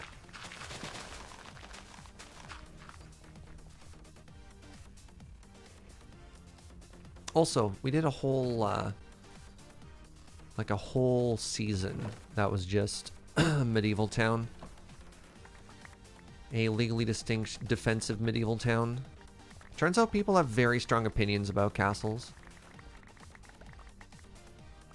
Serge, did you know that your gateway implies 14th century architecture, but the portcullis is a 16th century architecture? How will you reconcile the inconsistencies that you've made, you Philistine, you peasant? Hold on. What?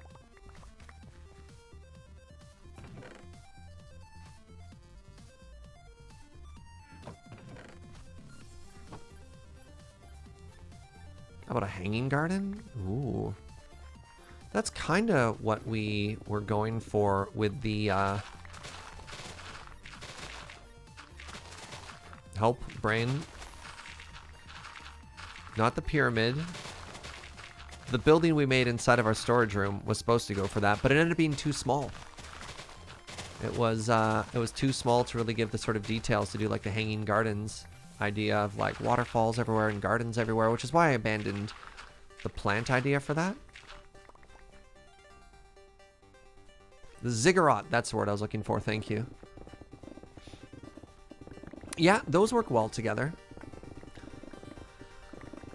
But like, what does the building of a hanging garden look like? I don't want to just make another larger ziggurat on top. I also do want to use some of the natural terrain here. So just a symmetrical building doesn't quite work for this space, right?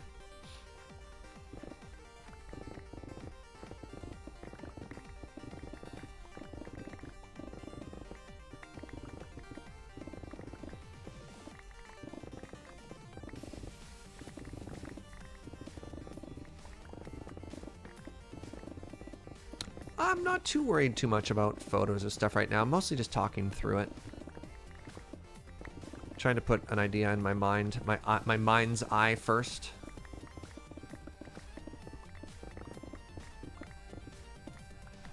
Also, then I'd have to stop digging to click on things. And I got a good digging rhythm going right now.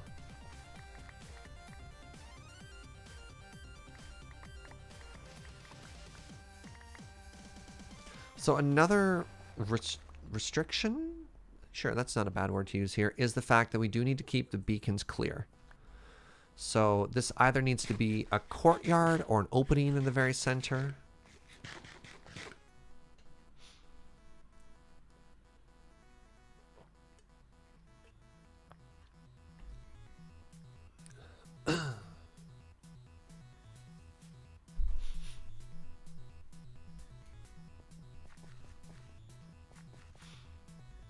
All right. Yes. See?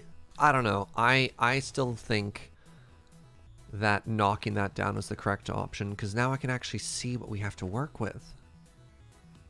And even then, oh, you know what? Yes. Okay, we're going to keep it at this height, because look at that. It gives us this beautiful overlook here, which means we could do some fun stuff with this. Also, I just like looking down. Pardon me. What we've made already. So that's a really cool shape. Oh, if we touch it, all the gravel's gonna fall though. That's troublesome.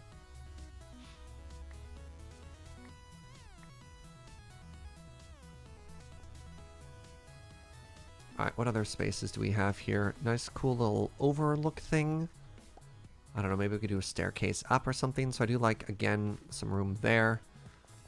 Let's chop this tree down.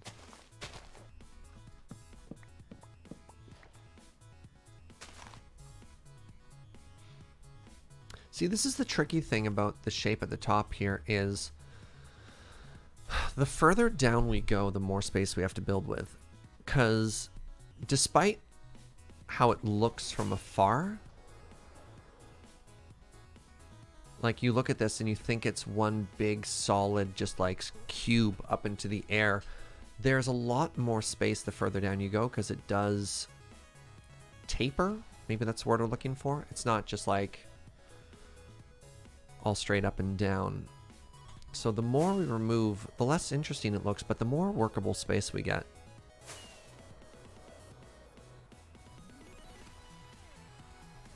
Oh, I forgot to put torches there. It's a little awkward. How many mobs could possibly spawn up here?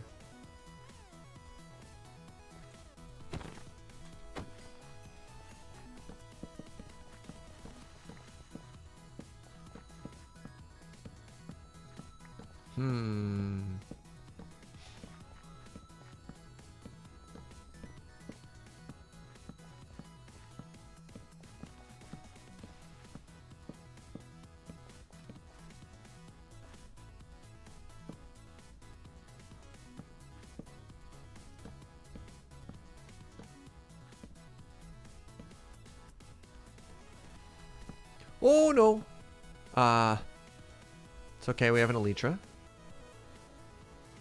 Yeah, this is a nice shape we have right now. It's a nice shape. We've got a fair amount of space.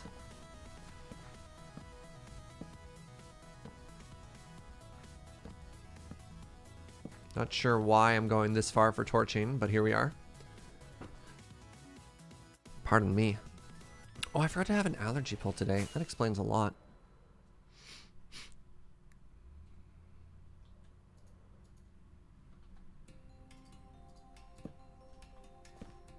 Hello.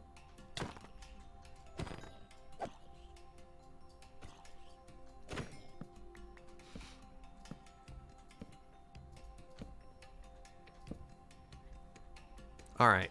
I'm feeling safer up here. Safe-ish up here.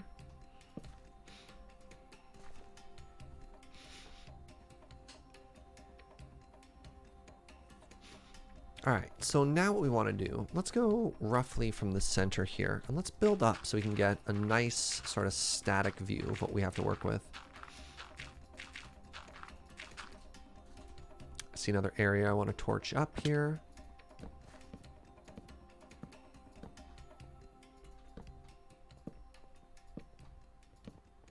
Alright, now I have to do the impossible. I have to land on a 1x1. Oh, that's in the middle of beacons. Great. Really made this easy on myself, didn't I, here?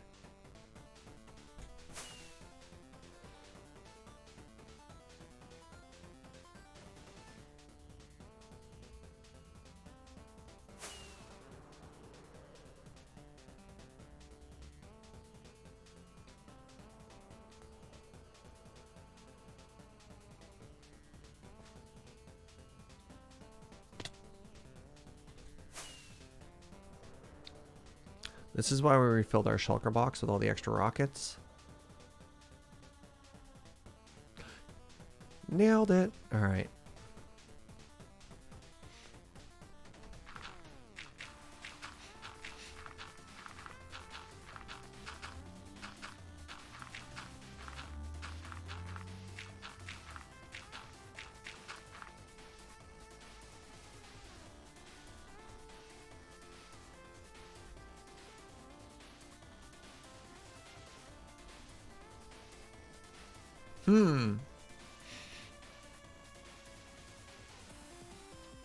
First try. Thank you, Master of Null.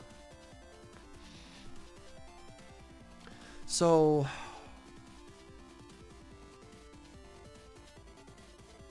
tricky.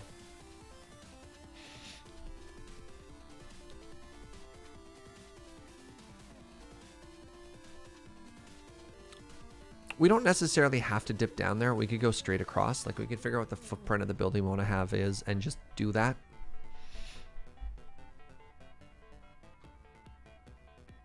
So that side definitely curves. We have really nice wall. I mean, so hold on. Let's get out of the beacon.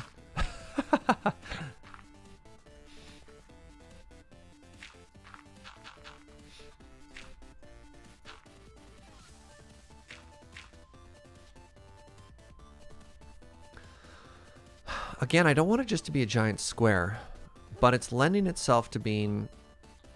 Okay, so we definitely have something here, right? Like, that's a really nice shape to sort of lean out. So something goes there, and it can go the whole way if it wanted to. So we could have, like, one nice building there with some interesting shapes.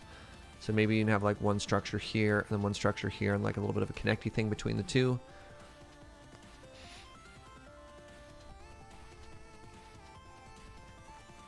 And then I do like that we have a bit of a hill here.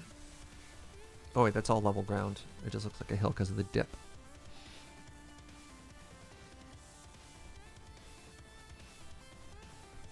Hmm.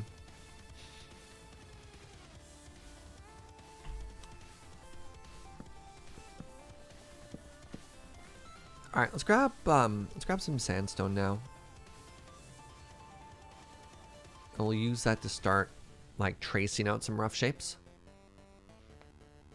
What about an onsen? It's not the aesthetic that we want. So we have an established aesthetic already.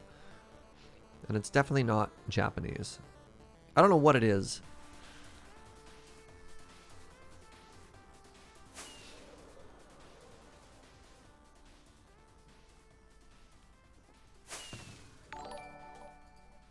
Hey, Chris, thank you very much for gifting a sub over there to Snack Pack. I appreciate that, friend. All right, let's start throwing some stuff into our storage system as well here. I don't think we have one for coarse dirt, though.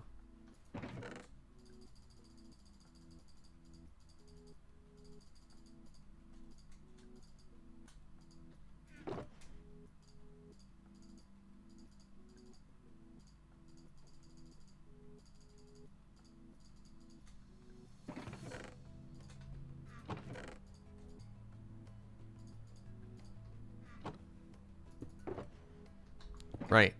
Need that box. Let's go ahead and throw that one back. That's just a full box of stone. A little bit easier.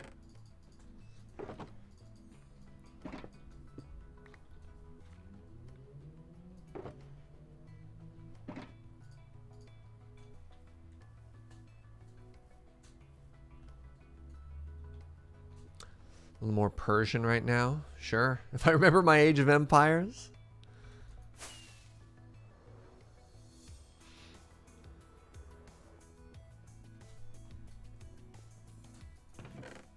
Yeah, and it's tough to say that as well, because it's not as if I'm following...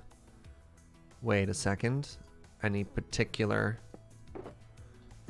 build aesthetic either. There we go. I did accidentally almost put an unsorted box away. Alright, need to grab 2 more of these. Very Mesopotamian.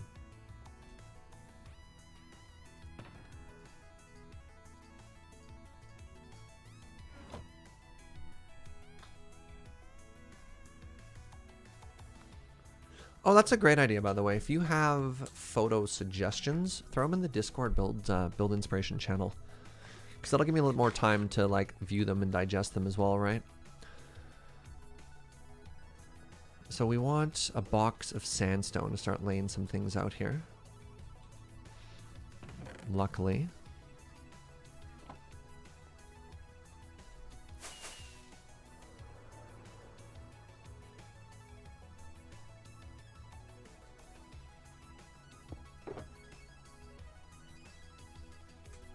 Okay, so we're talking before about wanting to put a building here. What sort of size are we actually looking at if I do this?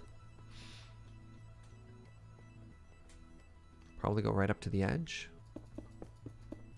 6, 7, 7, 8, 9. Yeah, 11 isn't actually all that big at the end of the day.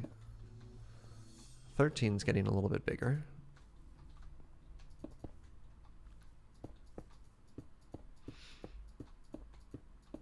13. All right, 1, 2, 3, 4, 5, 6, 7, 8, 9, 10, 11, 12, 13. Did I miss one? I felt like I missed one there. 1, 2, 3, 4, 5, 6, 7, 8, 9, 10, 11, 12, 13. I did miss one. That's awkward.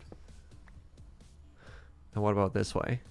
1, 2, 3, 4, 5, 6, 7, 8, 9, 10, 11, 12, 13. Okay, at least I was 1 for 2. Can you imagine if I was wrong on both sides? Oofa. These won't necessarily be square when all is said and done. I'm just trying to slap down some shapes here, right?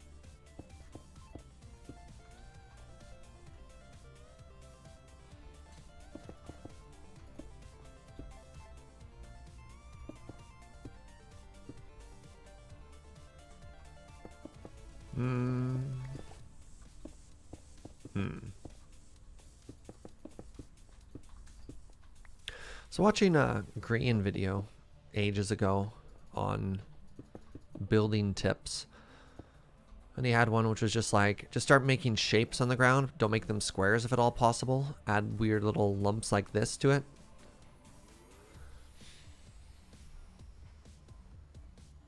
Just getting shapes down. Squares or circles yet. Just trying to figure it out. Start square, get funky afterwards. Yeah, we might end up rounding it. For example, we might round that side.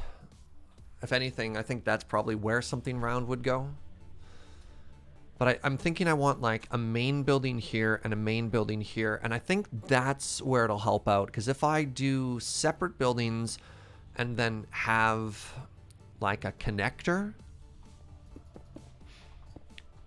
maybe like, so here's an idea we could have. Great. These both have to be big enough, large enough, tall enough that there's a second raised level. And then what this will be is this will be a walkway between the two of them, but it'll be raised up and hollow and there'll be arches in the middle. So what that'll do is that'll make like this is one solid build because they're connected, but it'll also give the open space and that'll allow for an open courtyard or another building in the center. So that's the idea we're getting. What this building looks like and doesn't, but we're getting the shape figured out, right? Yes, I'm tremendously happy about that so far. A cloister! Is that what that's called? A colonnade. But what about a canal? Get out. Get out. What's up, TV and Alice? Alright, what do we do next?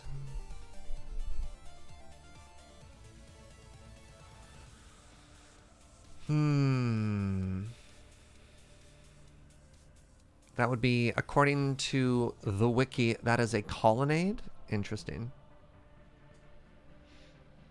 What's up, Snake? What's up, TV and Alice? All just chilling.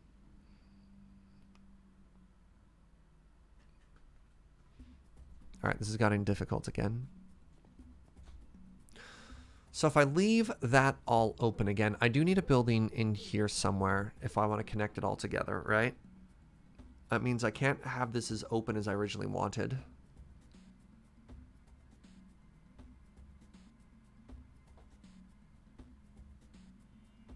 We were still on birch when I left. What did I miss? A lot of grinding, Chris, but also we're now figuring out the build at the very top. Figured out some rough ideas for the build at the very top here. Yeah, 5 wide I think is a good size there. So there's just so much space. There's so much space. Where do we go? What do we do? Maybe this just needs to be another building here. Okay, so let's make it slightly smaller. So it'll connect, I don't know, like here-ish.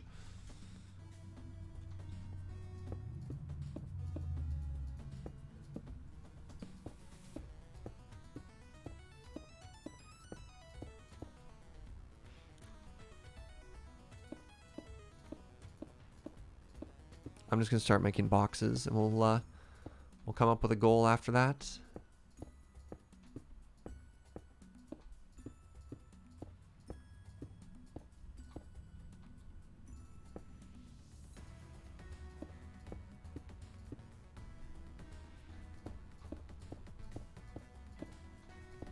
Just start drawing. Let's just start drawing shapes.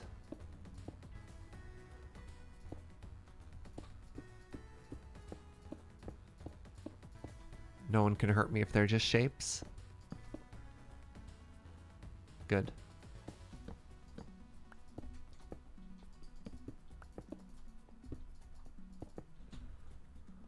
Are there any buildings that exist in the universe that have these shapes? I don't know. We'll find out. It'll probably be easier if these lines line up, though.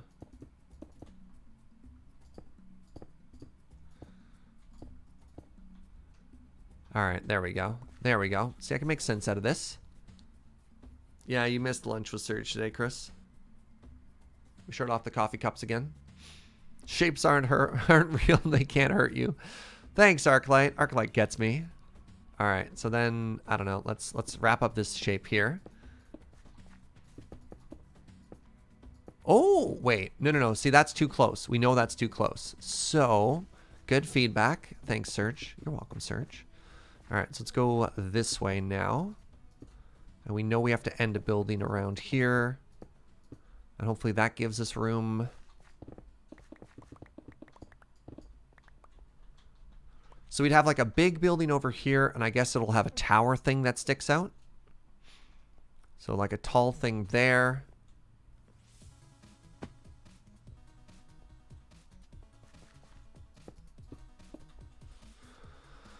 One, two, three, four, five. 1, 2, 3, 4, 5.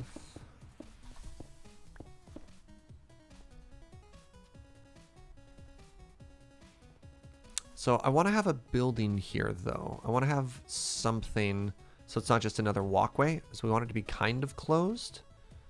So I guess we go like this. Great. Yeah, cover that shulker box, Surge. Perfect. Make it so no one can open it.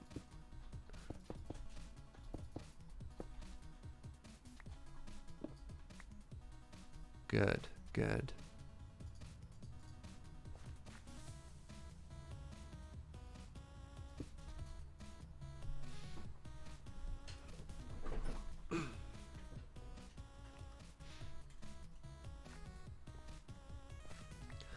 I'm kind of still picturing this all as one big build, which is why I don't want it too separate yet. But I do love the idea of a courtyard so far. So that's going to be a separate building. There's going to be a walkway connecting them. And then this is going to be a big building with a tower. And there's going to be some sort of like weird hall looking thing that's going to be a little bit boring. It's going to be shorter than the other two, but it's just going to connect them to serve as sort of a back wall, right? Then we're going to have a big thing. And then the big thing's going to have a tower. And then I just need to put things here. I need a thing here. I don't know what yet. But you see how this is all starting to come together now? Starting to get Roman vibes from it, I guess? I've definitely transported my brain back to an older time here with like arches and pillars and walkways and stuff. Maybe Roman's an interesting idea. What if Rome had been made out of sandstone? Maybe I should read a book. Maybe if I knew literally anything about architecture. Look, I just want to make pretty shapes.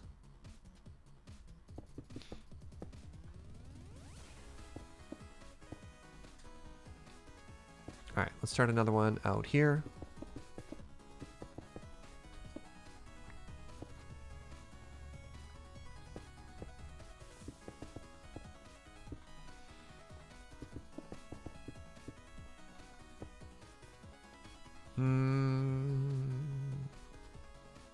How do we connect all this now, right?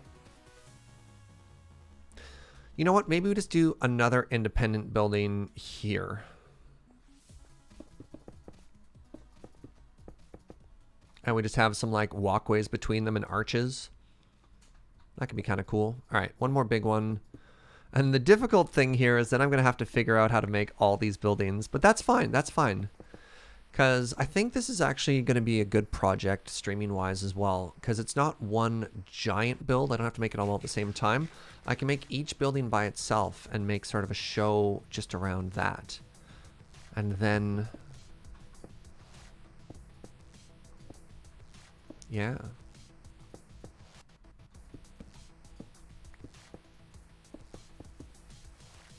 Alright, we'll have another, like, raised up bit here, I guess.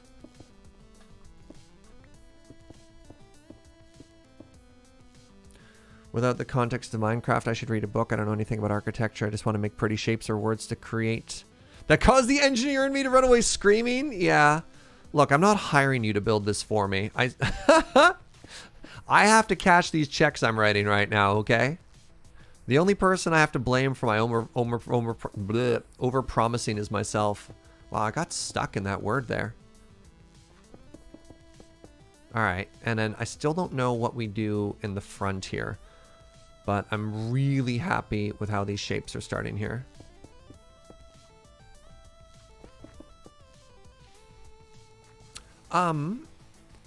This has happened to me before, but it's been a while. I'm getting a migraine again. I can tell because I'm starting to get the light haloing, which is kind of unfortunate, and that also caused a little bit of the word stumbling we just hit right there. So I'm going to have to rather abruptly call it there because my brain is just starting to shut down. So apologies for the sudden ending when I was just like, that's weird. Why are the lights getting brighter? Ah, I'm getting haloing. You're all wonderful. Thanks for hanging out, friends. Thank you for all the positivity and stuff. I'm gonna go lie down and put something over my face. Let's raid Ben. I think I've copied Ben's name there. You're wonderful, everybody. I will see you on Wednesday. Thank you and bye-bye.